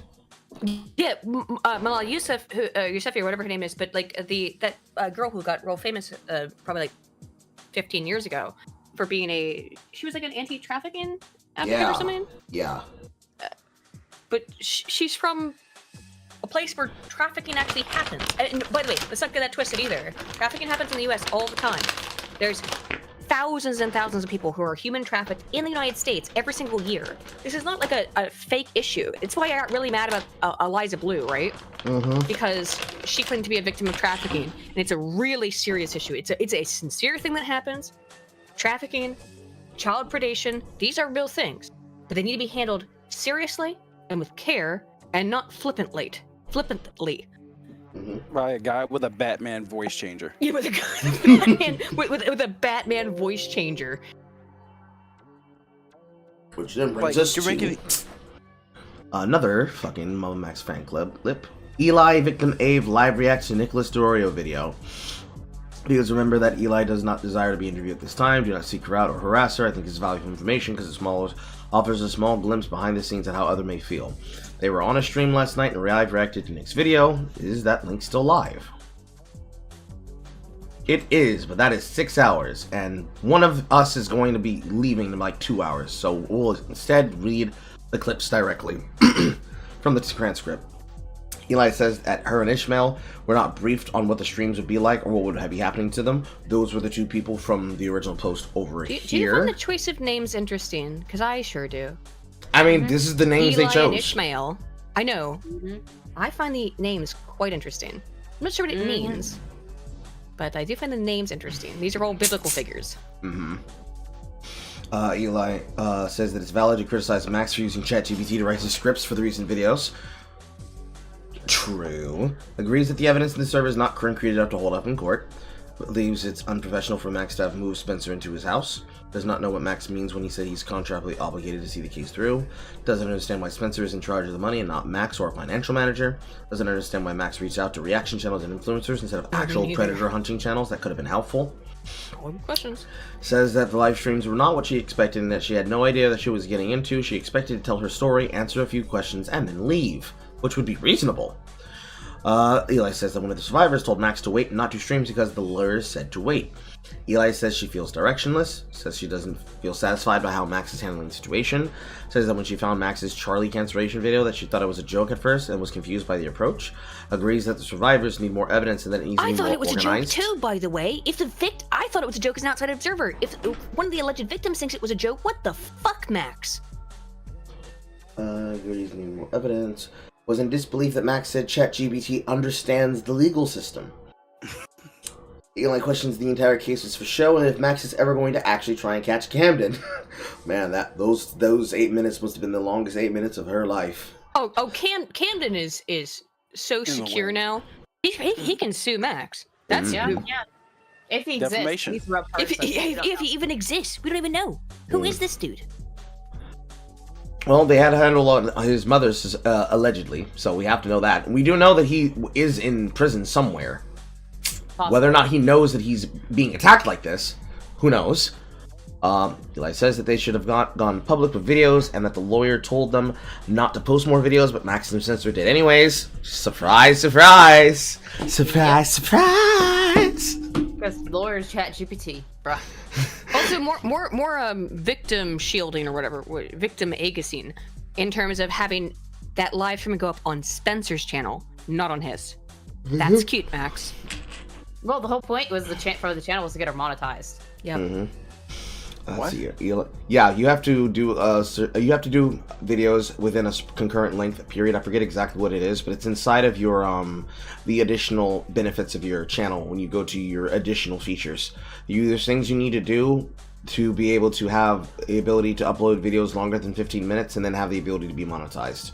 For her, he's probably did it to get her channel bigger so that she could then apply for it. The same way that I had to earn the right for my channel to become monetized and part of the new version of the partner program. Pause. I need to respond to somebody in the chat because they've been saying this over and over again. He said, from Cairo Sun, he says, CJD isn't real, my dudes. I understand that there's a bunch of circumstantial evidence that says that he's not, but we don't know that for a fact yet. Until we know that for a fact, we cannot say that he is or isn't real, or that this thing is this whole situation or case is or isn't real, because we have no legitimate proof yet to or for or against. Effectively, what we don't have is somebody bringing up a clip of this Camden individual, if they exist, being like, "Hey, yo, what the fuck?" Because the two versions we have here, neither of them needs Camden to be real. The story also is, to me, incomprehensible. From Spencer's side, she lived with him for 6 months in a house with his mother, and his mother didn't know she was there. Now, that's not impossible to happen. I like true crime shit. I've read about stuff and heard about stuff where that's happened, but that is a weird situation. I think she was just his girlfriend. I don't know. I don't know if the guy even exists. Yeah, we don't know that. We don't know if he does or not. We don't have any proof to prove or disprove. Yeah, at this point, the story's not even about him. It's like, here's a case story about somebody who you wanted to expose, but you're so bad at doing your job that you're the story now. Yep. Neither of these need seem to be real, because if he's real, man, I would love to see that guy's reaction to this. If he's not real, damn, just another one of those lies you concocted to make your channel popular. If Blackula's real, I want it, and he has hundreds and hundreds and hundreds of victims, as the contention was for Max. Hundreds and hundreds and hundreds. What the fuck? You got 8 women, allegedly. Only 1 is apparently willing to speak publicly. Now, that's not abnormal, because coming forward as a victim of SA and other serious issues like this is extremely emotionally, psychologically difficult. So that's why I have some deference towards this, because this is such a serious topic. But Max has handled it like an absolute retard. Like, this is so sensitive shit. If this is real, and there really was a werewolf vampire cult, I know, it drives me nuts. I don't know, man. Like, it just comes across really, really strange, especially when you're talking about somebody who is obviously, you don't know, again, if this person's real or not. You can't prove anything, but the one person that is, like, in front of the camera, she's kicking off by getting a YouTube channel, money. They're trying to set up Patreons, and they're trying to get her paid. Yep. Everything that's about how it looks. This, That's not how it looks, how it is. and we don't know if he's using her to make a new channel to branch off and bounce out. We don't know any of this. Nothing about this makes any sense from the top or bottom. His reply Unless is, you that's just go not... with the fact he's a liar. Then it makes all the sense. Yes. Yep, there you go. His concurrent reply he just put was, that's not why she's the only one okay with lying to the public. Which, I don't think it's that she's okay with lying to the public. She was okay with going along with it as long as it stayed at a very base level.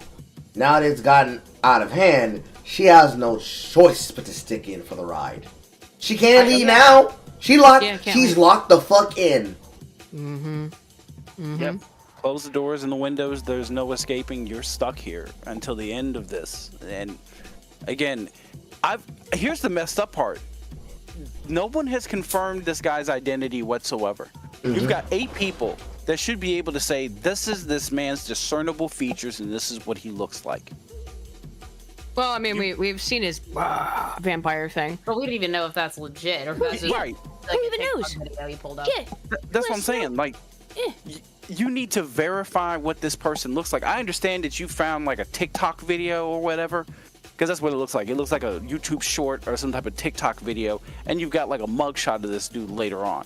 I understand all that, but like, no one's corroborated any information, and no one's gone. Again, they're saying they allegedly went to the police. I don't know, man. I can't trust anything about this. And they didn't go to the cops until Mudahar told them to. It was either Mudahar or Diorio. I don't remember who. But it wasn't until like another YouTuber said, like, have you considered going to the police? Like, oh well, no, I hadn't considered that. Or what was it even? What was his excuse about why they didn't go to the police? Oh, it was because they weren't in the right district. Well, then get your girls or whatever and go to the district and file a police report. That's too much work. That's what Xylee caught his ass. Like, that's what you need to do. If you seriously, if this is a real crime, go to that district, go to wherever he lives, and file a fucking police report. Won't do it for some reason. No, we're just gonna be YouTube vigilantes. Yeah. Again, it was cringe when God, what was his name? The one that was doing the Predators thing like a few years back. Chris Hansen? Yeah, when Hansen did it on YouTube. It was pretty cringe then. Oh, it's funny that you mentioned that, because that's literally the last comment here on the line. Eli agrees that the Max situation may end up worse than the Chris Hansen situation. Great. How do you fail so hard to make Chris Hansen look good? Bruh, for real. It takes a special kind of retard to make people like this look good. It is actually almost impressive, the level of incompetence. I mean, there have been some incompetence runs. Like, again, we got this honeypot and we opened it. Why? Why did you open that? I've seen YouTubers do dumb things. Like, again, that honeypot situation, that's real. We opened a honeypot. What happens now? You could go to jail. Yeah, unbelievable. When they do that shit where they do that pedo stuff and then they end up finding like big caches of actual CP, and it's like, you could go to jail for that. I'm not saying they shouldn't uncover that stuff, but that stuff's dangerous. You know? Right, but you don't know if it's a sting operation that you just wandered into, sauntering in, being a YouTuber. Yeah. Like, hey guys, what do you got any of those pictures? Wink, wink. Like, come on, dude. Like, you're gonna get yourself deeper in some shit. And MamaMax literally got what is allegedly victims involved, and they're just stuck in perpetual hell because there's just no answers for them at all. Yes, And if they are real victims, they're fucked. Like I said. I don't know. And if they are real victims, I feel horrible about it. Because they'll never get the true justice they need or want. Can't happen. Yep. But the next one. Ugh. Next one is former Max editor disavow. What's this guy's name? Slug something? I think so. Don't get into that. Oh, don't get into that. He seems like a weirdo. I don't trust this guy, by the way. From everything I've seen about him, I do not trust him. He's more than a weirdo. I'm gonna put it that way. He is not trustworthy whatsoever. You do not want to associate with that fucker. Period. So let's put that. So that's how we're gonna preface this. Is don't trust this slug dude. No. He seems weird. He is a doctor. He is a liar. He is all the things the internet does not like. I have to put this into private picture because remember, I'm blocked by Nick Cesario on Twitter because I would lit his ass up one time. Nick blocked you? Yes. Nick blocks a lot of people. Yeah, you say anything mean to him, he blocked you. Hey, I didn't even say anything to him. I just criticized him. Yeah, that's what I'm saying. When I say mean, that's in quotations. Yeah. So like, I don't know. Nick did some stuff that I would consider like flirting with commies, and in terms of like. Yep, that'd be why. That'd be why. That's what I criticized him for. That was it. Yeah. I mean, I went at Nick a little bit on that one because I'm like, bro, you're hanging out. Basically, you're rolling with Bosch's crowd. What are you doing? He was hanging with Kevlin's too and stuff, wasn't it? Him and Tipster. He was trying to. Tipster's the one that's actively in the trans pie. Look. So I'll say something about Tipster real quick, if you don't mind. I used to be friends with Tipster, sort of. I liked him for a long time, but then I don't know what the fuck happened to my dude. He got that ass juice covered fanny cock. I don't know how else to describe it. He is a trans chaser.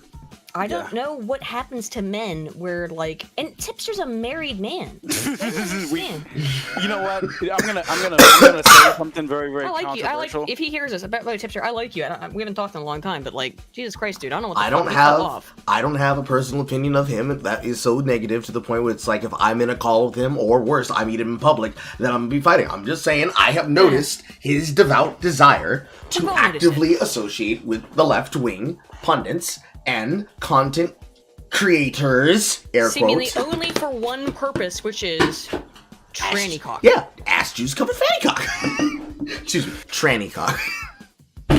I saw that meme once from a fucking joke porn video, and tranny just took over the place of fanny in my mind.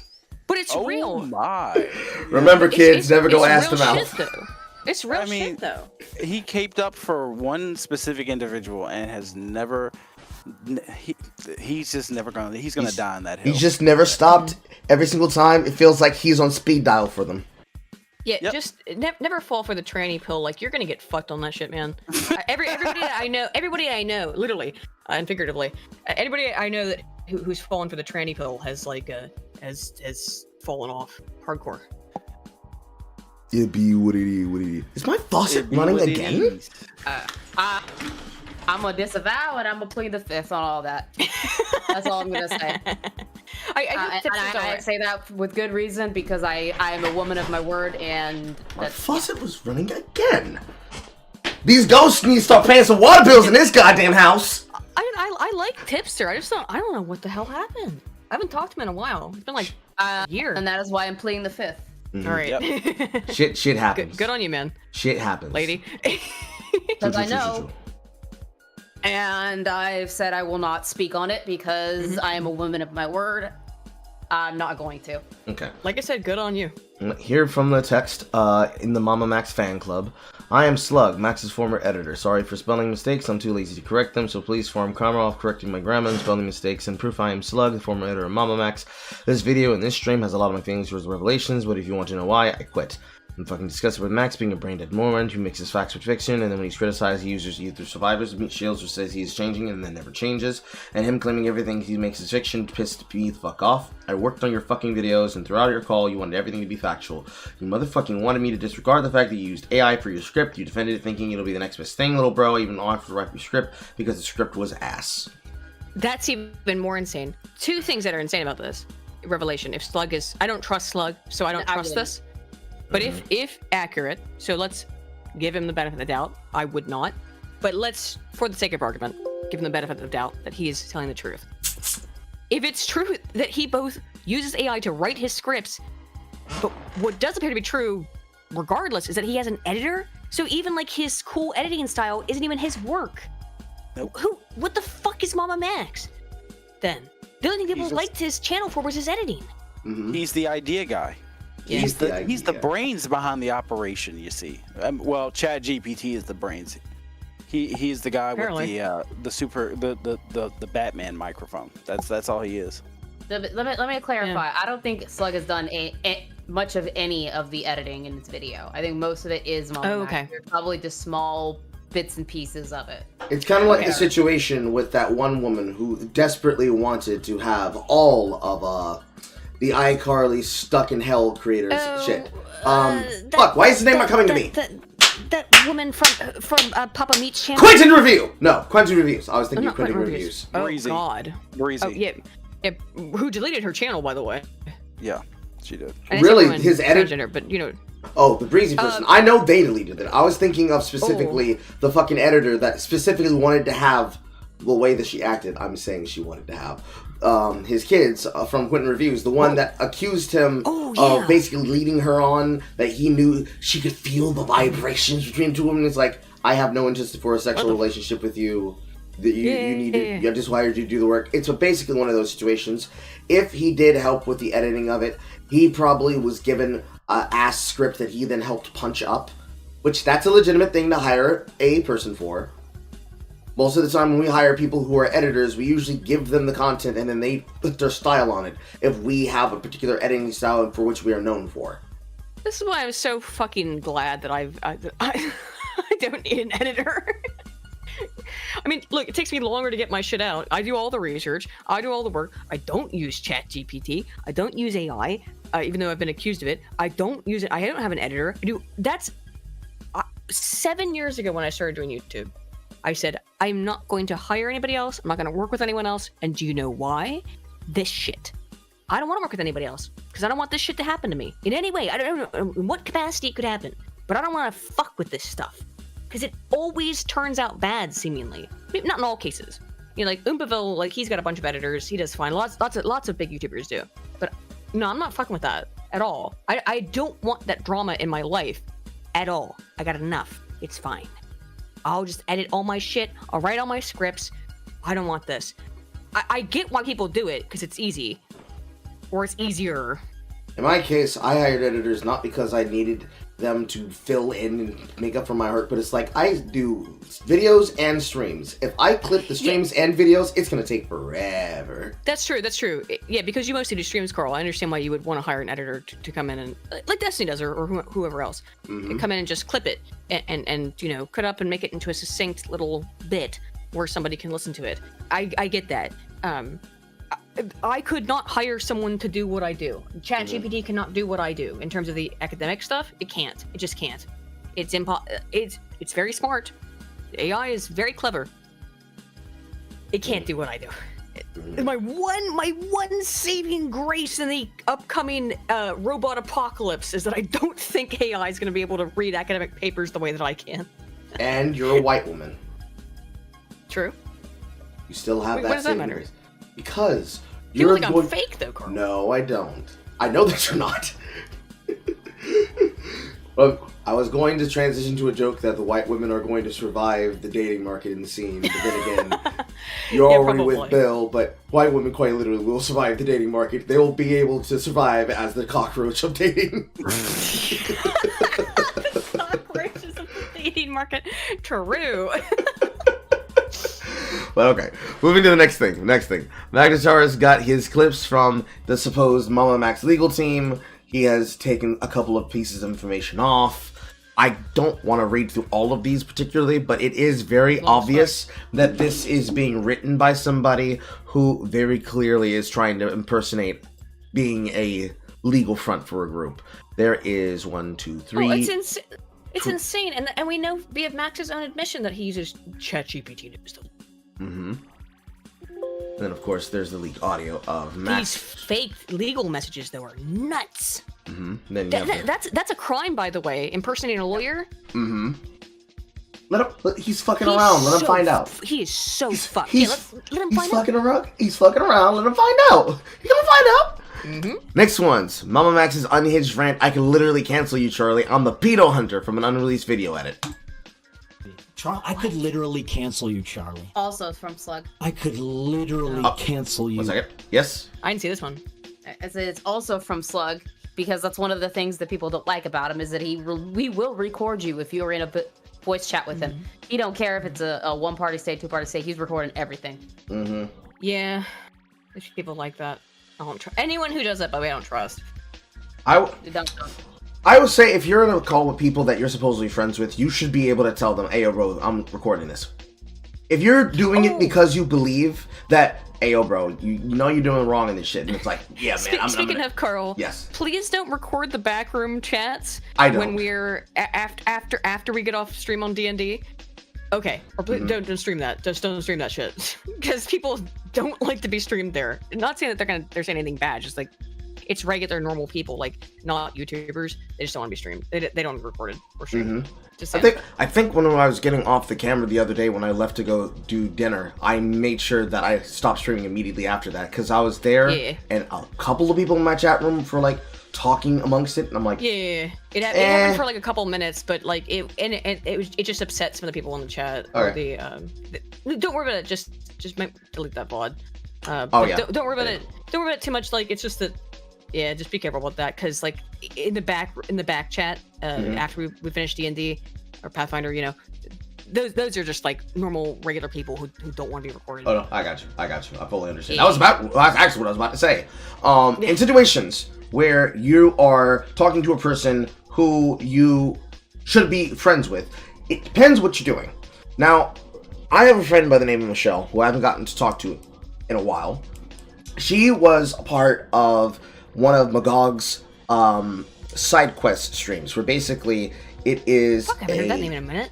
It is a stream that they do where there's like a round table of people with Magog as the DM, and they're basically doing one part stand-up, one part improv of like adventures in between them being at a tavern situation between adventures and shit. There was a person on that show who was playing a jester-like character, who basically was who's shit talking and bad mouthing every single person on that show on those side streams of theirs. And she had a point. She wasn't in the call with him doing it. She was recording the entire live stream, staying up so that she could present it to Magog. And she stayed up and recorded each and every one piece of that. But in situations like that and other places, it's like if you can't be able to get a hold of the person and make them see reason, then it becomes reasonable where it's like, bro, I have to record this for posterity, but you hope that you don't have to put it out where it's like, I talked to him and here's the whole thing, right? It's one of those situations. Or to be, in a better example, using Whisper of the Woods for what happened before with VsChats. If I have a conversation with somebody and it's like, oh, I didn't think there would be a problem because I didn't record anything with him. I just literally talked to him off camera. So if I wanted to be able to say, but we had a conversation, I thought he understood, I don't have to go with that because I know that I talked to him. Other people were there who witnessed the conversation and knew that I talked to him, and it happened live on air. So of course I'd have to talk to him. It's my fucking programming. I'm responsible for how it's ran, regardless at the end of the day, no matter what. With all that being said, when he goes to Charza and tries to say that I'm ruining my own content by not giving him access to the people who are there as guests where I have them for a limited amount of time because they may not be able to stay there the entire time, it becomes behooved upon me in that situation, because he did save all of those, because he had no idea that he was doing that. Charza, he had no idea that he was just going behind me to try and go to him to basically try and get him to try to, quote, speak reason into me, which was very cringe of him. There is no reason for him to believe that he would be doing that for any other reason than because you clearly want to get something over on me. So he saves those chats, and then I take those chats from him that he's showing me, and I'm completely flabbergasted. Of course, next time we went live for the one that was specifically about Shark03's fucking cringe hit piece about me, I made sure the first thing that I did before that stream was to air out, we're going to have some rules and changes. Here's why those rules and changes are happening to VsChat. Directly responded from him. In those situations, and in situations only like those, I can fully understand a person want to record these things. For someone like MamaMax, who is actively and often lying, it makes full understanding why that would happen with all the YouTubers, because he's demonstrated that he's unwilling to tell the truth when given the chance to, and then on a recording that he believed would not be shown, he believes that he has the right to say in private, of course it's all fake, but then still try to keep up the, come on, true believers, you have to understand, it's real, it's really real. Like, the story's might not be real, but the point is real. Like, I understand why that would have to happen. But even then, it is... No one can believe him, because he already admitted, like, all my other shit's fake, it's theatrical, I'm making films. I'm making kino. But this one's real. Excuse me? Why do people don't trust you then? Why do people don't believe you? No shit. Not complicated. So in this situation, I can fully get not only that, but why people would seek to do that, and why it would be important. And I believe that's what you should do in those situations. You have to be practical. But even if this guy is supposedly someone that not to be trusted, I want to know that this information exists, so that we can hold it and then compare it to things that we already have and things that will come out later. That, at least, I value having access to information. I think that's important. So basically, being a scumfuck this time paid off. So basically, him being a scumfuck this time paid off. Yes. That time, yeah. In this case, this is one of those enemy of mine situations. The enemy of my enemy is unironically giving me information that I can use. Him being a scumfuck helps everybody else realize how much of a scumfuck he is. He might not be the focus of the situation as the scumfuck he is, but him being a scumfuck allows us to know how even bigger of a scumfuck that guy is. Because it's like, man, I might be shit, but you're dog shit. It's like, listen, I'm willing to rob banks, but try to eliminate people in the world and make them into zombies? You're evil. It's true, though. It's the truth. Like, it comes off I'm that way, the at friggin' least. pedo hunter. He's the friggin' pedo hunter. And then part 2. I clicked this video because I thought he was talking about me.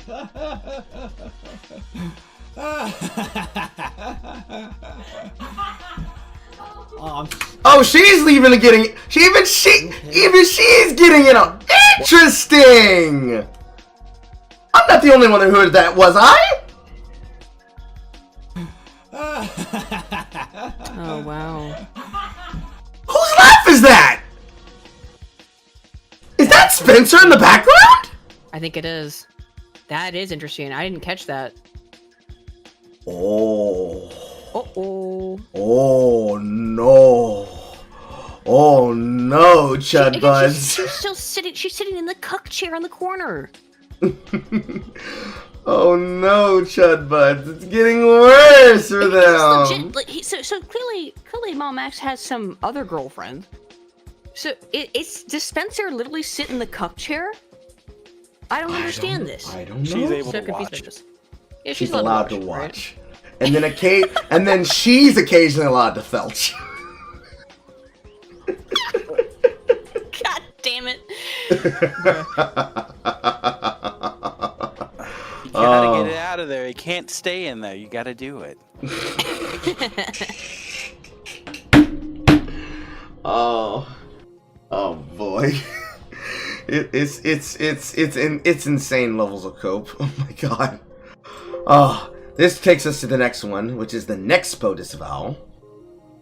I'd like to address something that many of you may have been wondering since we have so much audience overlap. Polycule confirmed? Don't know. Overlap. There's been a situation that's been unfolding regarding MamaMax and very unethical practices he's been employing with his latest video subject. I'd like on the subject and record to state that I fully disavow everything that he's doing.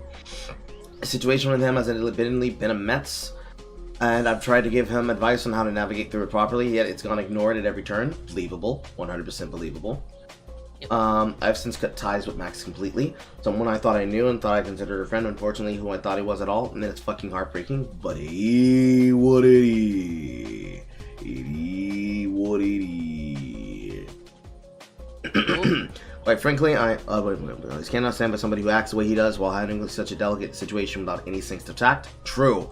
I'm frankly embarrassed that I ever stood up for him in the past, and while I can't take that part back, I can at least move forward without any further support. For any of you affected by my friendship with and the support of Max in the past, I sincerely apologize. I am typically better at vetting information like this and vetting who I associate with, but after this shitstorm, I felt like I never really knew Max at all. Love you guys. Thanks for all the support. And then here comes Mr. There is no such thing as pronouns in Starfield Act-Man and all the other people. But Nexpo successfully avoided doing an Act-Man, so you can't really be sucking up to him, bro. Because Nexpo just makes content. That's all you had to do, Max. Just make fucking content. You want to make these pedo hunter videos? Make them fake. I don't really care. I mean, I do care, actually. They should be real. If you're going to pretend that it's real, then it should be real. But if you just want to make, like, entertaining, like, pedo hunter content, fine. You fucked yourself. You ruined it. Just be Nexpo, you idiot. What a fucking dope. You can't do it, though. That's too much work. That's too much. Oh, yeah, exactly. It takes work. No, I'd have to do work. Mutahar, do my work for me. Please, Charlie, do my work for me. Get fucked, dude. We all do our own fucking work. Like, what lazy ass shit is this? He's got an editor, allegedly. Maybe not, but maybe has an editor. Writes his scripts with ChatGPT, allegedly, maybe. What are you doing? Just fucking do your job. Make a video, you cunt. It's too hard, still. Even that. But yeah, I spent 4 weeks writing a fucking dissertation on Claudine Gay to debunk her dissertation. Yeah, it takes time. It takes effort to do that shit. We had to research. Oh my god, Carl. If you knew the shit that I know about Claudine Gay and what she has done to other black scholars, holy shit. I've seen a little bit of it. Oh no, it's so much worse than you can imagine. I looked into it real deep. I went fist forward on Claudine Gay. I fisted this woman's CV, and I found things that I'm horrified about, to be completely honest. She's still on the faculty at Harvard. By the way, that bitch, she literally stole another black woman's entire career. She just stole it from her and lied about it. We know why? Because the other black woman whose career she stole is a Christian conservative, and she hates that. I can't. It makes me want to. Sorry, it's a total aside. Okay. But I spent. Why does it piss me off? Because I spent 4 weeks working on this. Okay. Like, hey Max, you should spend some time working on your actual projects. You should actually look into these things. You can do these things. You gotta go do it though. It's too much work. That'll make. You know what? Go make another diss track. It's more fun. Yeah, make a diss track. You're the prey. I'm the bread. You know what the messed up part is? That's another Corpse Husband thing, because Corpse Husband does music, and that sounds just like Corpse Husband. It's not just me, right? Okay, so I was gonna bring that up earlier. He says a corpse. I know we're not friends, or whatever in his original video, or was one of his earlier videos. That was in the Wake Up YouTube thing, right? Mm-hmm. Yes. I think he just stole Corpse Husband's identity, which is bizarre. As far as I understand, Corpse Husband has his voice is that deep because he has like a degenerative vocal disorder. He has a throat disorder that causes his voice to sound like that, and it gets worse every year. MamaMax uses a bunch of stuff in the back end, voice mods, to make himself sound like Corpse Husband, which is really weird, in my opinion. And allegedly he's told other people, including I think Mudahar and some other of the creators that he was friendly with, that he's gotten surgery to make his voice deeper. Yes, that's what he said. Yeah, that he got, which is nuts. What? You got surgery to make your voice deeper? You changed your name to try to sound more cool and masculine, and then you, on top of that, sorry, tried to... Max. Back flank. That one's not as good. He went from Bill Bottom Boy to Tad Thundercock in a year. It's like, how did you do Rib it? Force. Yeah. Right, but moving forward. What a loser. But yes, true. But moving forward, MamaMax just removed all his videos and streams that he made about the Ham Gerard David case, but in actuality it was that he privated them because then he put out his I Place Accountability in My Own Hands video to try and address it. And then, I believe this is the last one. Yes, last one. The strike campaign in the Discord. After MamaMax's evidence server got leaked, he's now flagging reporting everyone who covered even a little bit of the leaks. Sending to YouTube right now. Everyone should report it. In case anybody was wondering why Lyrics' stream before, on January the 20th, it was private, this is the reason why.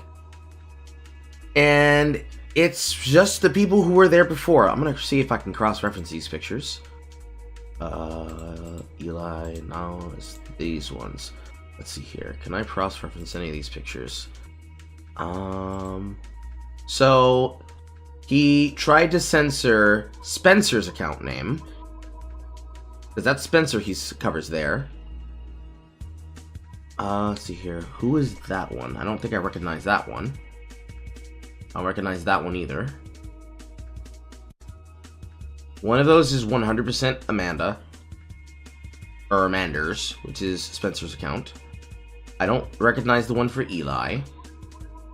So, accounting for Spencer,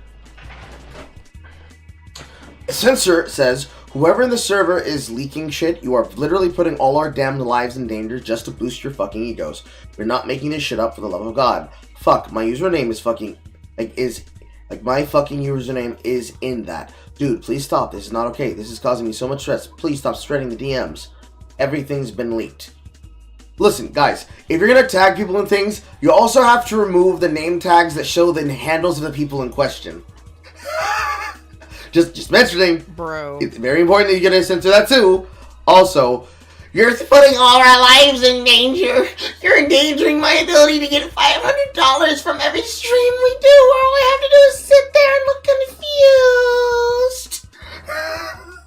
So clearly a grift. It's insane. Oh, God. They're not even hiding it. That's the part that drives me nuts. They're not even hiding that it's a grift. Now, for everybody else, whoever this person with the marsupial picture, it's like, fuck, my fucking username is that. They have a legitimate reason to panic, because they have no idea what's going to happen with people leaking things. Then a person mentioned Slugs in the chat right now. Wouldn't shock me if they invited him on. Everything just keeps getting worse. What is the link to the video? All our lives are in danger. Fuck off. But nobody wants to take it seriously because they think we're lying. Because you have, then everyone should report it. So, MamaMax, you do realize that you've not only committed several things that are crimes, but you are now calling for mass flag harassment campaigns on people's accounts. You do understand that that can lead to your channel being suspended? Do you care anymore? I guess not. But even if you did, this is them, specifically Spencer, then linking Mr. Sen and his video about the MamaMax stuff. I'm assuming this is the person who leaked it, or it's a person who received the leaks. I'm assuming he's the person saying it because he's the person taking credibility and accounting for it. But that is the absolute last thing about all of this detail. What did we learn, chat? What did we learn? What did we learn from all this cringe? What have we learned here today? We've learned that Max Striker is a cringe lord who desperately wants to be taken seriously, who can't be taken seriously. I think that's clear. Then I've never seen that kind of stuff. Like, this is the levels of take me seriously are out of control from Beef McRat Beef McRibbington. Beef you mad bro over here can't, like, I've never seen this shit. he's so desperate to be, it's real manlet energy. How tall is he? Because he's got real manlet energy, you know? Not tall enough. Like, beefy mad bro, just, he gives me manlet energy. But he is willing to destroy the credibility of other people's channels, credibility of his own self. Just real quick, Yes. I'm not trying to talk shit about my short kings, alright? You can be a short king, but like, it's something, some guys, I don't know, he's got a chip on his shoulder. That's the best way of saying it, right? That's exactly what Zolly said. He's got such a chip on his shoulder. I don't know why. Don't know what the reason is. But he's gonna sort that shit out. Because he's had trouble with women, that's why. I think so. Even when I had trouble with women, I didn't blame the women. I blamed myself, and I went to the gym about it. There's so many better answers. Why is this his answer? Because he's lazy. True. Very true. Because at the end of the day, he's willing to destroy himself. He's willing to destroy his content. He's willing to destroy any and everything he has worked towards and ever been involved with. All because he wanted desperately to control the meta-narrative about himself. And with nothing to show for it. Let's be more clear about it, Carl. If this is real, if the Blackula cult is real, he's willing to destroy the legal case of actual victims, if real. Because he doesn't get the glory or the money. Yep. That's insane, though. If these are real, if there are real victims, if Canon Gerard Davis exists, one question about that. If he exists, but let's pretend he exists. He's a real person. He's Blackula. And there are 8 women who have been victimized by this man. Those women aren't going to see any justice now. Will they? No. Never. Get if he committed the crime, yeah. I mean, well, here's the thing. If that person committed the actual perpetrated crime in which he is being, basically he's, using public opinion to believe, did that, yeah. I mean, you've just screwed this whole case. You screwed the pooch. This man has a legal defense that basically says that you've undermined every last bit of it. Yeah, there is any kind of legal recourse that the victims could have had if they do exist, if the guy even exists. It's all screwed, and we can't know about any of this because Max admits he makes this shit up. He just makes shit up. What are we supposed to think? He's like, yeah, I make this shit up, but not this time. Again, we're circling because it's crazy that any of this exists. Any of this has happened. For me, I'm not shocked that he chooses to do this behavior, not because I knew about it, but because there are so many other people who have done this. This is exactly the course of pretty much every single online Twitter and also Twitch debate, bro. This is pretty much everyone from Bosch to Keffels, definitely Keffels as of late, and including people like Zark03, Demon Mama, the rest of them. They all behave in the exact same way. Xanderhall's probably the biggest case example, and that's somebody who switched to being on the left wing after being someone under the name Pig Puncher, who just accepted and believed because he never thought critically enough, even when he was watching Sargon's video, to be like, you know what, maybe this is true, but I don't know enough, so let me just take it with a grain of salt. Because Xanderhall has a room temperature IQ, legitimately. Like that dude is dumber than a stack of bricks. No offense, Xander. I don't know you at all, but everything I've seen from you, like, Jesus Christ, I don't think he has the capacity to think critically. It's crazy.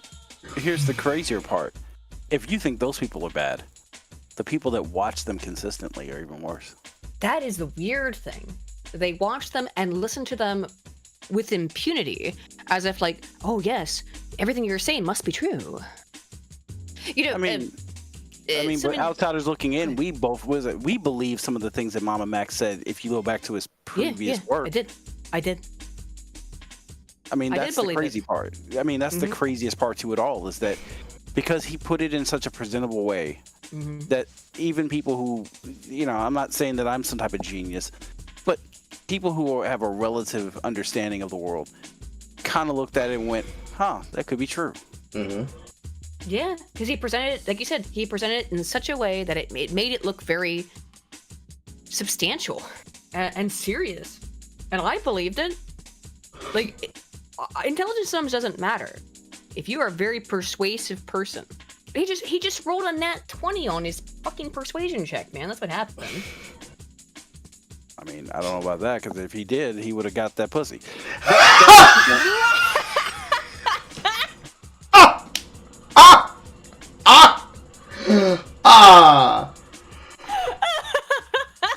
Just saying. But also, sometimes you can fail a roll. You can fail a roll. He failed that one. He rolled a 20 for that one. The other times he was rolling a 1 every single time. The dice were not in his favor on all the pussy checks. That's such a mimetic way to describe it. Hey, yo, bro, go talk to that bitch. I'm gonna pull some game, bro. Oh man, that sucks. Hey, yo, bro, what happened? It's like roll for Riz. It's not looking good. It's not looking good, my guy. He goes moving back from the cable. What happened, bro? I rolled a 9 on my wrist check. She said I had a little dick, and then she took my money.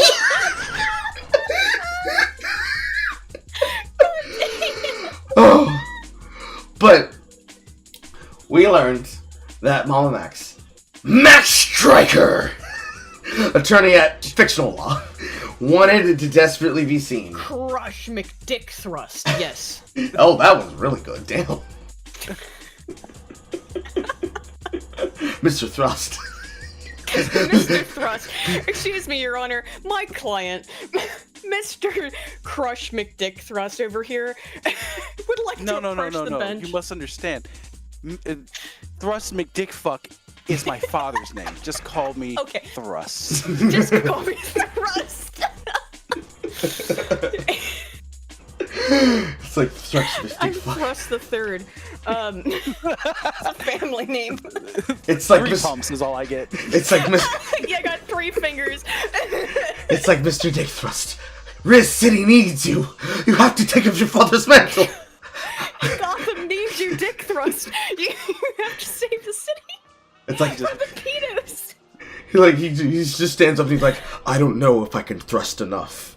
But you have to, Mr. Dick Thrust. You have to thrust for all of us. It's like what he means by we in every sentence that he does. Yes, he says we. It's like it's we the people. We the people. Me and my he's got Echo's powers. He echoes back in time. Oh god! The libido is echoing! All the Dick Thrust throughout history. Every Richard Thrust is in me right now. I'm sure they are. I'm sure that every Richard Thrust is inside you right now, Max. Oh god. But ultimately, this is getting a lot of hand. But let's keep going and see what happens. He barely has enough in hand. Anyways, we learned that he is willing to destroy his relationships with his friends, willing to destroy his entire business as a YouTuber off of his personal friend that he presents as a victim in a maybe kind of sort of true, but we don't know for sure situation. Who he might want to fuck or is fucking, we don't know. Might want to fuck, might not be fucking. There's no way he hasn't fucked Spencer, right? Like casually in the past beforehand, maybe, maybe not. Like casually, it's not, like they've had a sexual relationship. There's no way. That's just our intuition. Again, chat. That's our intuition. That is our intuition. It's intuition. It's our intuition. That is a speculation. But there's like no way they haven't fucked. 200 in my pounds opinion. ago, yes. Yeah, 200 pounds. Yeah. That's a lot of mileage. That's body shit. That's a lot of damage. Yeah, you're gonna put flex tape on that shit. Seal that pussy up. Oh god. The tires are still what's good. the rest of your thought? What's the rest of your thought? Go ahead, Carl. But we've learned that MamaMax is willing to destroy his personal relationships. He's willing to try to uplift his personal friends at the detriment of his work. He will do everything possible to try and get clout. But when he doesn't get the clout the way he wants to, he will pull no stops. He will do everything in his power to try to make you irrelevant. But he can't take accountability and still refuses to this day to take accountability for anything and everything he's involved with and has done. Because he cares more about looking good, not being good. Yes. And then, exactly, Carl. when given the chance to come clean, he can't even do it because he wants to do it. He does it because he believes that if he says it before somebody else does, that it will give him the mass benefit that he wants. Instead of taking accountability and saying, you know what, I fucked up, I wasn't truthful, I also kind of lied. Instead, he wants to do everything possible to run away until he no longer can run away from his actions. Where everyone's beating him down, this, that, and the third in the Doonies, and he can't find a way to make it seem more plausible to the majority of people standing around confused and unsure of whether or not they're supposed to go in on it. Nobody knows if they can support him. Nobody knows if what they're doing the right thing. All they know is that this is what they know. And man, it looks horrible for everyone involved. If this is supposed to be how things are, if this is what we're supposed to learn from you, nobody can trust what you're saying or doing in any capacity. He should become irrelevant because of his actions. He should become a dead content creator because of his words and actions. If nothing else, he has to be irrelevant for maybe 2 years, maybe 3, maybe try again, maybe go to a different sector, become a gamer. I don't know. Do something other than what you're doing right now, because you can't do this no more. Yeah, thank you, come again. The interesting thing is that we look at, like, when big YouTube scandals get exposed. Like, let's look at Mutahar and Carl Jobs, 2 people who were involved with this, apparently, or who Max tried to get involved with this. When they just exposed that scandal with the charity Open Hand Foundation, just like a month ago. They did the work, they did the research, they did the background information, they went into all of it to dot their I's and cross their T's to make sure that they were correct about it, because that's what Mutahar and Jobs do. Because they're accountable, and they know that their audience not only takes them seriously and listens to what they say, but that they have a duty to tell the truth. And that's why I respect people like Jobs and Mutahar. They actually do their work. They do their due diligence. Max has never done that, and then he demands others do it for him. That's the insane part. Yeah, the completionist. It's insane that, like, Max is like, I'm not gonna do my job. You do my job for me. Tell me what?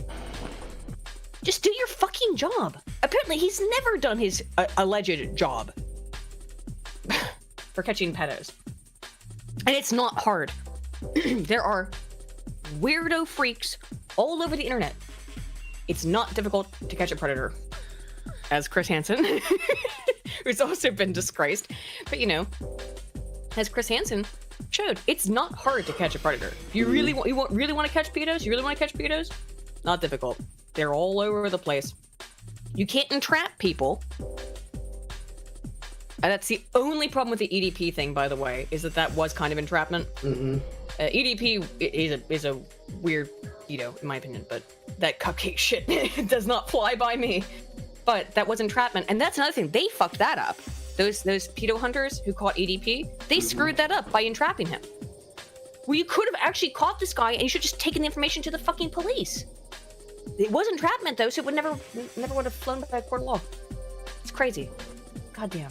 I hate that so many people are basically allowed to walk free without punishment for actually being weirdos and creeps, just because other people fail at catching them and do so shittily. It's insane. It's probably the biggest disgrace.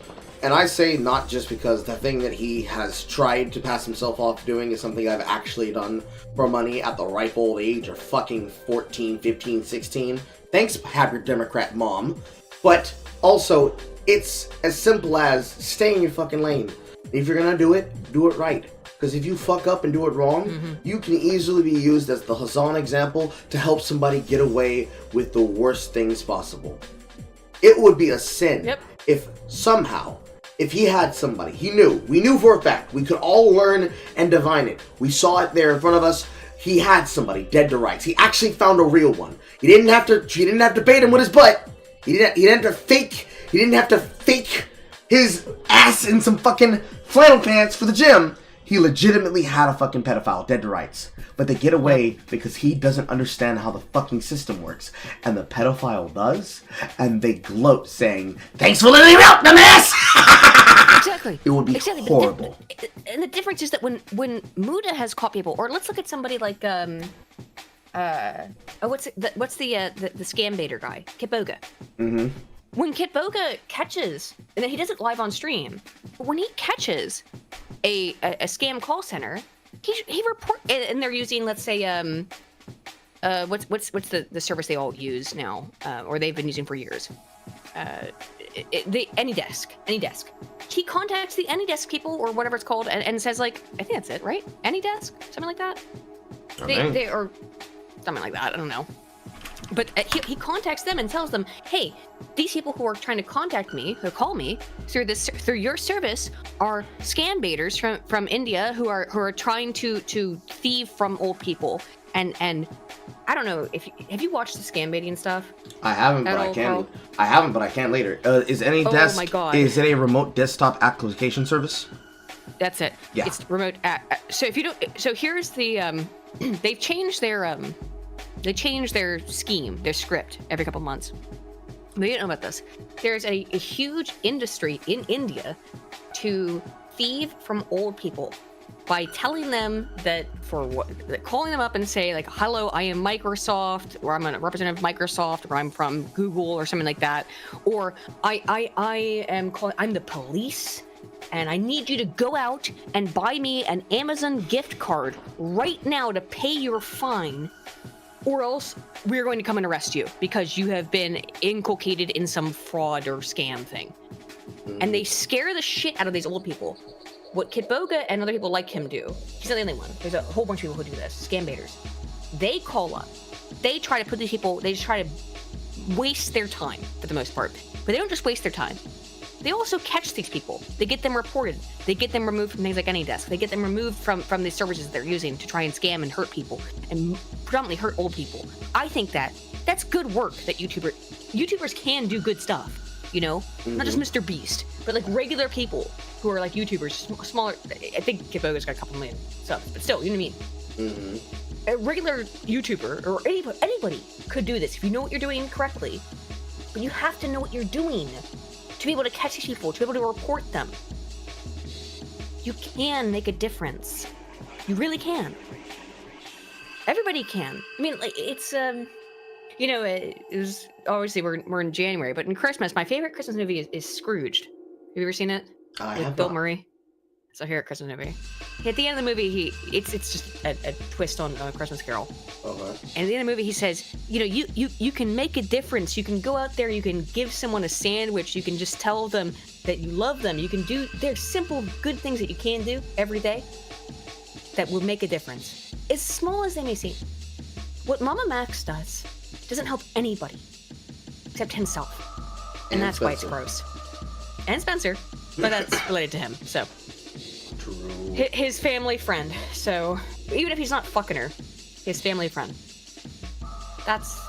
He only helps himself. He's not helped any victims, I don't think. Mm-hmm. The worst part of this is that this is a simple, relatable case simply because of the fact that this happens all the time when it comes to the YouTuber-esque things and the streamer world as well. Because his situation here, if he were to walk away from this with absolutely zero consequences, we would basically see somebody like Spencer be able to start building her own multi-million-dollar channel overnight. And we would all be asking ourselves, where the fuck did you come from? If this didn't get caught out, if this didn't get caught out, yeah, I think that would have happened. And it's like so many content creators that are like that, who we question ourselves and ask, why are there people that are being given access to multi-million-dollar advertising campaigns and effectively being given cash injections for doing nothing else than taking a streamer vacation from one stream platform to another? Why are these people here? We've seen it happen millions of times. Somebody like MamaMax is a perfect case example of somebody who basically used every single person around him to build himself up, much like Max Carson did with Destiny. But when time came for them to demonstrate what kind of content creator they were, and what kind of man or woman they were as content creators, they demonstrated that they never cared about a single thing they were doing the entire time. It was all money. It was all clout. Max Carson's thing. That's a good. It's all everything, and it shouldn't happen. But it will happen because you can't always be able to fit for them. And of course, you can't always know whether your friends are really your friends. Because some friends are fair weather. And you'll really know if they're really a real one if they're with you through thick and thin. And when they're on their fucking last leg, they still remain the same people they were when they started towards the end. Like, there aren't enough people to be able to do social like to do a social standout to make sure that you can know that to be a thing. We don't always have the way to confirm that knowledge. That is where it falls on us as the content creators to fill it in. It's much like in the example that's usually given about children being on the internet. Much like I said when I was criticizing the stupid-ass opinion that I witnessed and saw that came from the mouth of Asmongold. If a website like Twitch, for example, fails to do the job to keep these people who shouldn't be on the internet using things the way that they are to be involved in shit, it falls upon us as the content creators to do it. It becomes our responsibility. We have to be the ones that are willing to say, no, no more, we're not letting it happen. Because we have to be the ones to make sure that justice is seen and done. Might not be the justice that many people consider justice to be done. In this case, this is internet justice. This is not court justice for the courts. This is YouTuber justice. You wanted to act like an asshole and take accountability of all this shit. So don't you worry, baby. We're gonna make sure that your gay bullshit gets all the attention you think it deserves. And he doesn't like it. So, by that alone, it didn't involve YouTube. YouTube didn't have to get involved. They don't have to delete his channel. They should, because he's deciding to fucking do the thing he shouldn't do, which is call for harassment flagging campaigns. But besides that, no one has to take money away from him. He didn't get canceled. He got embarrassed by his own actions, and then when given a chance to take accountability, he decided he didn't want to take accountability. No one's at fault but him. Sorry, listen, in Max Carson's situation, right? Couple things. One, don't make a song and release it, a diss track or whatever the hell it was supposed to be called, quote, I'm a pedophile? What the fuck? I'm a literal pedophile is what he says in the song. Holy shit, don't do that. One. Two, don't release some insane, unhinged document about Destiny that has no evidence to it. Beyond, again, your friends who've made these claims. And all of the claims against Destiny, this is the crazy part, it's like, Destiny's basically a playboy, which I can't believe is true, but apparently that's the thing. That he just fucks women and tells them to be gone, thought. I can't believe that's the reality, but apparently it's how it works. I mean, I guess if you're rich, you're rich, you're smart, like, so just fuck bitches. Whatever. But like, what is this? What is this? I read that insane, like, how long was it? Like, 100-page document. Insane thing. I read through it, and it's just every allegation against Destiny was, well, I hit on him. I hit him in DMs, and he's in an open relationship. And I begged him to fuck me, and then he fucked me, and then he said, okay, bye. And I'm upset because. Every allegation was that. Every single one was that we had a consensual relationship, and he said, I'm not interested in being with you long term. And then he said, bye-bye. And you got your feelings hurt, bitch. You knew what you were in for, though. What are you talking about? Like, this is so stupid. God damn, women. Fuck. It's not all women. Just like, why are you like this? I don't get it. You agreed that you were gonna hook up, that you were gonna be involved in a long-term relationship, and then it all played out, and then you got salty about it. What? I don't get it. It'd be like that though. They like having access, but they didn't think that the access meant temporary access. Reading the chat real quick. Aiden Carl, why did Vito defend Mr. Girl? Because that was his brother in arms, but he couldn't double down even when he went to that point. Because he was only willing to play up the idea of being quote a pedophile and saying that the shit was they're saying that that thing was possible. He's a perpetual contrarian. He just says whatever the fuck that other people don't agree with. I really do not like Vito. Then it does help that his name rhymes with pedo. Yeah. As Tommy C has also pointed out, I think. True. Or Chud. I don't know if it was Chud or Tommy who pointed that out. Each was one of the two. And then the next one was Aiden Carl Naden is Vito is okay with Mr. Girl but thinks Melanie Mac is evil. No. I can tell you exactly what it is in the case of Melanie Mac. Melanie Mac has blown up within the last year to the point where she's a regular guest and also a regular voice being heard on a bunch of shit. I don't necessarily have an opinion. I don't have an opinion about Melanie or her. I think it was the OK Efsler thing that I saw going around with people disliking her. I know it was in one of my recent Carl posts within the last 5 days that had a clip of her somebody else posted that I think I blocked that person because they were originally following me, and I'm like, are you dumb? I'm quoting the fact that this woman that I'm responding to in the tweet is saying, I don't agree with that woman and her tactics. Like, if she uses the F slur, no, that's probably the thing. Because I remember exactly which one it was on. It was one something that had to do in relation to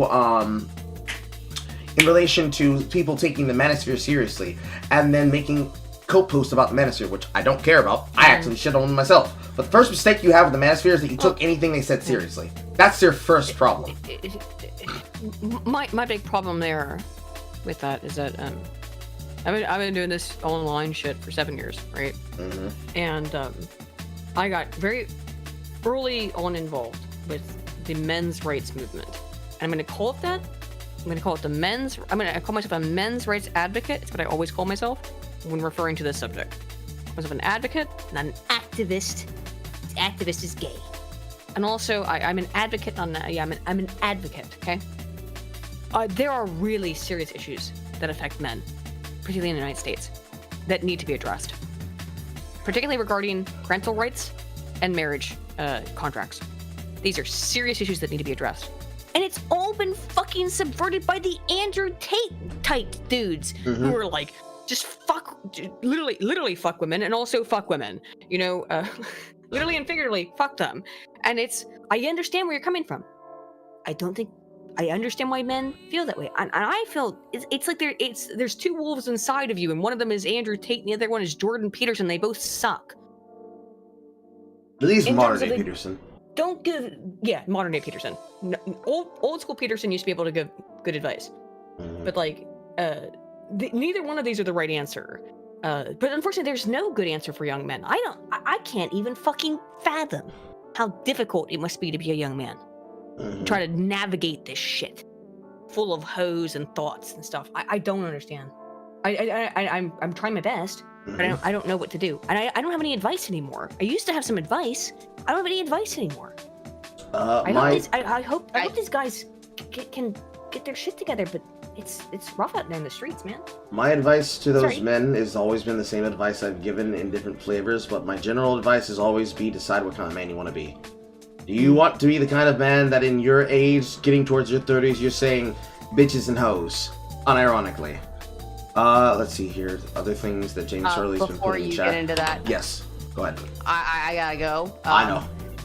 I have no skin in the game for this part of the conversation, but glad I it's could just help talk you. You met Hellfire, by the way. It's nice to meet you.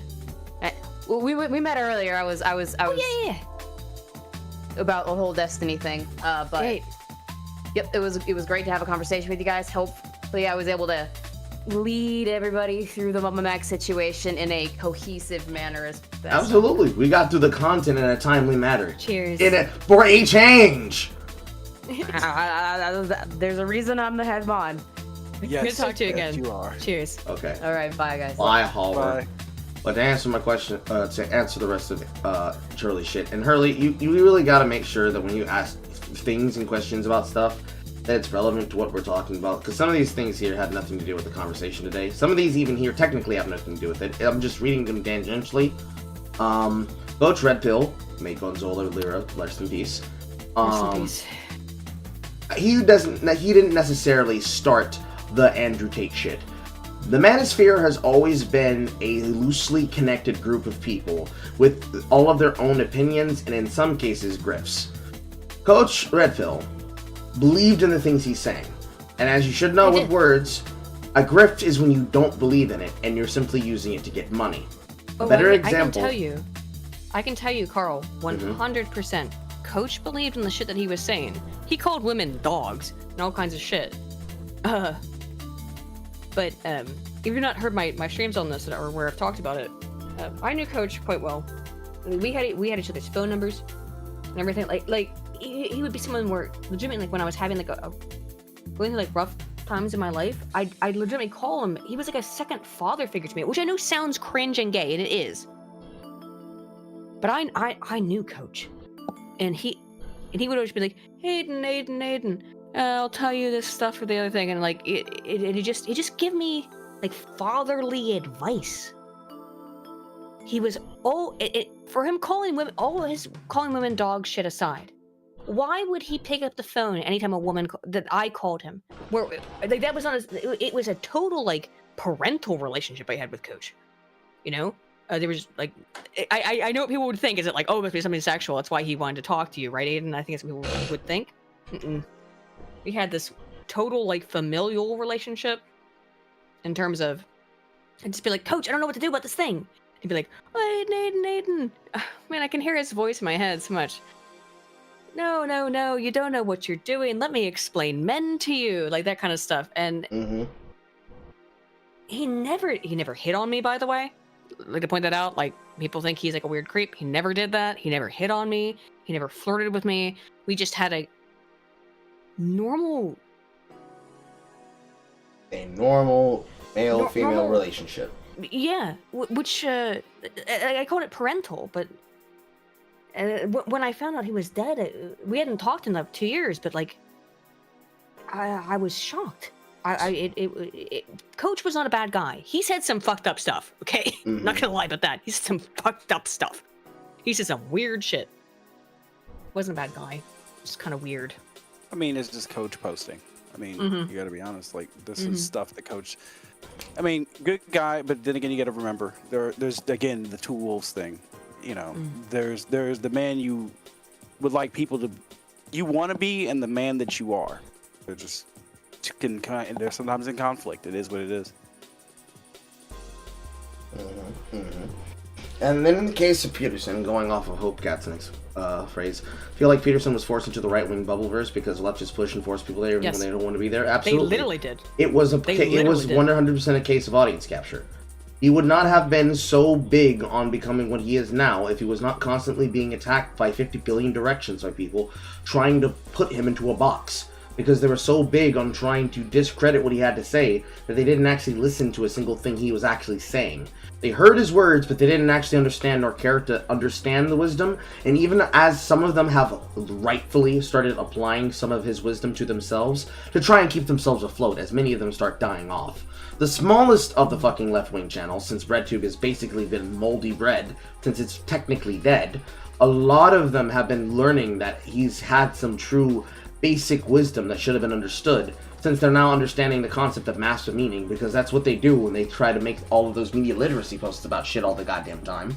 They're beginning to understand that there is an underlying concept that goes into understanding how things work, the societies in which you live in, the way that you behave in said societies, etc. They're beginning to understand that you can't just talk shit about things and pretend that there isn't a reason why it's being said or why it's being done. All the shit goes to a place. All of it is a part of a thing that needs to be respected and understood for what it is. Not many of them like to accept that. They have to, because it's the most important thing to understanding your enemy and yourself. They don't necessarily care to understand themselves. They just care to attack whoever they want to attack and shoo them out. That's why, for example, the actual Jake has tried to attack me at least multiple times in my personal career. And each time he's done it, he did it in the most soy way possible, because they permanently live on the internet. And outside of that, there's nothing they can do to me. Because Twitch is nearly a dead site in and of itself. That's why most people are experimenting with other ways and other means of reaching. Doesn't mean that it can't be used as a place where you can have your own content, or for you to build a bigger platform than you already have, but you definitely shouldn't be looking at it as an end-all be-all. You should also not do the same thing to YouTube as well. Because YouTube can be a fucking bitch-ass platform sometimes. It's just part of the nature of things, but you just improve them and you keep moving forward every day. Advice that you should learn in all these situations, by the by, people. You should look at situations like that at MamaMax and not say, man, that fucking loser is horrible. It's great that he's not a part of this season of YouTube 2024. It should be more like, remember that shit that happened before? I'm gonna put a stamp in that, because that was a very interesting main character that showed up on the internet for a while. I want to make sure that if he makes a return in the next season, we know what to expect from this guy. That's what you should look at these situations for, because that's the most useful thing that you can do. You just take note of what's happening, and you keep in the back of your head, this is what happened last time. So this time, I'm gonna pay attention and see what his actions are. In my opinion, that's what you should do. Same advice also works for life. You have to look at people through their actions, not their opinions and their words, because they can always say one thing and do another. The consistent action, consistent feats, consistent opportunities is what's going to matter most. Because most of the people who do these things, they don't have consistent actions at all. They hope somebody else will do the work for them. In the case of MamaMax, definitely. But sometimes, there are some people, they want to do something, but they legitimately are getting fucked over. Or they want to do it, they have the mind, they have the concept, but they don't have the access to the activity. It's good. True. It's good to remember that, because in a lot of these situations, let's say, if she had been a better person, that Spencer decided, actually no, I would like to be a person who builds my channel off integrity. I don't think you should be holding exclusive parts of this on another section of the internet. It should all be on your channel. It's your content. It's your work. Let's be more honest. If Spencer is if this stuff is real, Spencer used to go to the fucking cops. Yeah. And I don't like the police either, okay? But you need to go to the police. And Max said, we've tried to talk to the police and they won't do anything. No, you haven't.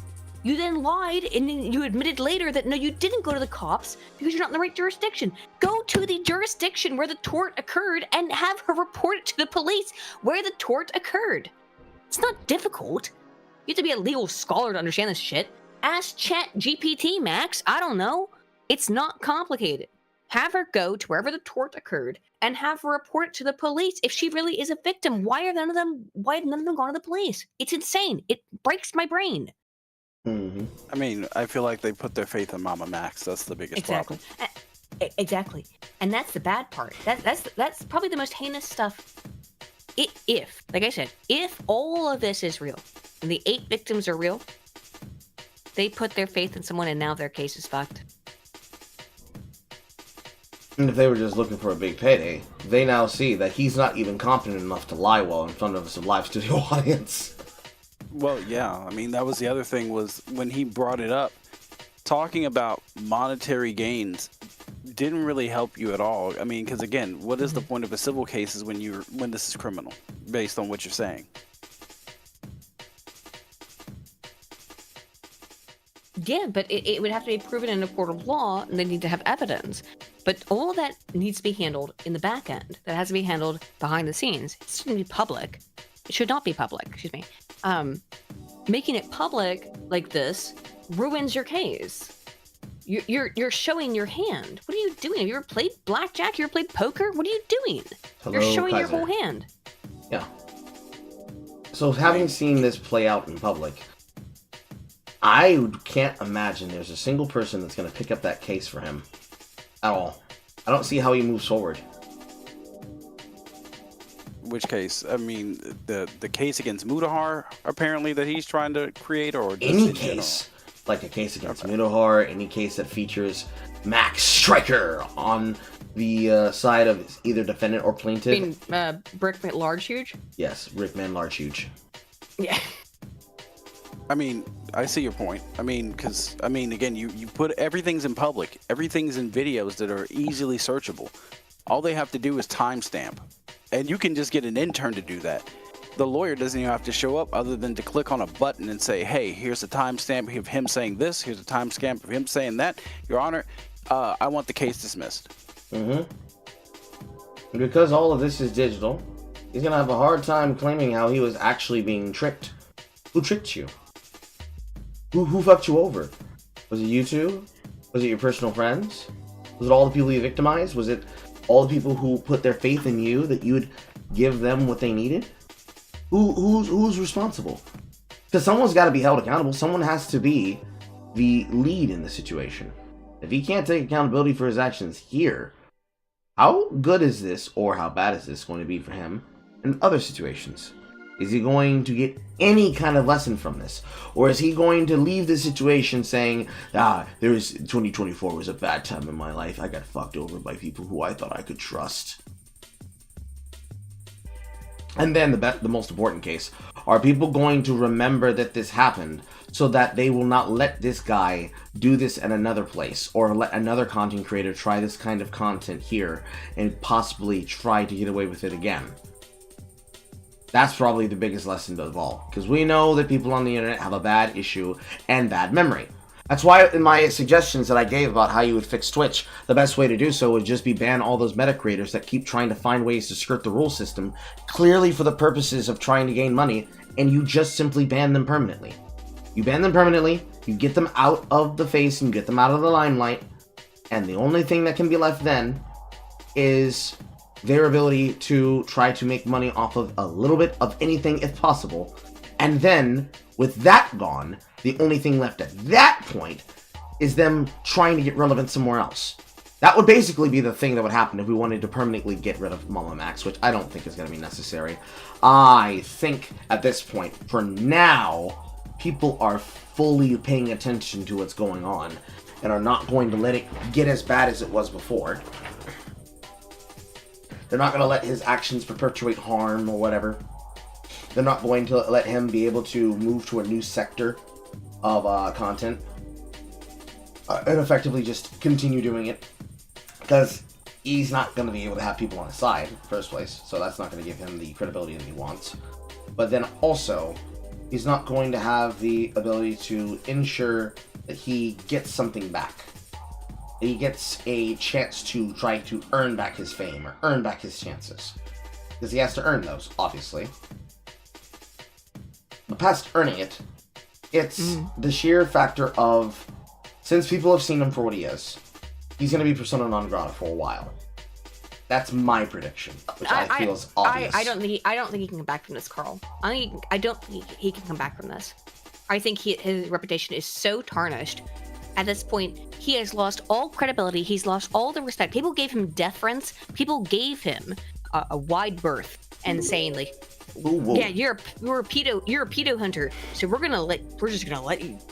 The way you're doing this is weird, but we're gonna give you a wide berth on this, and you can do whatever you want. You make it in this weird artistic Hotline Miami style shit. You're doing fine.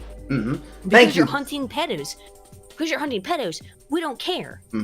I don't think so anymore. Hold that thought, Aiden. Thank you, Pip Walker, for the $50. Whoa. Thank you. But yeah, being persona non grata, I don't think he can come back from it on this side of YouTube. He can't come back in the commentary space. He's done. I would hope that he'd be done permanently. That he won't be able to do anything ever again. It would be great if that were the case. I don't think it will be, though.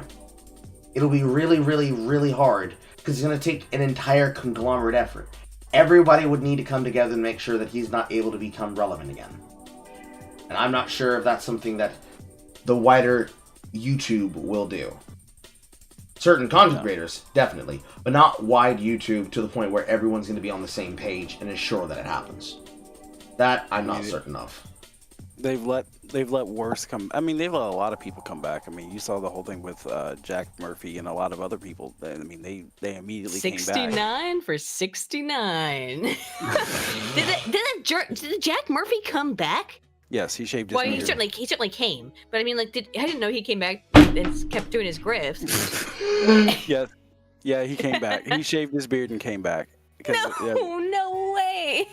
Yeah, of course he did. A lot of people came. I mean, again, people come back from the brink and they do okay. I mean, it's not unheard of, but no. Will he ever come back to the same way with the same kind of veracity and the same believability? No, everything he's gonna do is gonna be under a fine-tooth comb. So no. Yeah, I'm always interested in that. Like, speaking of Jack Murphy, I did also who was a frequent guest on Tim Pool. I did a documentary on Eliza Blue. I went so deep into her that even her pimp would have been ashamed. And I looked way into all of her shit, and like, she's not showed up again on Tim Pool. She appears to have vanished from the internet. I guess she got her bag and got out, maybe? I don't know, but like, or maybe she's prostituting other women now. Excuse me, allegedly. Don't know. I have no idea. She just left. I've not seen hide nor tail of Eliza Blue since that. I didn't know Jack Murphy came back, though. That's interesting. It would be interesting, Gox, if Gerard were to just randomly shave his beard or whatever. Oh, Gerard for the completionist? Yes. That would be hilarious. I really do have a lot of questions about that money issue there. Like I said, that was a real. You want to do it? You want to do a YouTube investigation? Do it, Carl Jobst and Mutahar did. Go into the files. Go into the economic data. Go into the actual information. Don't just like fuck around.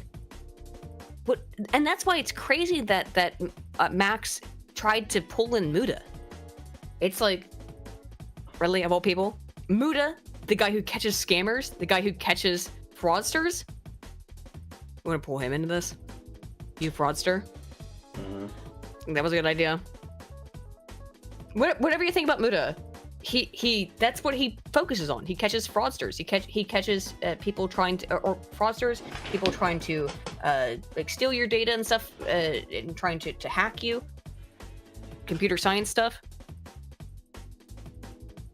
I think Muta's a good guy. I don't know him at all, but that's my. I've always gotten good vibes from Muta. And I think he got taken for a ride on this. And it's good on him for stopping the ride. For saying, no, I'm going to push the stop button on this. I'm not going to keep... I want to get off Mr. Bones' wild ride. Mr. Bone Crusher McThrust Cox wild ride. I'm done. Good on Muta for that. Indeed. He'll scroll. I'm reading from Callum. My Callum, British Knight. He'll scroll back into the Goon Cave and wait for the next big YouTube trend and then jump on back. That's basically the story of his whole career. He tried everything until nut hunting stuck. I imagine at this point, the best thing that he could do if he really wanted to try and make new headway in somewhere else is if he really, really wanted to, he could jump on finals. That's what I think would be the best thing possible. Do you want to play the finals? We could play the finals. Yeah, I want to play finals. Hang on. Let me ask this brew. But what I mean is, if it's basically he wants to take the Sniper Wolf angle. His best way to come back, chat, if he really wanted to beat the allegations, he wanted to be able to remake himself over again, is he'd have to drop everything to do with commentary. He'd need to become fully dedicated to like 1 to 3 games and base his entire personality on basically becoming like a channel that's been making content about the finals, like Staycation. Or he'd have to follow in the footsteps of the big #1 players, like Piggy being the #1 light on the finals, and he'd have to dedicate himself to that gameplay and do all of that shit in order to make himself over. And he'd have to do that so that nobody knows it. He'd have to start a new YouTube channel, or he'd have to delete everything that's on this channel and just start making things for other content. He'd have to do that and be consistent about it, and then every single time somebody brings up the shit that he's done before, where's my lotion? It's probably in the white bag in the other room. If he were to come back and do anything with any kind of content, with any other concept whatsoever, they would just simply refer to like, hey, ain't you Mr. MamaMax? Ain't you the guy that did the thing over there? I don't know what you're talking about. But I can tell you all about #1 play and actual 1.05 of the finals. You want to learn about solo bacon? That's more or less what he has to do. He's going to have to take the cookie lull route, and the less you know about cookie lull, the better. You're never gonna get away from these allegations. You're fucked for forever, man. Like, retool your channel as God Cult. That'll work. Well, he's never getting away from this. Smooth skin beats you. Well, I mean, I'm with Carl on this one. I'm with Carl on this one. I mean, you got to be honest though. So if somebody does approach you and say, hey, yo, aren't you the guy who did the thing? You're going to have to say, and I quote, yes, but I don't do that anymore. I'm over here doing this. If you want to learn about this, that's cool. I'll show you. I mean, that's it. He'd have to face facts. Well, the thing is, like, about that. So I can say from personal experience, right? I made a video's up on my channel. You can go see it 6 years ago about why was there a rise in Polish nationalism in 2017? Okay, 2017. I was like, why are the Polish becoming more nationalistic? And in that video, what did I do? Oh, I said that I didn't know the exact number of people who died in the Holocaust. Because nobody knows, by the way. Like, that's just a fact. Like, nobody knows the exact number of people. And I said, it could be higher, it could be lower. That's what I said in the video. I don't know. And I was speaking specific only about the Polish portion of the Holocaust. To this fucking day, 6-7 years later, I get people being like, "Oh, Aiden, aren't you that person who denied the Holocaust?" What? At that point, yeah, in that situation. I didn't do that. I never did that. One, I never did that. Two, what the fuck? They'll even clip it, and it's like, it's the funny thing now, I think, is that now the left has decided that they don't like Jews anymore. For Palestine. Now I'm not getting this. I'm not getting this hate anymore. It's like, and I got it for years and years and years, but now they can't say it anymore because they're like, we don't like the Jews now. Like, I never said anything negative about the Jews. I just said, I don't know. Here's the numbers that are presented. Could have been more, could have been less. You don't know. But I wasn't talking about Jews. I was talking about Polish people who were killed in the Holocaust. Because a whole bunch of millions of Polish people got murdered in the fucking Holocaust. Remember? That's what I was talking about. And they're like, but your numbers are incorrect. Remember? Dude, like, in terms of beating the allegations, right? Shit's crazy. Like, True. People will make shit up. They will falsely remember insane shit about you. Falsely remember it. That's Simulacrum, yeah. Falsely remember shit about you. Like, okay, so I talked to Destiny the other day. 2 weeks ago. About that. A week and a half. Something like that. I had a pleasant conversation with Destiny. I re-listened to it actually last night. I re-listened to the conversation because I was like, was this really, like, unhinged? Because that's what I kept hearing from people. They were like, you're unhinged, you're insane. And I'm like, was I? Trying to gaslight me? They were trying to gaslight me, well, maybe they're just crazy. But I re-listened to it. Just me sitting there like, that's a good point, Destiny. Yeah, I agree. Okay. Yeah, I see where you're coming from. It was like the most, like, I re-listened to it. It's the most, like, pleasant conversation I think I've ever heard in political YouTube, right? But his fans are so unhinged. This is not Destiny's fault. I've said this multiple times. It's not Destiny's fault. His fans are so unhinged, though, that they're like, they can't even understand how to deal with me, right? They can't figure it out. Like, I mean, I was told, first of all, I was told to kill myself about like 100 times. On Twitter after the stream, which was like, what? We had a pleasant conversation, homie. I don't understand that.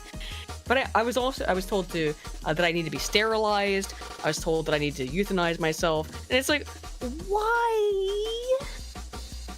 We had as far as I could understand it, because I think Destiny and I are friendly. I wouldn't call us friends, but we're friendly. We're amicable. It's like, what the fuck is this? Like, I don't get it. I don't get it. This is the audience capture stuff, right? That can happen to creators, but I don't think it's happened to Destiny. But like, it also goes the other way around, where there is audience capture that happens to creators. There's also just audiences that get, when they think that their goal, whatever it is so righteous, they stop listening. They stop listening to what's even happening. And this guy's talking about, MamaMax talking about hunting pedophiles, who all of us agree go in the wood chipper. Okay, we all know that. We all agree. I hope so, that pedophiles go in the wood chipper. They go under the jail. That being said, so that's how MamaMax riles people up. And Destiny's fans get riled up because they think someone is talking to Destiny who doesn't agree with them, even though I'm like, yeah, sure, yeah, I agree. Keep saying, yeah, I agree. But because I am framed as an outsider, right? Then go tell me to sterilize myself. And it's like, yo, homie, did you watch the debate? The quote unquote, which wasn't a debate, it was just like a pleasant discussion. I was like, hey, all right, we talked for about 50 minutes. I was like, hey, nice to talk to you, Destiny. Have a good day, Steven. Bye. You know, that was it. And then, like, I get told to sterilize myself. It's that kind of shit, though. It's that weird parasociality that fucks people's brains up. And that's what MamaMax was always betting on, wasn't it? He was always betting on getting people to just go crazy for him. To do his work for him. That's a lot of YouTubers in general. They want entire audiences to do the work for them, so all they have to do is turn on the camera and show up live.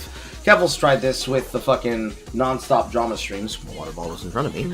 With the non-stop drama streams, and it's just not been working out because you still have to do some level of work. You still need to amass things together so that people can be able to know in what correct order to repeat the talking points of yours as they start mocking other people on the internet, of course. And remember, chat, most importantly, remember, don't ask a man about their salary, don't ask them about their age, and don't ask leftists about what they were tweeting about on October the 8th.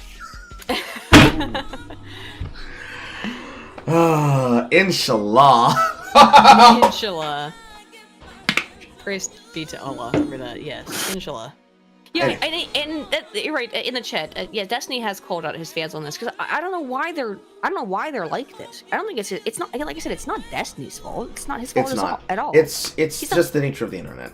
He knows that he has. I guess so. He knows that he has fans that will get particularly crazy. Like insane audience. It's because he has such a large and pervasive audience that's across multiple content platforms and multiple topics. It's the same reason why he has cross-platform bans. The same reason I employ cross-platform bans, which should be the standard for all audiences. What happened on October? The music concert, the parachute glider music concert massacre. That's what happened in Israel. Yeah. In Israel.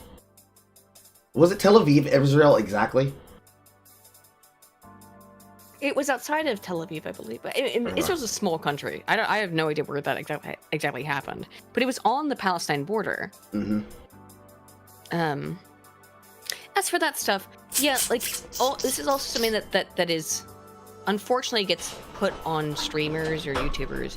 Like your audience goes after somebody, and then which you can't control. You can't control that. There's no way to do it. I know Destiny has really tried to, but I also it's happened to me as well. I've had people in my audience go after people. I'm like, can you please not? Don't attack people. I would say when it comes to the drama scene of the internet, it is the consequence of what happens. So. Well, yeah, but I'm saying it's what happens in the scene, and so people replicate the behavior because this is what everyone does. This is normal. They will do that.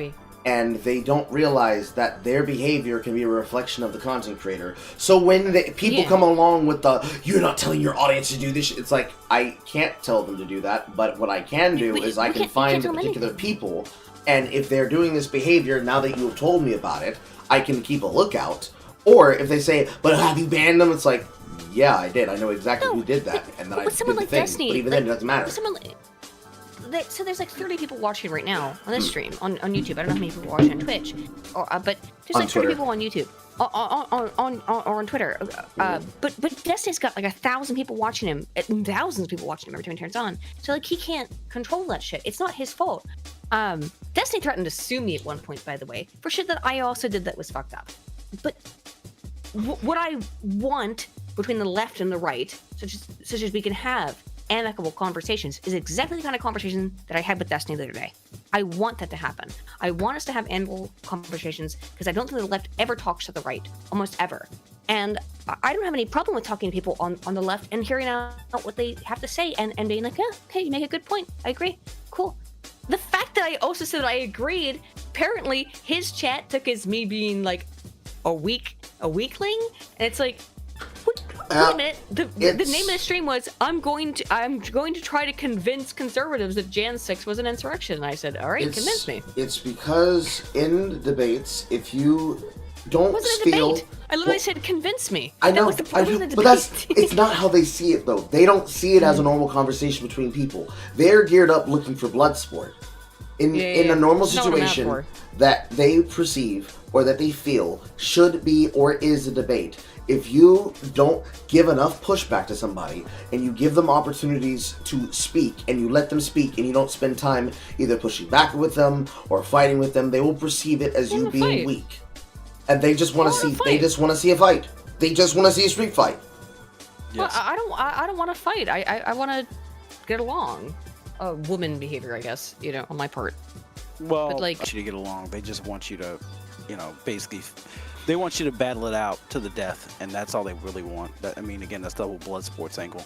Yeah, it's weird to me though, because like, maybe this is a woman perspective, but I'm like trying to figure out what the truth is. That's all I don't think that's woman. I think that's a very male thing actually, is figuring out what the truth is. So that's why I'm interested in what anyone has to say. I don't, as long as it's not like a crazy person like MamaMax. I'm interested in what anybody has to say about stuff. I'm like, oh, I'm interested in your perspective. Let me know what you think. What's upsetting to me is yeah, that blood sport mentality where it's like we have to fight all the time. Why can't we just have a conversation? Tell me what you believe. Tell me what you think is truth, and give me examples. Which Destiny did, and I was like, well. And I ended the conversation, and I said, you know, Destiny, I agree. I agree with a lot of things you said, and I don't agree with the conclusion about that Trump did an insurrection, but you gave me things to think about, and I got death threats over that. It's like, what the fuck? Like, I couldn't believe it. I was so shocked. And again, like, I can't reiterate enough. It's not Destiny's fault, but it's like, I go on. That's what we should be doing. Is that kind of stuff on YouTube and on all these platforms. We should be having these conversations with each other that are polite and amicable. But the funniest thing about that conversation was that some of the comments are like, "I hate how she sounds erudite." They didn't use that word. I hate how she sounds smart, but she's so stupid because she doesn't agree with Destiny. I'm like, welcome to parasociality. right? There you go. Right? Welcome to parasociality. Depending on whose side you're on, again, there's always sides. There's not cordialness. There's no conversation. It's just who's right and who's wrong. And I know you're wrong because I like this guy and he's right and about a lot of things. And it's like, okay. There is between creators. It's the parasociality, as you said, that I think fucks it up. Because like the creators can be quite amicable towards each other even if they don't agree. I'm friends with all kinds of creators who do not align with my I'm a fucking libertarian monarchist. How many people do you think agree with that politic? Me and a dozen a dozen other people. There's a dozen of us. No shit. I don't give a fuck. I don't give a fuck that I have a weird political perspective. It's not like I have a lot of friends in terms of. I do have some. I do have a little group of libertarian monarchists. We exist. Weirdly. But I don't need everyone to agree with me. What I find interesting about the internet and about discussion, like we're talking about here, I don't want to talk to people who agree with me on everything. That's boring. I don't get that. Just talking to people who are just gonna, like, you know, suck your farts out of your bumhole. That's boring as fuck. Talking to people who don't agree with you. That was oddly specific, but but you know what I mean, right? Like, right? Yeah, yeah. I love the smell of. Well, I mean, perhaps, girl. Oh, Jesus Christ. But I mean, no, I get you. It's just one of those things where you have so many people that are always looking for something to talk about. Again, drama sells faster than, you know, truth does. So it's very, very interesting sometimes. Going back to the MamaMax stuff. Do we have anything else? No, that was the rest of it. I've just been trying to find ways to close out the stream. All right. But let's head out then. Thank you, ladies and gentlemen. Thanks for having me on, Carl. Of course. You just showed up. I did just show up. I just walked up. Sorry. Thank you for everybody who's been listening. I've been Carl. The lady that was here before was one of my head moderators, Horror and Hellfire. The other man you've been hearing is one of my newer moderators, Bloodia. Oh, do you want to play the finals, Carl? Yeah, sure. All right, let's go. All right. But I'll add you on Steam. Thank you. Wait, we're friends on Steam, aren't we? Yes. Okay. Like, thank you guys for showing through. Yeah. Go pee. Yes, go pee. Thank you, everyone. Well, I was asked, like, do you suck? Hey, yo. But thank you, everybody, for coming through.